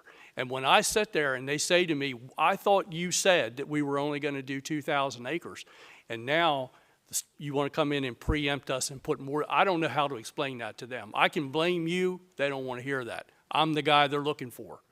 We have 7 miles of solar in our county that you can drive. Thank you. Sorry, thank you. Thank you, Mr. Porter. I see no questions for these. Oh, no, I'm wrong. Senator, please. Mr. Madam Chair, Madam Vice Chair. I just want to sort of correct the record because, and I appreciate the concern about safety, I share it, but it's really important to note that the Moss Landing project was built a long time ago before before NFPA 855 was in place. And in fact, there's been fires since Moss Landing, since NFPA 855 that have gone out so quickly that nobody even knows that they happened because NFPA 855 has a requirement about containment. And so essentially any fires that have happened in the 13 gigawatts of storage in California and the 9 gigawatts of storage in Texas have gone out immediately, haven't made the press because unlike Moss Landing, they have implemented NFPA 855. So I just want folks who might be concerned about that and looking at Moss Landing to know that piece. Having said that, we have the amendments to implement that. We have the PSC working on those other standards, and we'll continue to work on that. Thank you. Senator Carrozza. Chair Kagan, I will be brief. I first want to recognize we do have another Eastern Shore Dorchester County Council member Mike Detmer here as well, made an effort. My question is to Commissioner Bertino. Looking at Worcester County, a county that runs from the Delaware line to the Virginia line, when we talk about the balance that the chairs are talking about how we can move forward with solar, but also have the local control when it comes to the best siting for solar. How do we find that balance, Commissioner Bertino? Communication. And I think that the communication that we can have with our planning and zoning department, with state officials and legislators, to ensure that the needs of the power, the state's need for power is balanced with the local need for ensuring that our community is the community that all of us who live there want it to be. We have no problem with solar. What we do have a problem with is when a state mandate could encroach upon residential areas that we have deemed through planning that we want to develop for residential. We've had this situation currently just outside of Berlin, and we planned for it to be residential, and that was taken away from our ability to develop that because of a solar siting on a 30-acre tract there. We just like to have more collaboration and coordination. As we sit, the 7 of us in Worcester County who are charged with the responsibilities of governing our county, when we have projects that come before us and we are told, sometimes by the attorney representing the business or the farmer that wants to come in, that we really have no say, it's just up to us to rubber stamp it and they can move along. That really does take away from our ability to do what we think is best. As Commissioner Porter said, we're the ones who get questions in the supermarket or at church or wherever. We're the face of government for our county.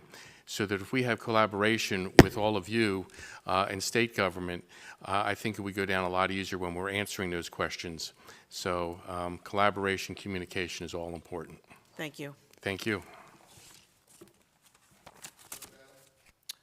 Commissioner Porter, just very briefly, I mean, collaboration was my question. You brought it up and you ran out of time, but the truth of the matter is the bill's here, I think, because there's this concept that maybe there's not as much collaboration as possible, but I know I've talked to you about this, and your county does not only collaborate, but you want to have a policy that maybe doesn't have Annapolis do what we're trying to do here today. I thought you would just add a little bit more because you kind of stopped at the end there, and I recommend being brief. I think this is my last question I'm going to ask today.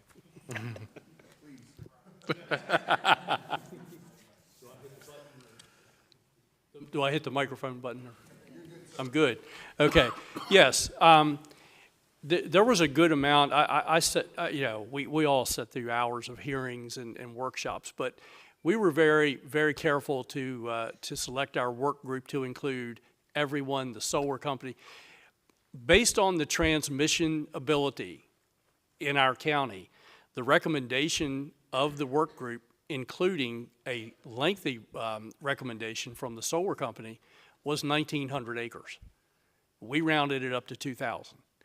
And again, I had farm owners, we all have these where there's this side of the room and this side of the room, and you hope everybody just walks out a little bit mad.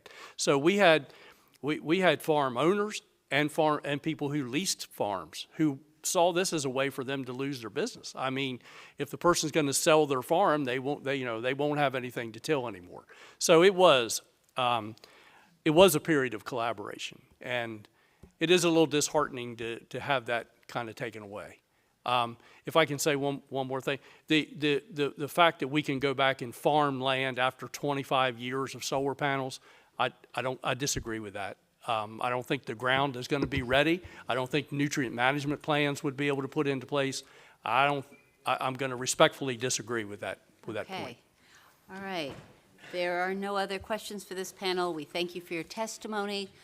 Next up, we're going to have some more local leaders: Adriana Caldarelli, Pam Meister, Allison Bullock, and Austin Nickerson. And then if the next panel wants to sit behind them, we can make the transition a little speedier. So Kristen Kirkwood, Frank Lewis, Donna Landis-Smith, and John Falstad would be the second panel.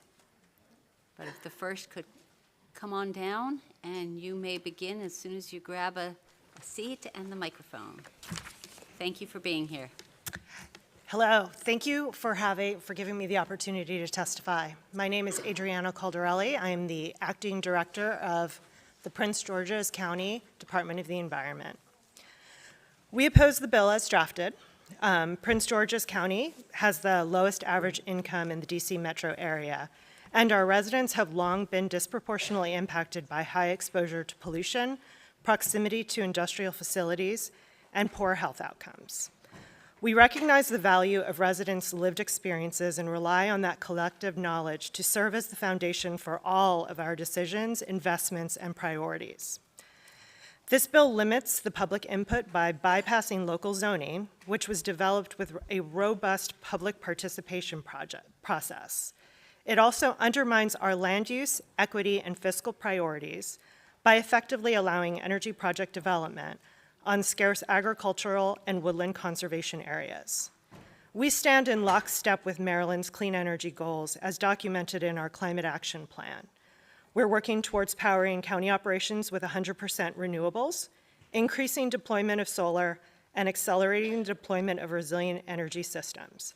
However, this bill conflicts with designated economic development and affordable housing priority areas essential to the county's livability, sustainability, and economic future, which will be at risk due to competition with energy development.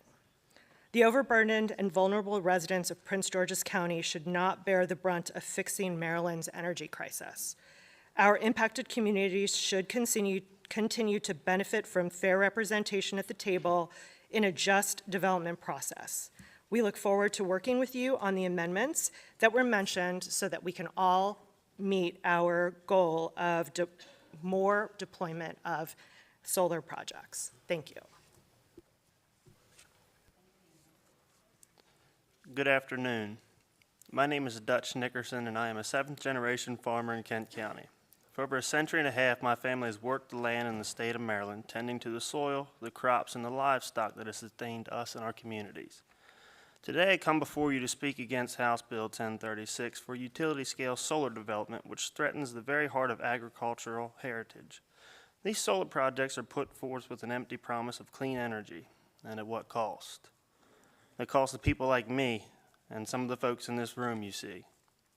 Kent County has created a comprehensive plan and a land use ordinance that determines where and how development will occur and protect our fertile farmland from incompatible uses. Farming is the #1 land use in Kent County because of the strong comprehensive plan that has been in place for decades. House Bill 1036 will put all this at jeopardy by allowing solar developers and the PSC to override our county's land use plans. It strips the decision-making from the very people who created these plans. The people who live, work, and pay taxes here. It gives power to those who have no connection, no history, and have made no sacrifice. The future of agriculture in Kent County will be destroyed by converting thousands of acres of prime soil to solar panels. Farmers like me cannot compete with the rent payments solar developers are willing to pay because of the lucrative subsidies they are receiving from the government sources. This will cause more and more land to be taken out of food production, which in turn causes support businesses to close, all of which destroy our local economy. Ever since I was a kid, I've wanted to be a farmer, following the footsteps of my ancestors. But now, if House Bill 1036 is passed and solar covers our irreplaceable farmland, I wonder what that kind of future I will have as a farmer.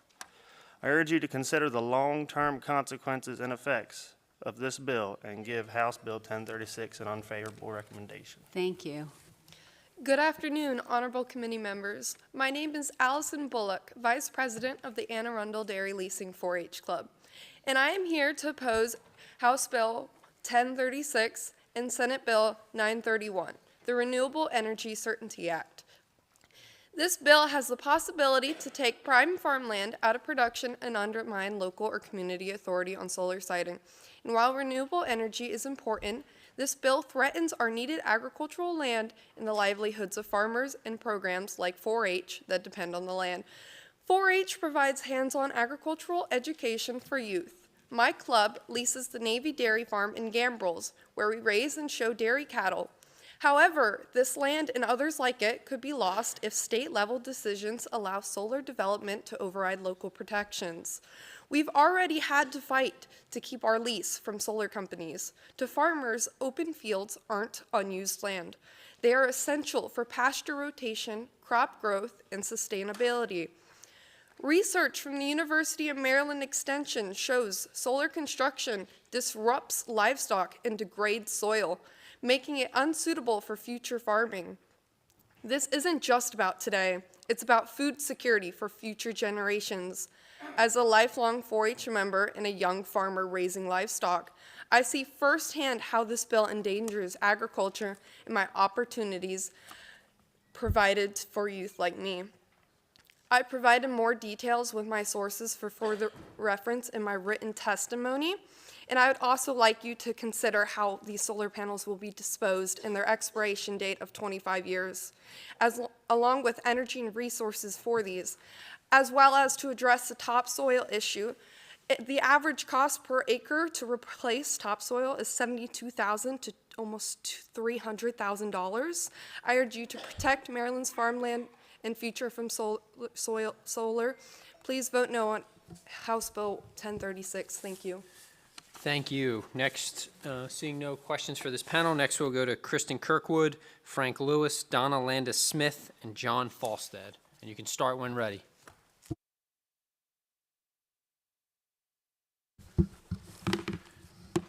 Good afternoon. My name is Jay Falstad. I'm from Queen Anne's County, and I'm the Executive Director of Queen Anne's Conservation Association. Thank you for the opportunity. I've already submitted testimony to you electronically, and I had an op-ed in the Baltimore Sun. I'm not going to repeat all that. But I would like to add a couple of observations. And Delegate Wilson, if given the opportunity, I would love to answer your questions about soil and zoning at the end of my testimony, if given the opportunity. First, as I understand it, there was a consensus agreement this past fall involving all the stakeholders, the industry, MACO, county planning directors, and while the ag community wasn't part of that consensus, it seems to me that the only rational and reasonable starting point must be that agreement. It at least preserves a little bit of local control. That's really where we need to start. Anything less really makes 1036 look too much like a big footing effort and disfranchises local jurisdictions in a lot of ways. And I hope we can find a way to get back to that point. Secondly, Senator Feldman, I was honored to meet with you this past week, and you asked for big ideas. And so I'll be happy to submit some ideas following the hearing. But I do not believe we should use a single acre, a productive acre of Maryland's unique farm and forest lands for untested solar projects. I learned this past week that there is a division within the Maryland Department of Environment established in 1997 by Governor Glendenning called the Brownfield Redevelopment Initiative.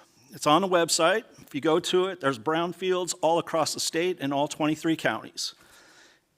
Some sites are impractical, but there are others that seem like they could have promise based on their size and accessibility, and I hope that we can explore those opportunities first before consuming a single acre of Maryland farmland.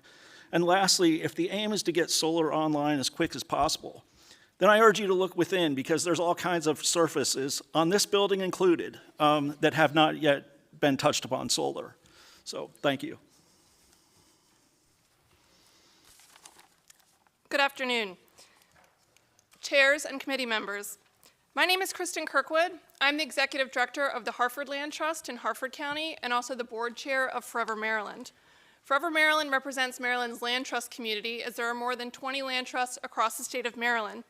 We work hand in hand with state and local governments and landowners to preserve the most important farms, forests, and ecological areas in the state. We work side by side with all of them to reach Maryland's stated goal of permanently preserving 40% of the state by the year 2040. On behalf of Forever Maryland and those more than 20 land trusts, we request an unfavorable report to the bill as drafted. We were part of those discussions last year relating to a different solar bill, and to be clear, Forever Maryland is not opposed to solar or renewable energy in any way. But Maryland, as we strive to transition to this renewable energy future, it is essential that we do not erode our existing programs and goals to protect our vital land resources. Thoughtful and vigilant local planning is our best way to allow both to coexist. I appreciate Senator Feldman and Delegate Wilson's comments that they are open to amendments to this. And Delegate Wilson noted that the CPCN should oppose applications for land that is in protected areas or where there's significant environmental concerns. Forever Maryland does request that any solar siting bill include an express prohibition of commercial solar on any state-held agricultural or conservation easement. Further, when these energy installations are permitted on unpreserved farms and forests, the solar developer should be required to pay a mitigation fee designated for land preservation in the county where it is levied, similar to other programs in other states. Thank you.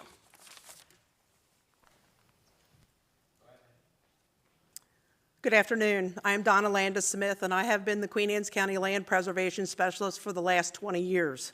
Senate Bill 931 and House Bill 1036 are bad bills.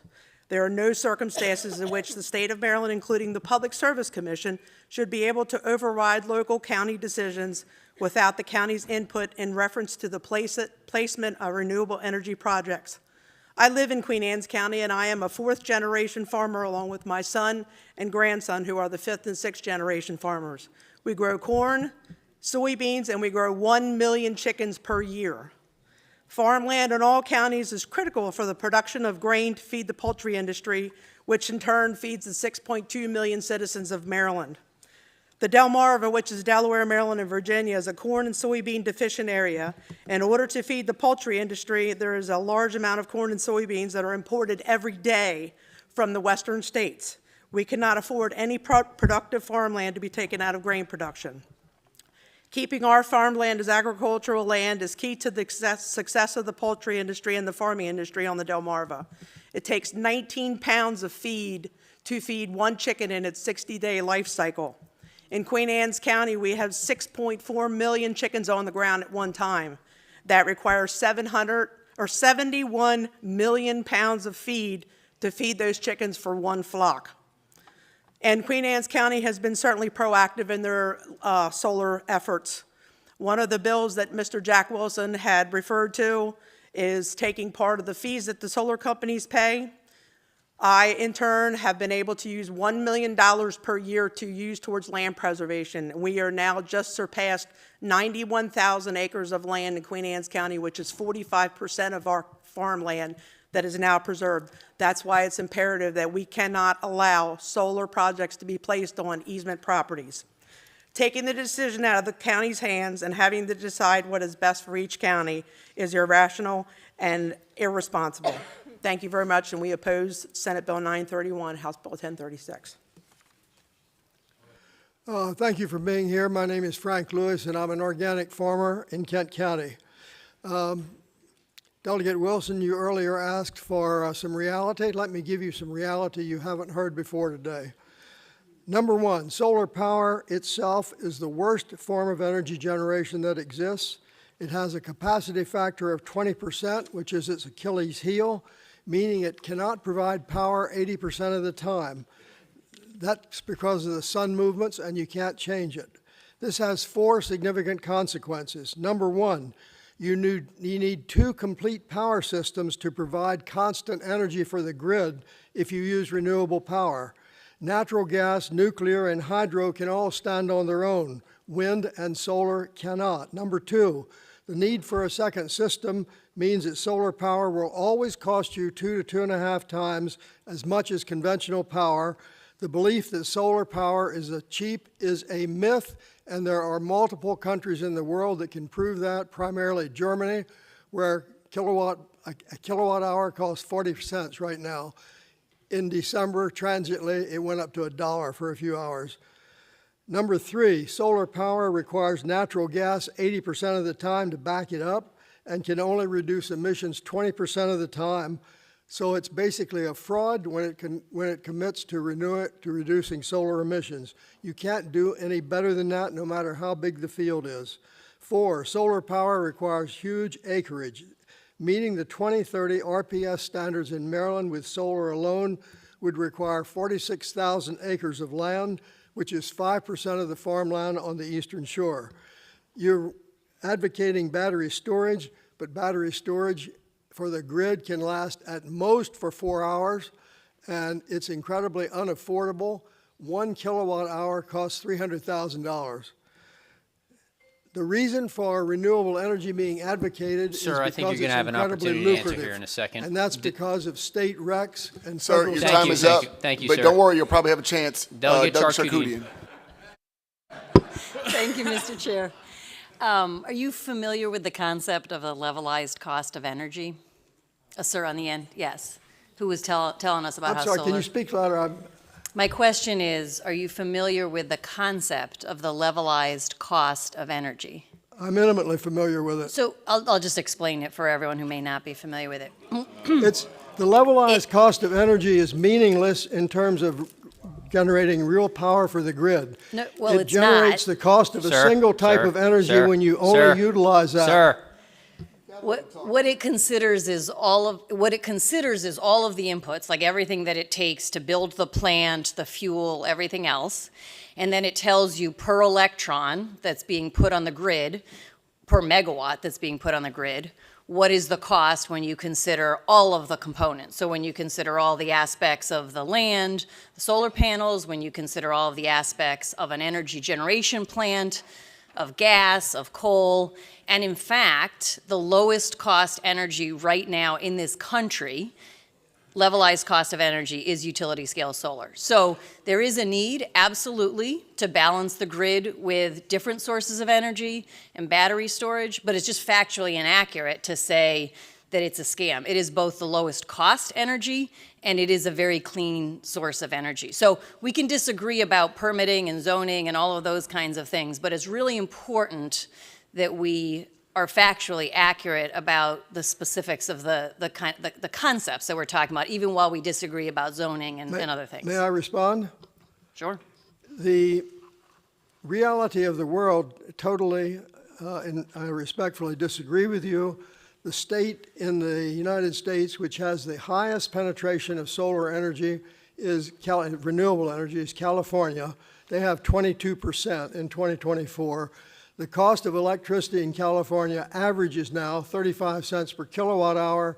In Maryland, it's 16 cents. That's twice as much. That's what renewable energy buys you in reality. With all due respect, there's a lot of things that contribute to the cost of energy, including transmission, including distribution grids, including all of the challenges to the grid and a number of other things. And so the actual levelized cost of the energy production is not, and as we know now, because we're seeing it on our bills here in this state, the actual cost of the energy production is one very small part of it. And so you can't just take, if we actually took a look at the production of energy, we would see very different prices in California and in Maryland. You can't just take what you see on your bill because there's so many other components that go into that. So we can, I'm happy to carry on the conversation with you another time and talk about all of what contributes, but the scientists at the national labs would disagree that that science is actually behind the numbers and economics is behind the numbers that I'm presenting about the levelized cost of energy. Well, I'd be glad to carry it on. Sir, don't worry. You're definitely going to get another chance here. Okay. Delegate Fisher. Thank you. Obviously, I appreciate Delegate Charkoudian's comments. I mean, if all that were the case, then we wouldn't be here talking about energy prices. This is to all of you guys. Hey, and obviously, Delegate Fisher, can you just speak a little bit more into the microphone? So obviously, Delegate Charkoudian is talking about prices, and really that's why we're having this hearing, and among other hearings with this in this session, which is electricity prices are really high, and so if solar were the solution, we would have lower electricity prices already, because since I've been here, I've seen subsidy after subsidy go to solar. So, and that clearly hasn't worked. So my question for you guys is, your real concern is about land use and land preservation. And so to that point, each of your counties and your jurisdictions have gone through a lot of effort to preserve land. And what you're saying is this bill, I'm guessing, is really changing the game and turning what was a farm area into an industrial plant. Does that sound about right? Yes. Okay. Thank you. Sir, it's a farmer question for you. Have you ever taken a grant or any kind of subsidy Have I? Yes, sir. I did receive a small grant from Queen Anne's County. Yeah, I mean, I'm just saying, we're coming up here, we're saying, oh, this is the only thing that has any kind of subsidy, but that's, I mean, agriculture, and I just pulled up a list, has a whole host of subsidies throughout the entire industry. So it's not exactly fair to just sit in here and point and say, solar is the only thing getting a subsidy here. Ag is getting a significant portion of subsidies. So, you know, I still don't understand how that only one side of it is making it seem like the other side is the only one getting funding. Delegate Frazier Hidalgo. Thank you. This is for the whole panel. Does anybody know how much subsidy the fossil fuel industry receives every year? Have no idea. No, but also I don't believe that we uniformly were stating that we are opposed to solar subsidies. That's okay. I'm just asking a separate question. Do any of you know how much? No. It's over $100 billion a year is given to the fossil fuel industry to produce gas. Just want to make sure everybody's aware of that fact. Okay. Who's got it? Oh, sorry. Former Delegate Brooks, now Senator Brooks. Thank you, Mr. Vice Chair. This is for Mr. Lewis. You were talking about capacity factors, and you're talking about the capacity factor for solar. And you said, well, let me ask first, where did you get that information? Say again? How did you acquire that information? You said a 20% capacity factor? The capacity factor comes from the National Renewable Energy Laboratory that's part of the Department of Energy of the U.S. government. Those are widely published numbers. They're also the numbers that are observed by the utilities in this state. Yeah, well, I look at it. I know a little bit about capacity factors, and you were close, but solar is pretty close to 25%.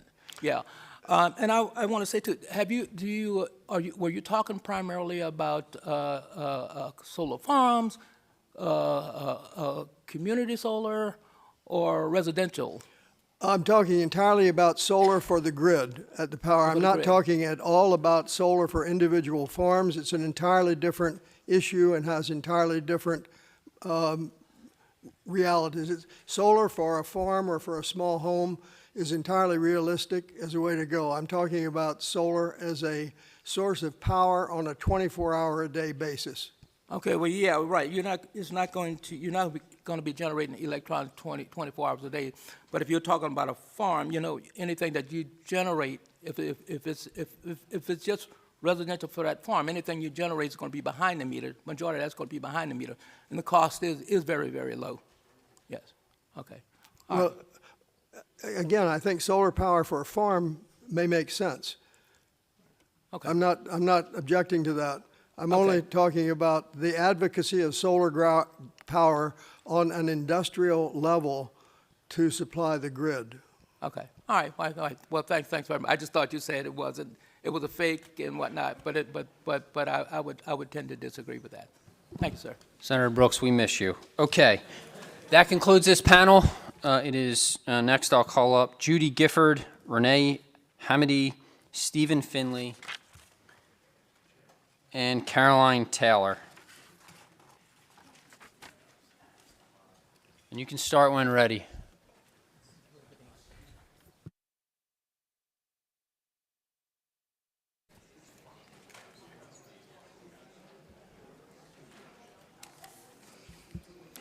So before the panel gets started and my time starts, may I ask a procedural question about the rumored amendments for this bill? No, ma'am. You can begin your testimony, please. Okay, so we'll never be able to comment on those. All right. So my name is Judy Gifford. I have a dairy farm in Kent County, Maryland, and we have had rooftop solar on several of our outbuildings since 2015. I would like to just comment that I have attended the Public Service Commissions, and it is not an even playing field. The deck is stacked against citizens and nonprofit groups who go up there. It's a buddy-buddy system. Their lawyers are more expensive. Guys, ma'am, I'm sorry, and I'll make sure I get you more time back. Can everybody please keep it down? Thank you. Their lawyers are more expensive. I mean, yeah, their lawyers are higher paid, and we are outgunned. And it's just not a level playing field, no matter what they say. I'd like to also address the fact that no solar project has ever been returned to farming, and we will see on the Eastern Shore that another development will come in, whether it's a data center or nuclear reactor, something else will replace those solar panels once they are decommissioned. My question is, once you open the floodgates, when will you end it? There'll be no ending to this until the subsidies end. We will continue to have solar development in this country. And we won't know where the tipping point is until we've reached it. Pave paradise, put up a parking lot, you don't know what it's got till it's gone. We have no trust that our voices will be heard, and we're seeing amendments made that we don't have any idea what they're going to be. We won't be able to comment on them. And our 400-year-old cultural landscape has no value to people who do not live there or who have not seen it. The landscaping is a huge issue. We have a project right now in Kent County.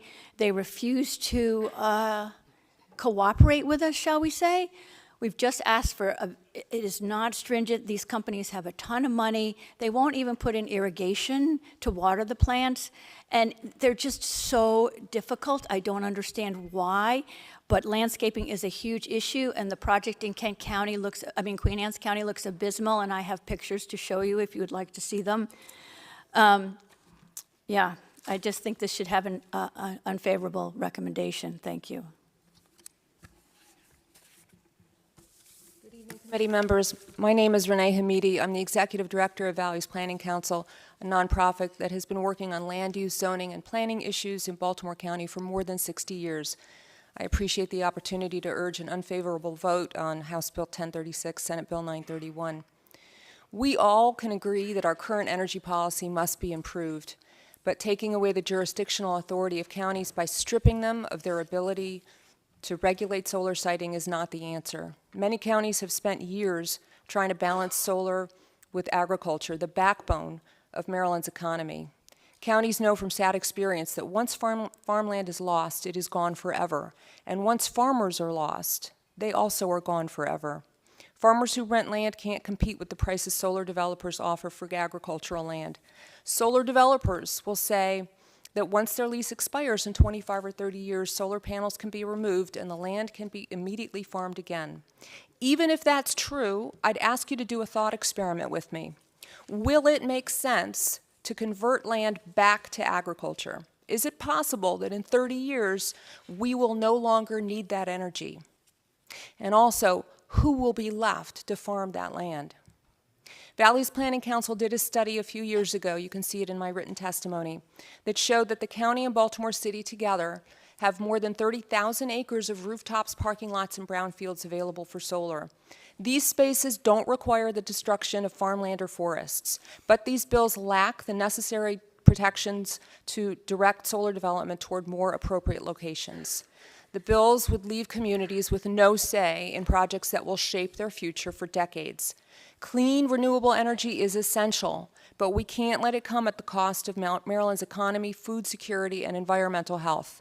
We all can agree we want to be able to charge our phones, we want the lights to turn on at the flick of a switch, but we need to eat. I urge an unfavorable vote on House Bill 1036 and Senate Bill 931. Thank you. Good afternoon. My name is Stephen Findlay. I'm president of Sugarloaf Citizens Association. SCA is a nonprofit environmental and farming advocacy group at Dickerson, Maryland, in Montgomery County's 93,000-acre ag reserve in District 15. I speak today on behalf of the 300 individuals and families affiliated with SCA. I'm going to truncate my remarks so as not to be too repetitive. Again, I speak on behalf of the 300 individuals and families affiliated with SCA, many of whom own farmland or farm their own land. We oppose the bill as drafted for the following reasons. Utility scale solar will take thousands, if not tens of thousands of acres of prime farmland out of production over the next decade, at a time when the Mid-Atlantic is being touted as one of the nation's areas most resilient to climate change. The bill is a state power grab over county government's long-recognized purview over land use zoning. Point 3, legitimate need for more renewable energy in Maryland. The legitimate need for more renewable energy in Maryland should not be achieved to the detriment of the state's strong ag economy. There is ample space not on arable farmland to site solar facilities in the state of Maryland. The better approach would be to incentivize solar on less fertile, already disturbed land. Farmers who lease land would in no way be able to compete with solar companies for access to land. Montgomery County regulates the siting of solar panels and large-scale solar arrays in a way that has worked, that balances agriculture and food production. This bill, as written, would significantly eclipse that regulation. Thanks so much for the opportunity to testify today. We look forward to hearing about the amendments and working with you on those. Okay, good evening. My name is Caroline Taylor. I'm here this evening from Montgomery's Agricultural Reserve on behalf of Montgomery Countryside Alliance, approximately 200 of our farms and about 9,000 county residents. I associate myself with the testimony provided before with our agricultural colleagues, with our council member Balcom, with my colleague Steve Findley, and I want to say that our hearing testimony is in the record. That is on behalf of 40 separate groups. A while ago, Delegate Charkoudian mentioned something, and I wrote it down, preserving precious resources. I think we all share that goal, and the ultimate task is balance. Unfortunately, the bill as written does not achieve that balance.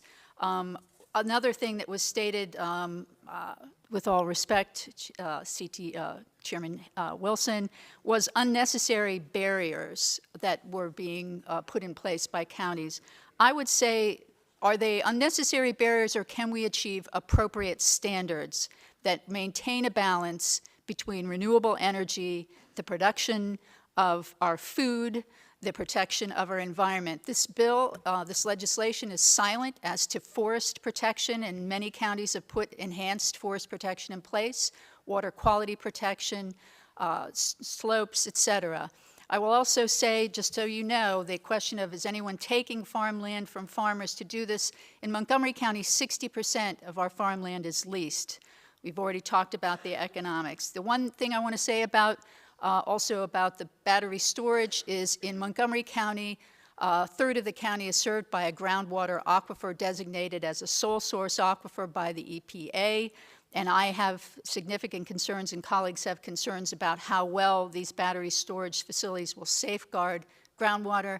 And thank you. Thank you, ma'am. Seeing no questions for this panel, next we will go to Carol Bean, Annette Fleischel, Rob Davis, and Lauren Daffin.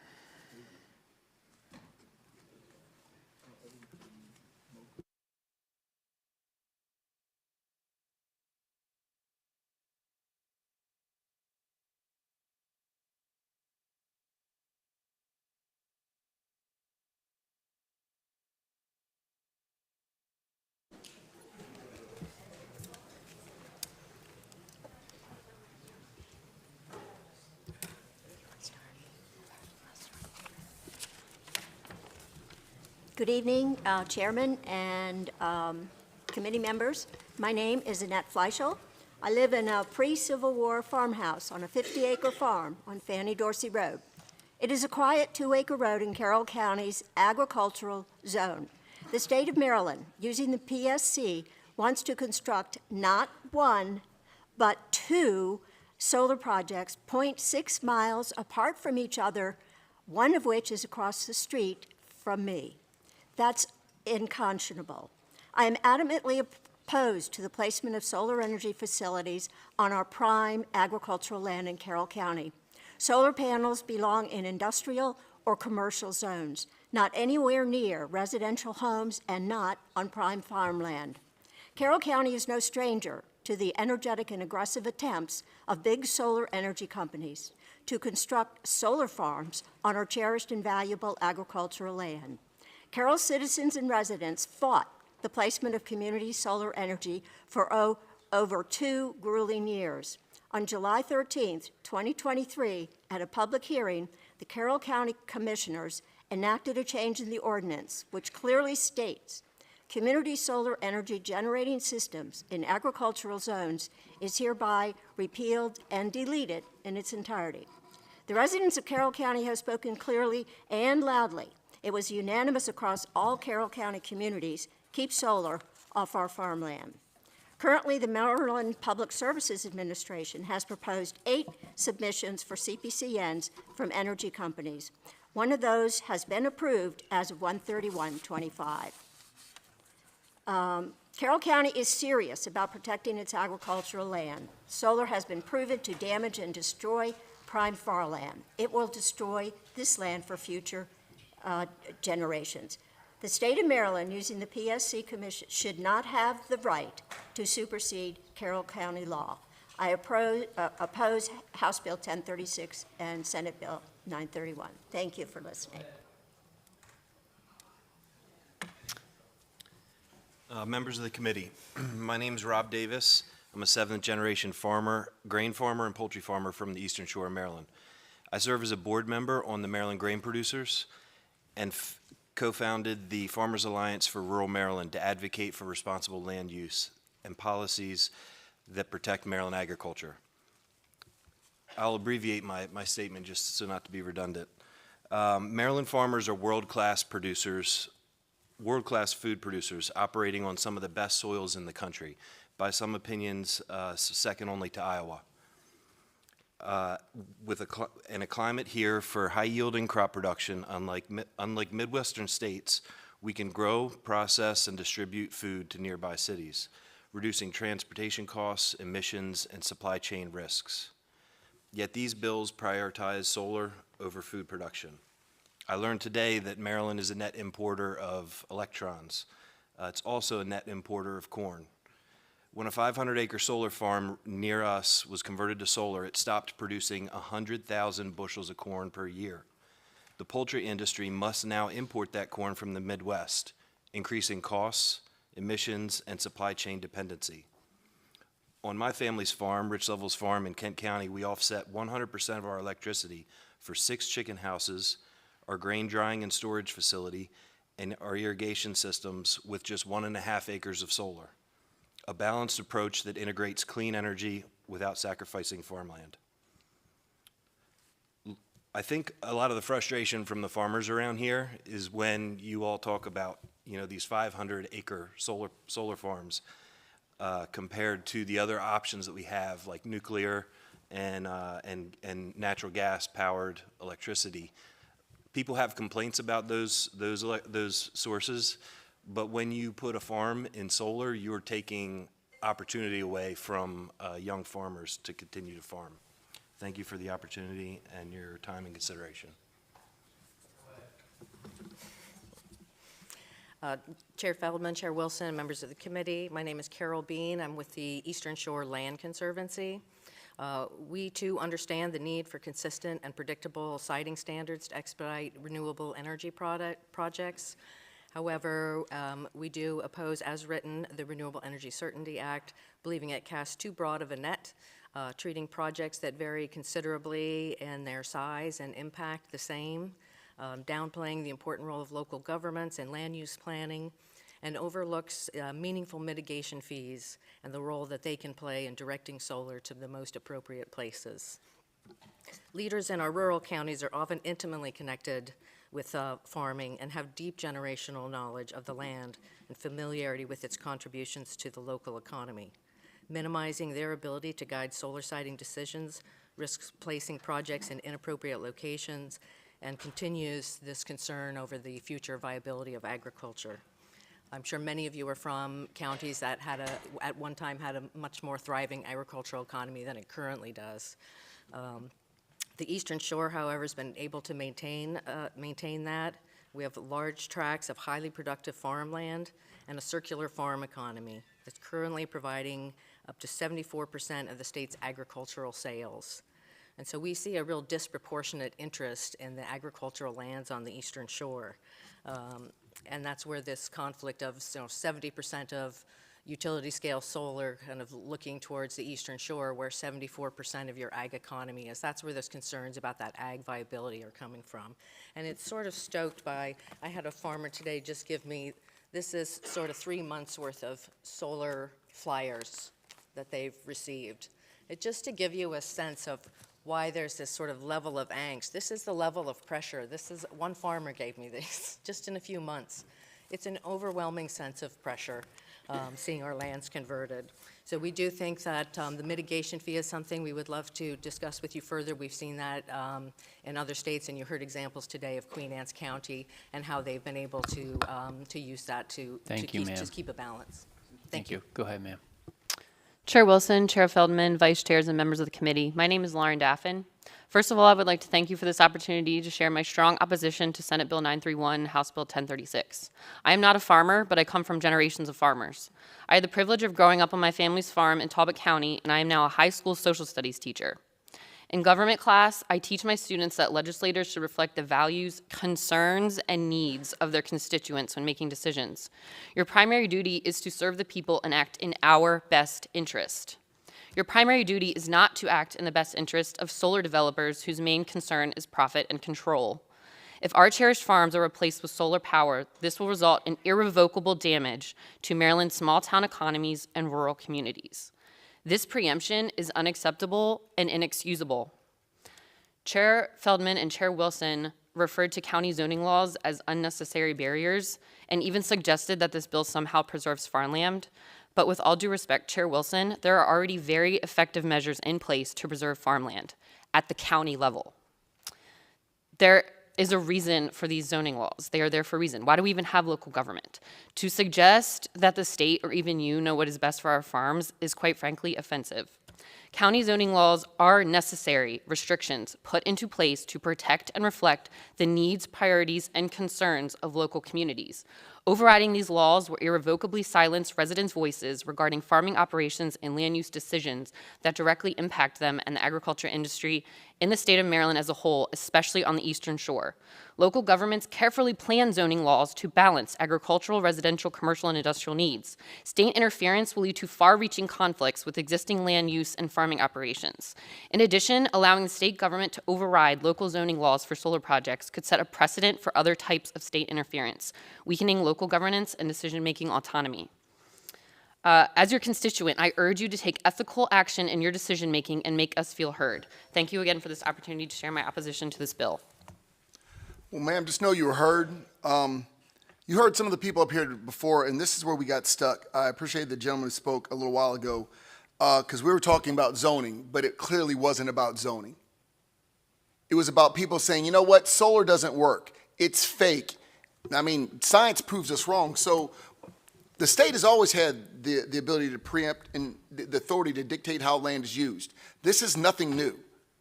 Because But it the is. same citizen, no, I'm sorry, you don't mind if you let me, this is not new. I just did this last year with cannabis, so I know it's not new. I wrote that bill too. Because once the state makes a decision, we all pull in. And now the state's suffering, so I thought, like my military background, we'd all pull in. And at the end of the day, as I've said, you still have a say. There's still a CPCN. It's not like there's no stay. We just wanted to make sure, because we've already heard from other county leaders that it's just fake. So what do you think that zoning is going to look like? For those that think this is fake, that it's not going to do with it, what do you think that zoning is going to be? See, I see it. So what I have to do is mitigate it so the whole state benefits. So I appreciate you, and I heard you. We are being ethical. We are listening. That's why we have these hearings. That's why there'll be the CPCN process, and that's why the locals will still have an input. But what they won't be able to do is unfairly zone out solar because they think it's fake, because they don't like it. I've watched it. I've seen it. We can't afford to do that anymore. That's what we're doing. I don't know anybody here who's dealing with solar. We're not under big solar, and as I've said, everybody gets to make that choice. I saw that, a very shockingly impressive amount of mailers that people get. I get a lot too, and I resist them all. Not for solar, for selling my house, for selling my car. I throw them in the trash. And I can't imagine the farmers, and I grew up in Missouri, so I do know a little bit about farming. I grew up on a farm, so I do know a little bit about farming. I can't imagine that they're so slow that they will be tricked by these slick solar salesmen. I refute that. I know them. Some of them are highly educated. They came back because they chose to farm. So I'm not fooled to say that somehow they're being tricked into doing something they don't want to do, nor am I trying to pressure them. As I've said again, I'm trying to give them the opportunity, and I apologize because I always take umbrage about the ethical issue because we try our very best. I do. Most people up here try to be ethical and serve a state. We're just asking for your help serving a state. And you cannot deny that there are several leaders of counties out there who would have nothing more than to zone out all solar, because we've heard them. So it's my job to make sure that the science proves right and that we utilize solar for the entire state. Thank you guys very much. You were heard. Okay, that concludes this panel. Next, we'll go to Francis Hickman, Bruce Bariano, Douglas Hooper, and Matt Jones.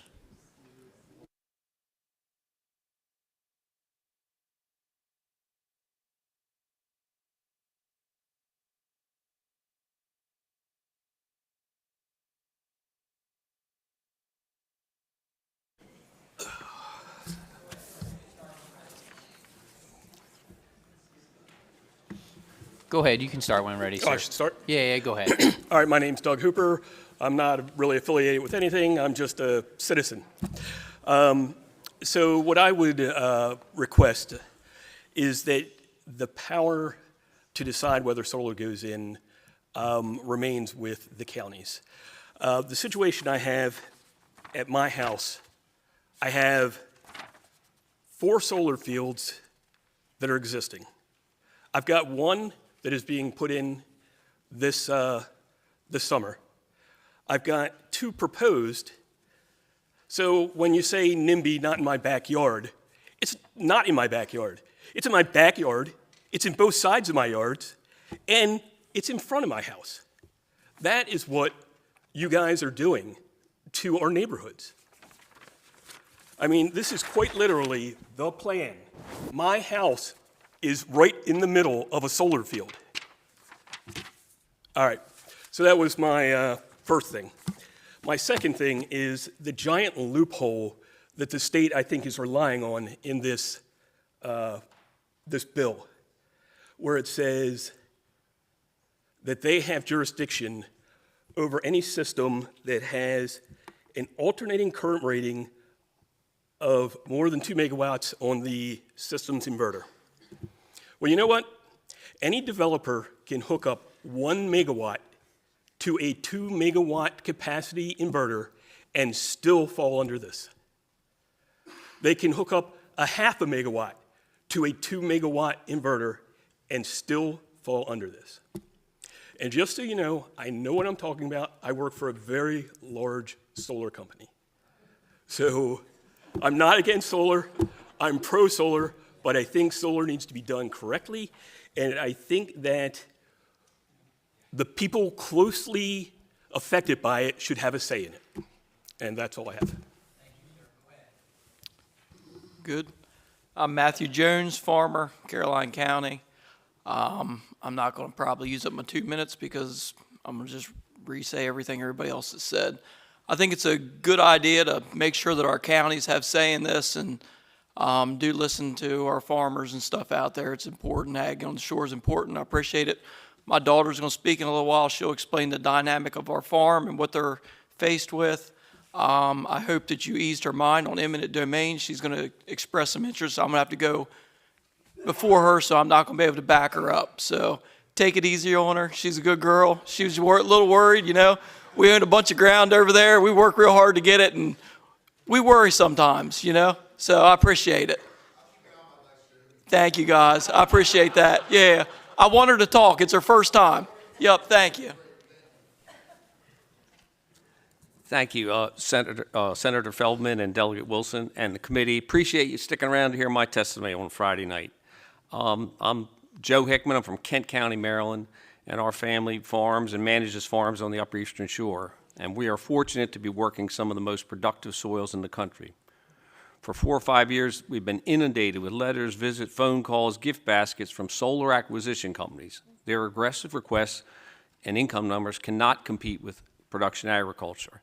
They can offer these because of the already generous state and federal subsidies.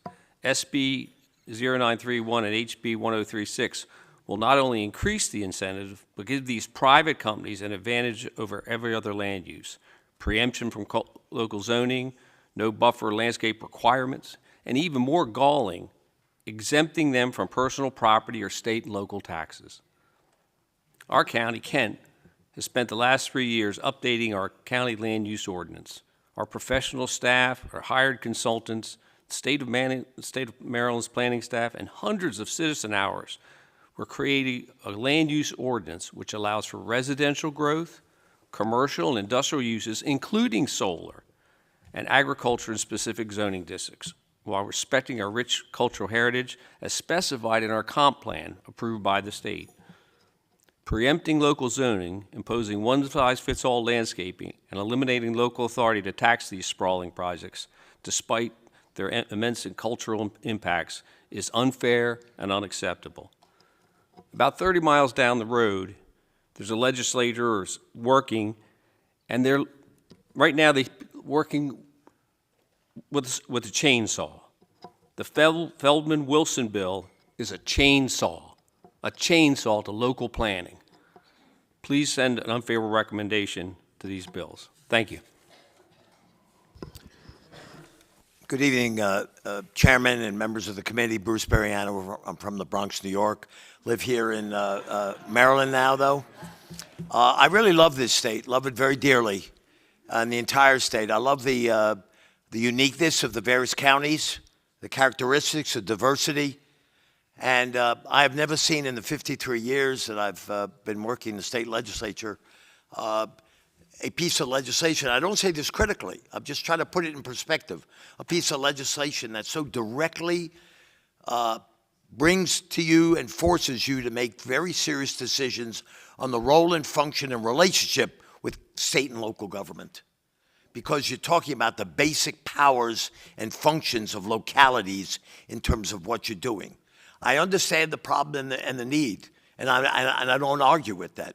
I just say to you, take this bill and this issue particularly very seriously. You all come from counties. You represent counties. Some of you previously have been in county government before you came to state government. But look at it carefully. Look at, for example, I'm here on behalf of Queen Anne's County. I represent St. Mary's County. I do a lot of work with another lobbyist for Caroline County. Look at the statutes of Caroline County. Look at the statutes of Queen Anne's County. They have history. They've been doing it for a while. Look at those statutes as you look at this bill and as you craft amendments, because what is working in Caroline County and in Queen Anne's County really works. It really works, and it reflects the characteristics of that county. And take that attitude and bring that in, please, into your development of this bill as you develop amendments and you pass something to deal with an energy problem, which I understand. But you don't want to ruin the magnificence and the beauty and the diversity of the 24 counties that make up the magnificent state of Maryland. Thank you very much. Thank you, Bruce. Quick question for the gentleman who went second. What's your daughter's name? I just want to make sure we My daughter's name's Kaylin Jones. Okay, yep. All right, she's next. Yep. Okay, seeing no questions. Well, no, I do have a question. Oh, never mind. Sir, you were talking about the loophole, because I'm reading here, it says, it defines it as has the capacity to produce more than 2 megawatts of electricity. It says that as the rating of the inverter. I'm sorry? As the rating of the inverter. Is that what it says? That's what it says right here. I'm reading it. Has- It says, this is 1, has the capacity to produce more than 2 megawatts of electricity as measured by the alternating current rating of the system's inverter. So the system's inverter can say 2 megawatts. You can connect 1 megawatt to that, and that still falls under this bill. And literally, the reason I'm asking is because, you work with this, I'm curious, because we're always down with amendments and fixing, our job is to make bad bills good and good bills better.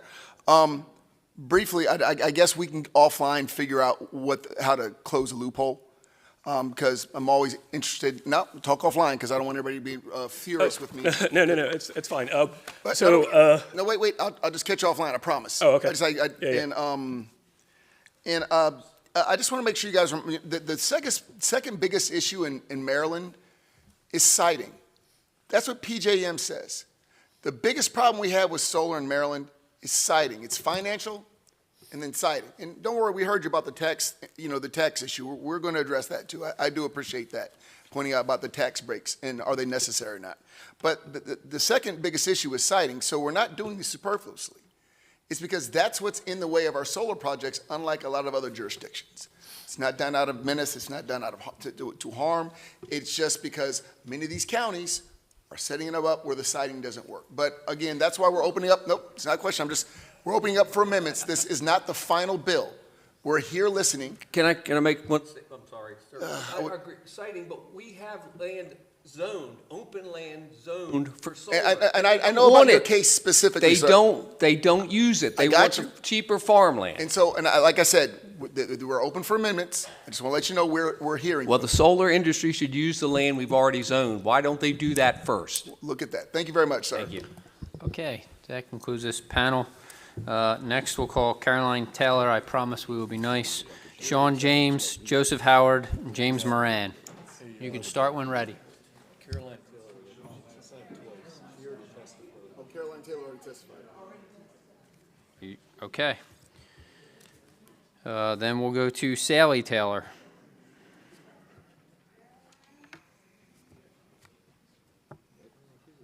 Anybody? Come on down.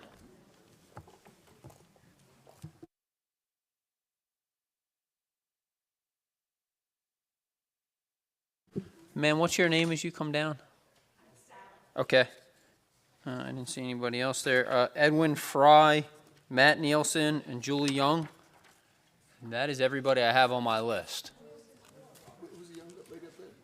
I called Caroline Taylor. That's who you said it. All right. That's fine. We know who you are. Yeah, come on down, man.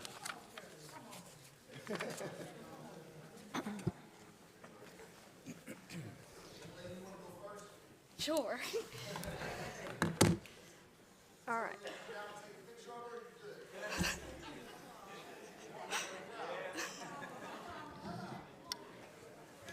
Oh my gosh. Oh.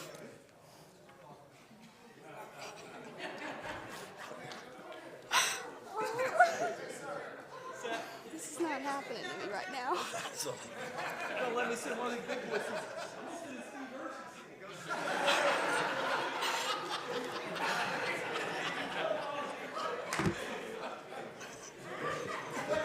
Go ahead, ma'am. Okay. Did it work? All right. So, hi, I'm Kaylin Jones from Caroline County, Maryland. Today I'm speaking in opposition of this bill. I am the third generation of farmers in the Jones family. My dad, uncle, and pop-up together have 9 farms that will be in the solar growth zone. They are all within 2 miles of transmission lines. 800 plus acres of my family's own land will be affected by solar panel expansion. One of these farms is owned by my uncle. Here, he raised all 3 of his daughters. On another farm owned by my mom and papa is our home farm. This farm is where it all started. Another farm owned by my dad is the key to solar expansion in that area. If this bill passes, companies will use eminent domain to take away my family's right to farm and either put panels on it or put cable directly through the center of it. This has nothing to do with the right of neighbors. They can do what they want with their land. After land is taken and disturbed by solar panel expansion, it will never be able to produce the same ever again. This devalues properties that us farmers work to have the right to farm and own. This also devalues current property value because developers do not have to work with my family.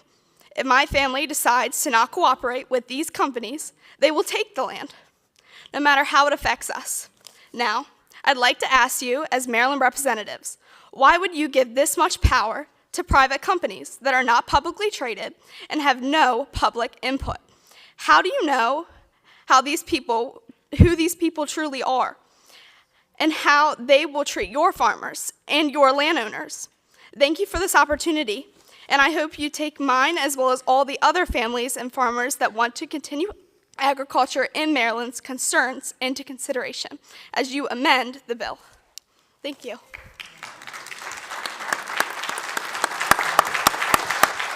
And young lady, I do want to assure you, as I told your father, there is no eminent domain. Nobody's land is getting taken. No business is. I promise you that. Thank you for your testimony, and I promise you, nobody's land is getting taken by the government or by a business. Okay? Thank you. You did great.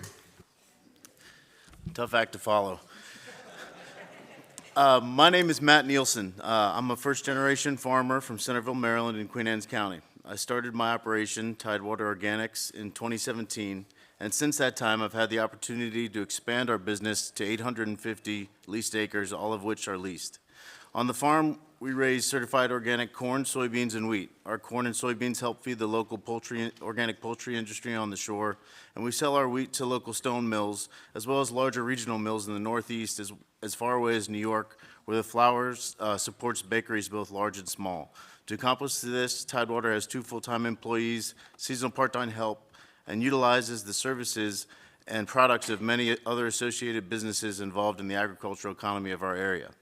The farm would not be as successful if the crops did not have the rich soils to grow in or the flat, broad acres and temperate climate of our region, often with enough rain and generous aquifers when there isn't.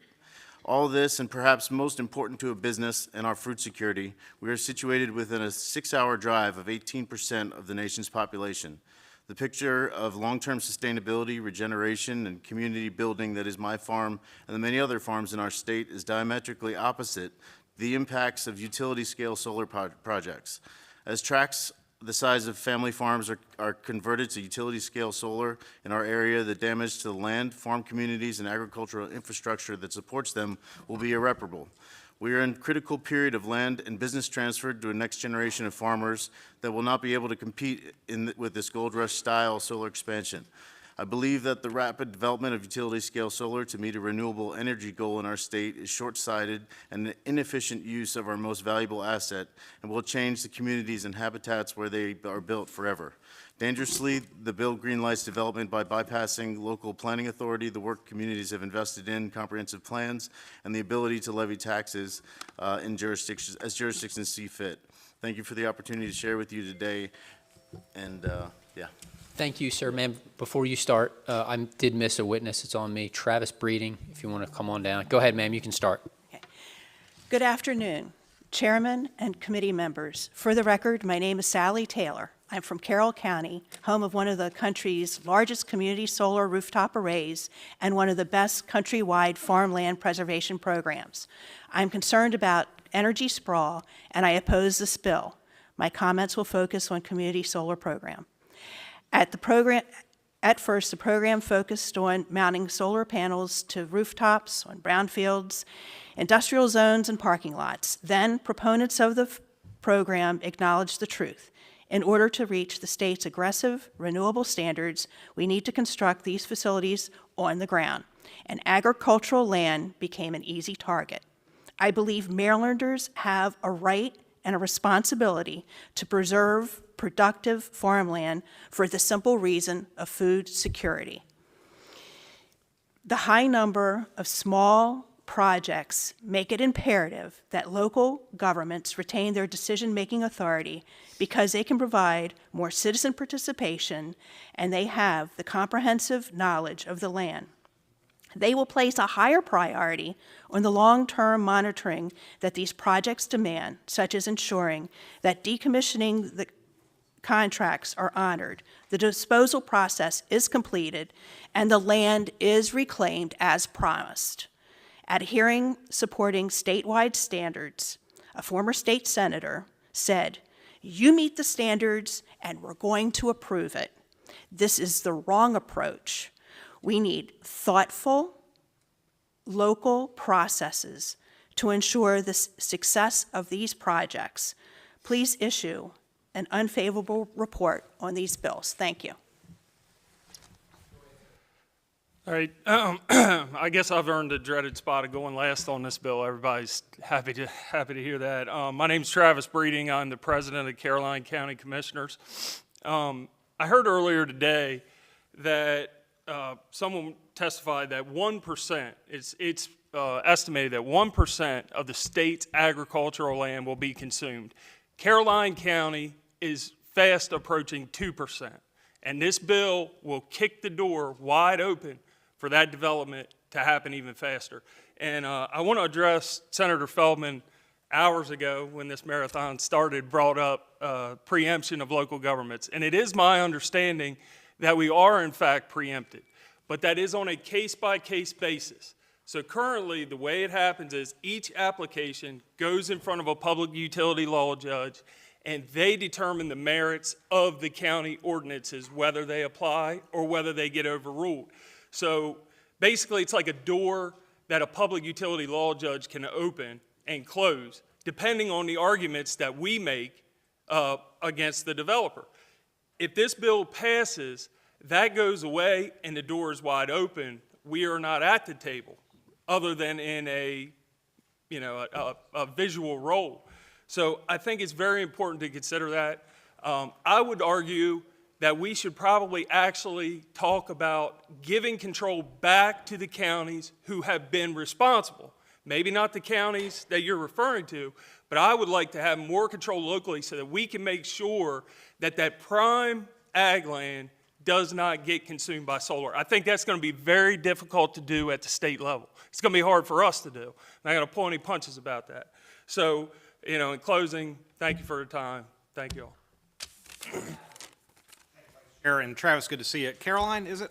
Yes. Okay, so Caroline, I helped you put signs up. No. I'm going to say hi to Caroline over here. Oh, I'm sorry. What's your name? I thought he didn't know what county I was from. I helped him put signs up. Yes, you helped me win an election. Thank you. I thought her name was Caroline, but what's your name? So my name's Kaylin. Kaylin. Yep. Okay. Let me just say thank you for coming up today. I do represent Caroline. Thank goodness. If this comes back home, I might get in trouble. Let me just say, 13 or 14 years ago, I came to Annapolis and defended my company, business interests in Annapolis. And let me just say, when you catch the bug, right, and I hope you do catch the bug, one of these days maybe you'll do what I did and actually run for one of these seats, because we need people like you and your generation to advocate the way you're doing. I'm proud to see you here today representing this issue. Thank you. Thank you. Thank you. I just wanted to second Caitlin. Caitlin. I just wanted to second what my other delegate colleague said, and also let you know that based on your comments, one of the things I noticed in the bill, and the committees are very, very thoughtful about this, is it talks about temporarily removing topsoil, but there's no real definition about that. And we're, in looking at soil conservation and turning farms back over, there's no soil testing before, during, and after retrograde. So, I'm hoping to, maybe get some amendment language or talk to committee members about that as well, so that way when we do return it, we return it back to A1 to prime farmland. So that was based on your comments, so I just want to let you know that. And thank you for coming down tonight. Thank you. Okay, I think that's going to conclude the bill hearing on, I'm sorry, who else? You're good? Thank you, Delegate Fisher. Okay, that concludes bill hearing on House Bill 1036, Senate Bill 931. We're going to next move to the final bill of the day, Senate Bill 909, Senate Bill 1037. So I'm going to call Vice Chair Crosby and Senator Hester to the table. That's what we're doing with that Feldman bill. Yeah. Based on the time, I move to withdraw my bill. No. Okay, let's.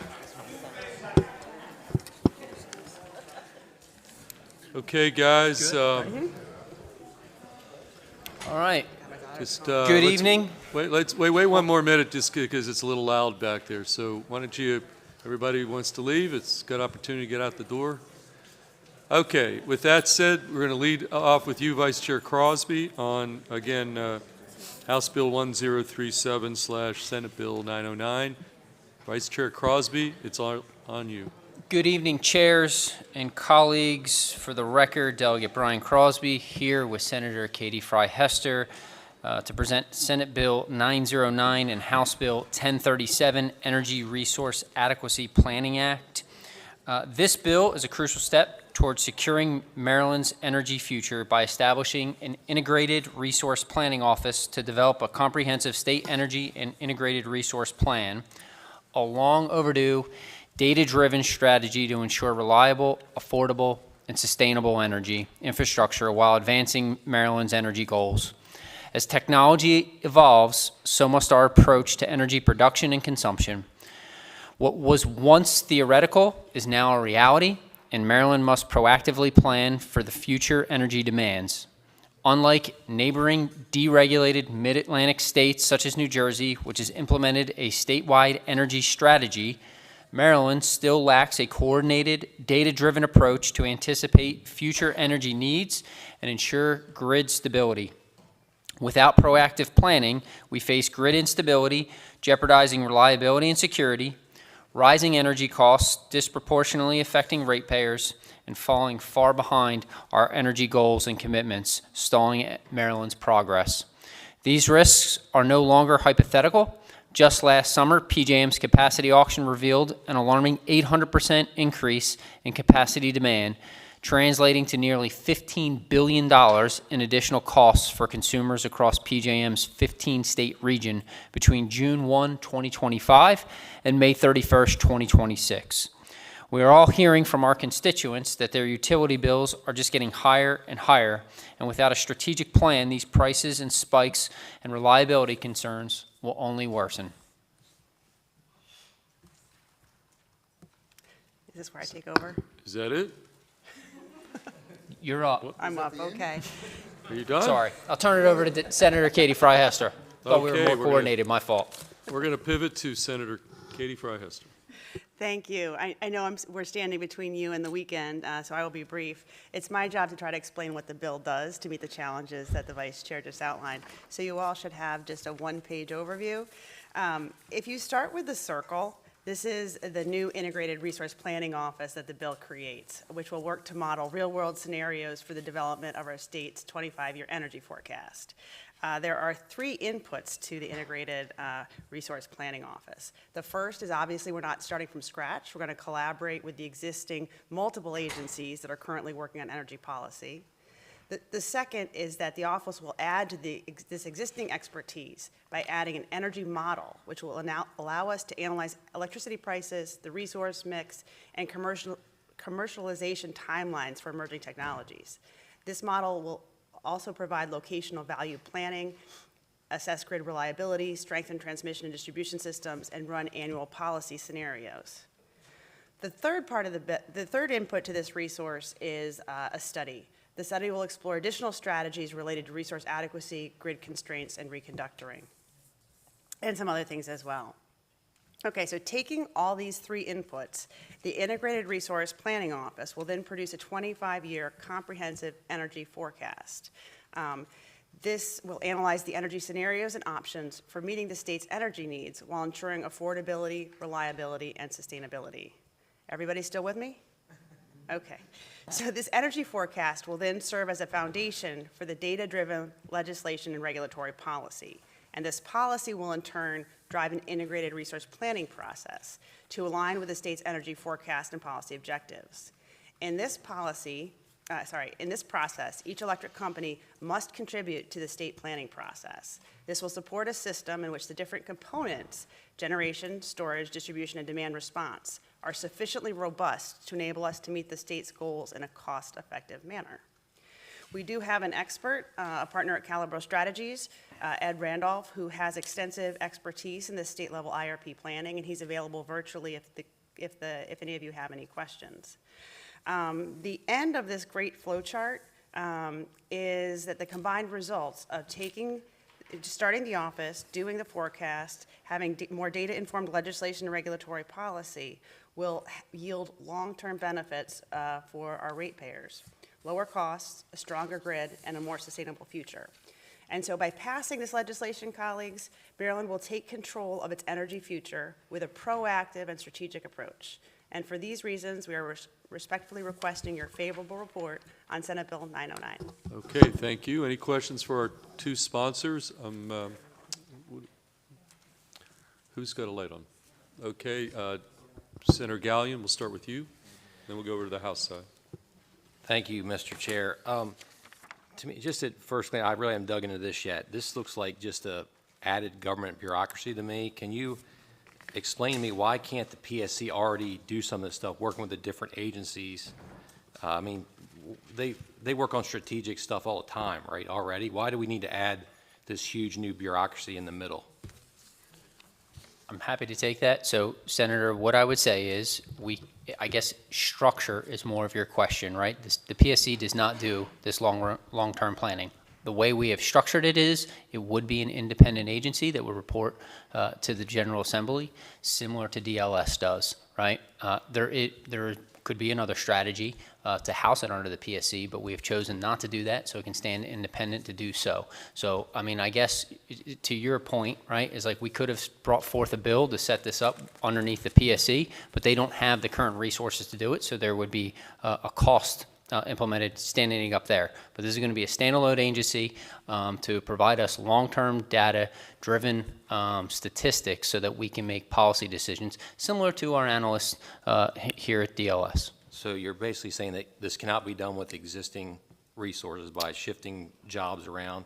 It would add I don't know how many pins. Maybe you can give us a guess on that. And then I was just looking, in our current budget climate, I think there's some concern, adding this, with the fiscal note. So do you have any idea how many pins this would add? I don't have the fiscal note in front of me, but I believe it was 5, if I'm not mistaken. I could be incorrect, but it would not be tied to the budget in any way, shape, or form. It would be recouped similar through the OPC that would be built into a rate proceeding. Okay, thanks. If I could just build on that answer. I think that there is some overlap in the way the bill was drafted. We're currently in conversations with the PSC, MEA, and the governor's office about what's actually already being done and what is articulated as new in the bill. In fact, the PSC did have an Office of Integrated Resource Planning in the 1990s. When we deregulated that, we stopped that office, and we have thus lost the capacity to actually do this modeling. So there's 2 things. 1, it is going to cost something, but 2, it's not going to cost as much as the fiscal note says because there's duplication in the bill. Okay, Chair Wilson, you want to call your member? Delegate Weibel? Thank you, Mr. Chairman.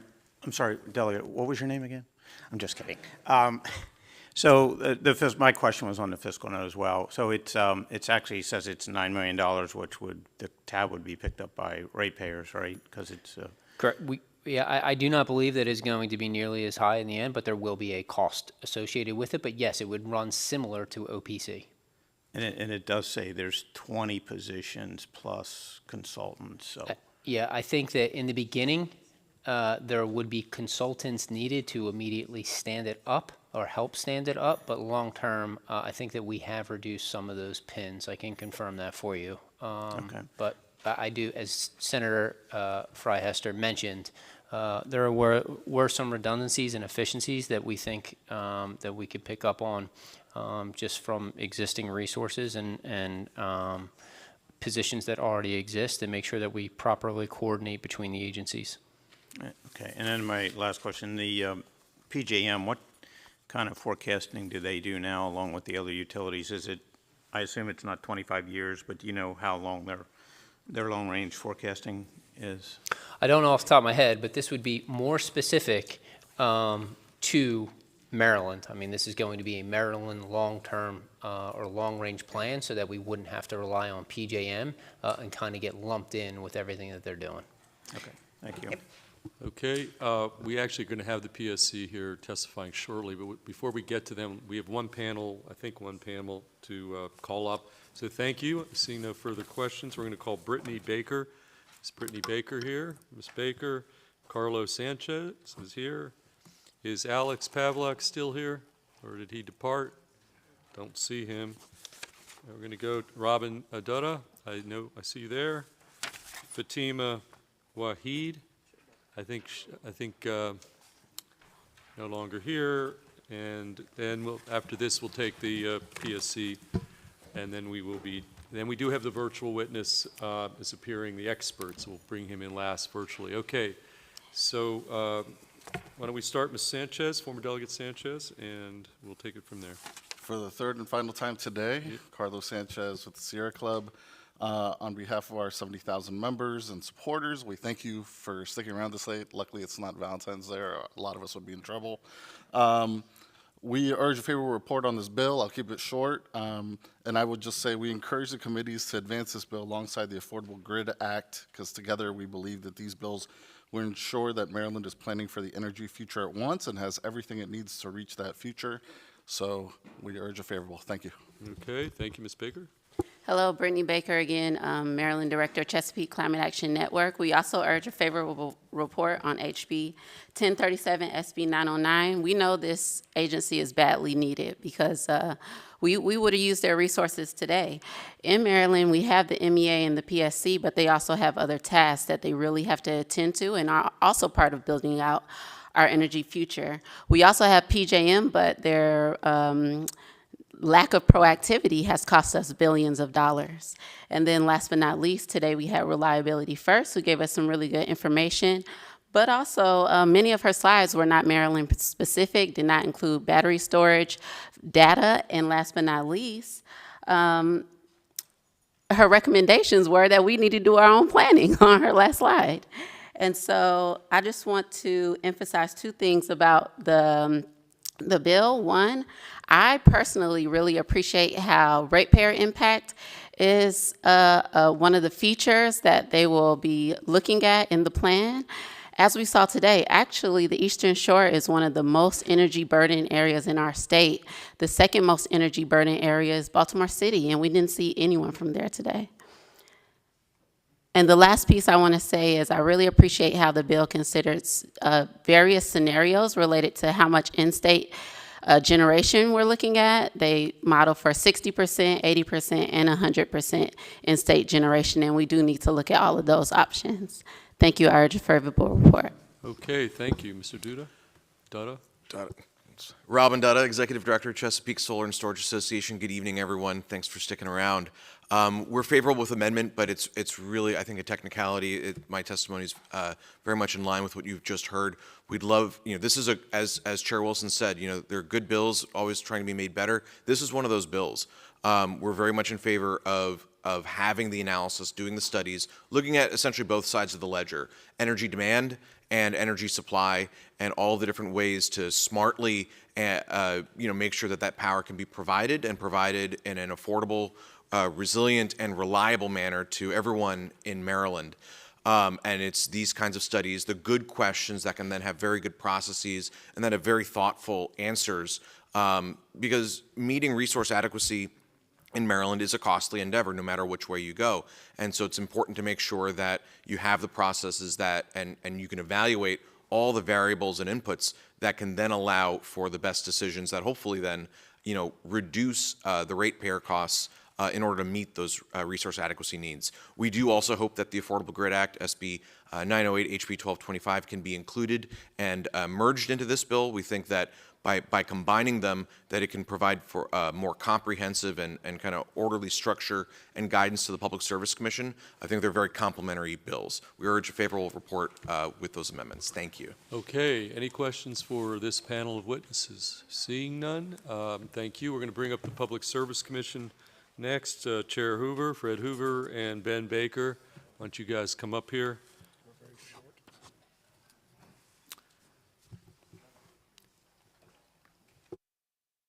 Okay, Mr. Chair, you want to get Mr. Baker up there, and then you can proceed.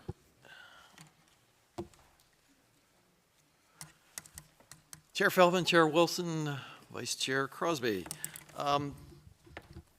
So we are in support of this bill with a couple of amendments. The first one's more substantive than the second. The bill, as currently structured, has this new office being independent of Public Service Commission, but within the Public Service Commission. And it's our view that it should be one or the other. And we have no preference as to which one it is. But it strikes me that if it is an independent entity, a la the Office of People's Counsel, it should be outside of the Public Service Commission. So the Office of People's Counsel formerly was an independent office on its own. The People's Counsel was appointed by the governor. Now it's under the Attorney General's office. And so this, as drafted, the director of this IRP would be appointed by the governor. So I guess it's our view that it should be its own standalone agency, or maybe within MEA or PPRP. but not the current structure that you have. And as was discussed by Senator Hester, this process used to be done before 1999. This was the process that was used to determine whether or not an existing local distribution company would construct a new power generation system. And it was a joint process between Maryland Energy Administration, Power Plant Research Program, and the Public Service Commission. And they would examine each utility company and look at the demand as it grew, mainly because of population, and then make a decision whether or not a new source of generation needed to be added to that utility, because in those days, the utilities owned the generation sources, unlike today. And if that decision was made, then PPRP actually had the responsibility to go out and find the site for the new power generation facility, acquire the site, and give it to the utility. What this is going to do is actually do the same sort of planning that we used to do when we had fully integrated utilities, but now look at it, as was mentioned earlier, at a variety of demands. And actually, the IRP process toward the end moved away from selecting generation sources and actually picked other ideas, because one of the concerns was the construction of a power plant was one of the most expensive things that a utility company undertook from a ratepayer perspective. And so to the extent you could meet the increasing demand by doing something other than building a power plant, that was in the best interest of ratepayers. The other change that we would like to see to this proposal is it does call for integrated resource plans for each utility. And again, this is what we did prior to 1999. I think the problem is because of the structural separations in the industry, given the fact that the local utility companies don't own the generation sources, I'm not sure it's going to be productive to do individualized utility IRPs.